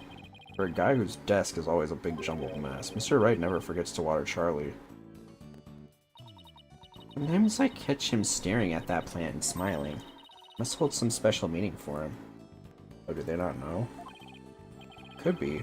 He did say Charlie's been in this office since his first days as a lawyer. He doesn't seem to want to talk about it much, though. One thing's for sure, Charlie is no ordinary plant.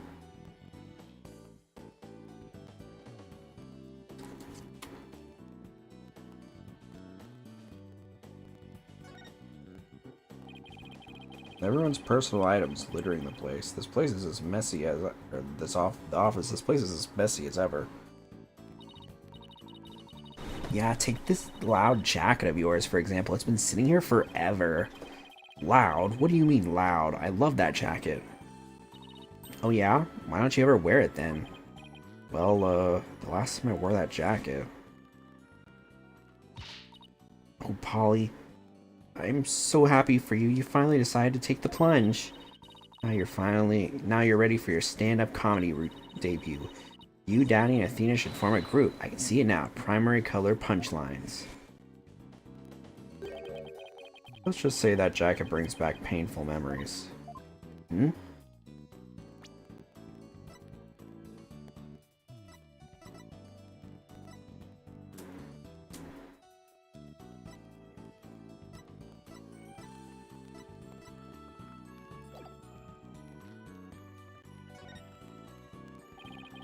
Mr. Wright sure has a lot of law books and old case files. It sure looks that way, doesn't it? But take a closer look. Most of those books and files have to do with magic. Oh wow, you're right. Just hidden behind law book covers. Little by little, Trucy is taking over the whole office with her magic equipment. I hate to admit it, but recently, I sometimes feel like I'm going to forget I'm even a lawyer when I'm here. It's not like Trucy's magic is starting to take over your brain too.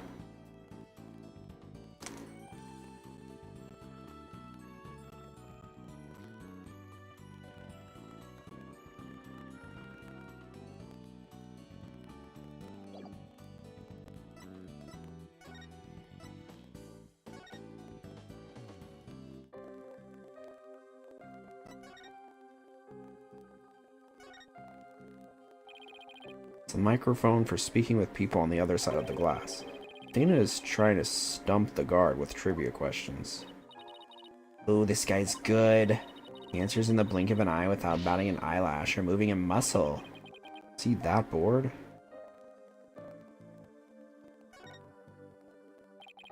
The guard is just standing there completely motionless.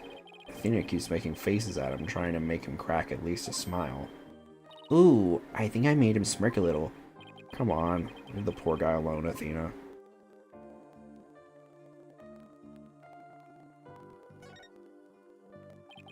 The security camera stares at us with its cold, unblinking eye. I don't know why, but it gives me the heebies with a side order of jeebies.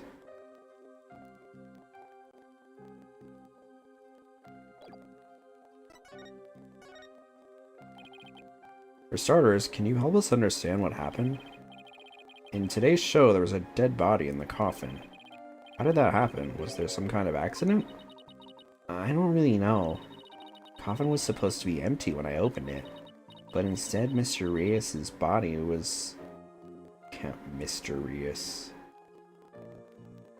Mr. Reyes was in there. That must have been a huge shock for you. And when the dragon set piece fell down at the end, that was an accident too? Must have been. I have no idea how or why that happened either. Nothing went the way it was supposed to. I still can't believe Mr. Reyes is actually dead. As tough as she is, this is obviously taking a toll on her.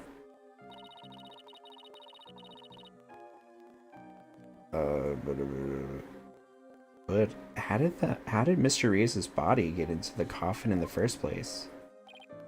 Trucy, we need you to tell us the secret of the trick. You know what they say, a magician never reveals their secrets. But I guess I should make an exception this time.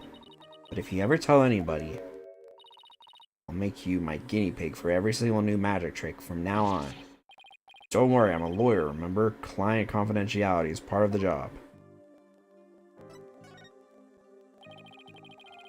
Yeah, I'll remember that when you're like, sorry, Trucy, I gotta say this. So let's call this trick Trucy's Great Escape. How did you get out of the coffin? Alright, here goes. I'll reveal the trick just for you two. Prepare yourselves for an exclusive explanation by magical girl Trucy Wright. There's a secret trapdoor in the stage that leads down to the understage passage. Trapdoor? So when did you slip down into the when did you slip down into the understage passage? Remember when Mr. Hat was on stage holding a sword next to the coffin? Well, by then I had already escaped from the coffin and was waiting under stage. And while I was down there, I did several things to get ready for the next part. What technique? Okay, so what happened next? Mr. Hat was quickly raised up the catwalk by the wire. There's a cushion up there that acts as a shock absorber when Mr. Hat hits it. Meanwhile, I popped back onto the stage through a different trapdoor. And voila! The switch is complete. Stage diagram added to the court record. I had no idea all of that was happening. I was so convinced you were still in the coffin. That's what professional magicians do. They make their audience see something that isn't really there. In other words, you make us see illusions, right? We call it misdirection. While we keep you busy believing one thing, we're busy making something else happen. What we say is there really isn't. And what we say is there really isn't. And what we say isn't there actually is. I get it. It's kind of like a magical bluff. But there's no escaping the fact that the victim's body was actually in the coffin. It wasn't empty like it was supposed to be. Yeah, that's the part I don't understand. The last thing in the world I expected to see in there was Mr. Rias. Could he have climbed in there by mistake? I should get back to asking Trucy about the accident. Can you tell us more about the victim?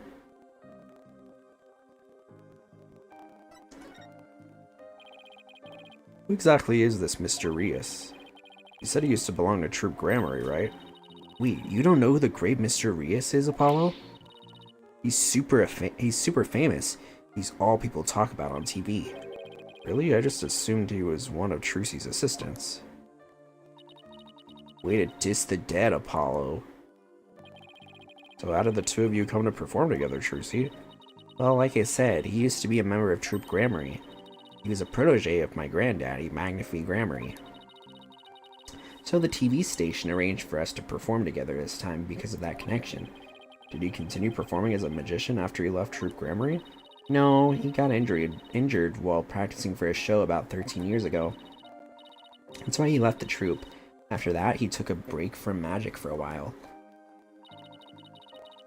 I'm pretty sure it's a recent thing. I'm getting famous again.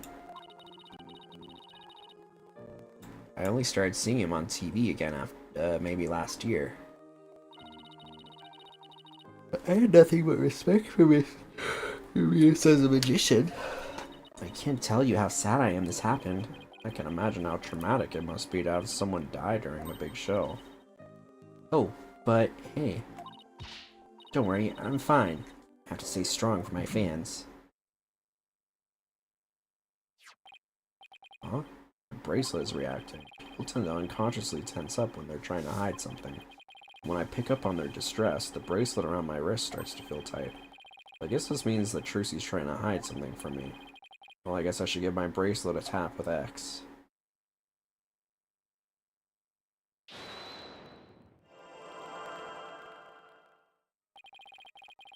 And see things others can't. The slightest twitch, gesture, or change in expression.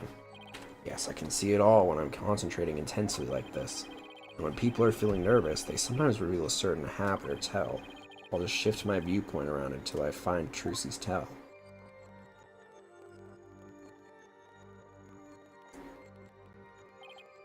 Okay, I think I found her telltale tell. Now to listen carefully to every word and see what she gets shifty-eyed over. Then I'll perceive whatever she seems nervous about to get to the bottom of things.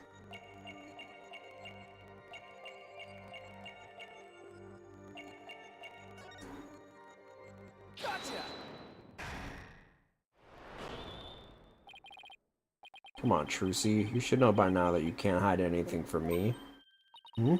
Don't tell me that your bracelet reacted. Yep. And here I thought my smile was going to do the trick. Looks like I broke the first rule of being a magician. True entertainer always keeps a smile on their face, right? I remember hearing you say that before. That's right. It's a Grammary motto that my daddy used to say before he passed away. I'll never forget it.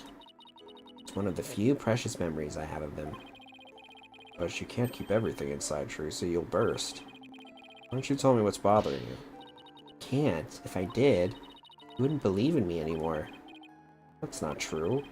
As an entertainer, you believe in always keeping a smile on your face. And as a lawyer, I have a belief that's important to me as well.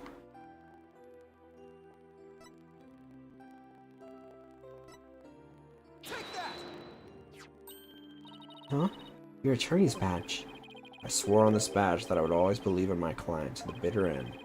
That's the cornerstone of being a good lawyer. Mr. Wright taught me as much. So no matter what you tell me, I'm going to keep on believing you, Trucy. All I ask for you is for you to have a little faith in me, too. Alright. Thanks, Polly.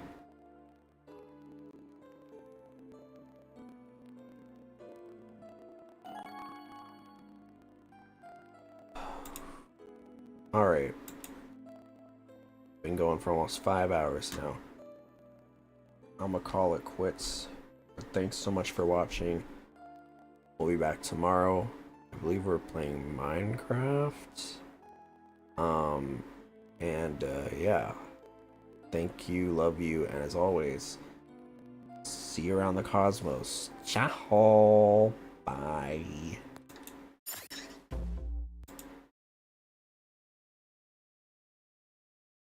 The last Ace Attorney, officially.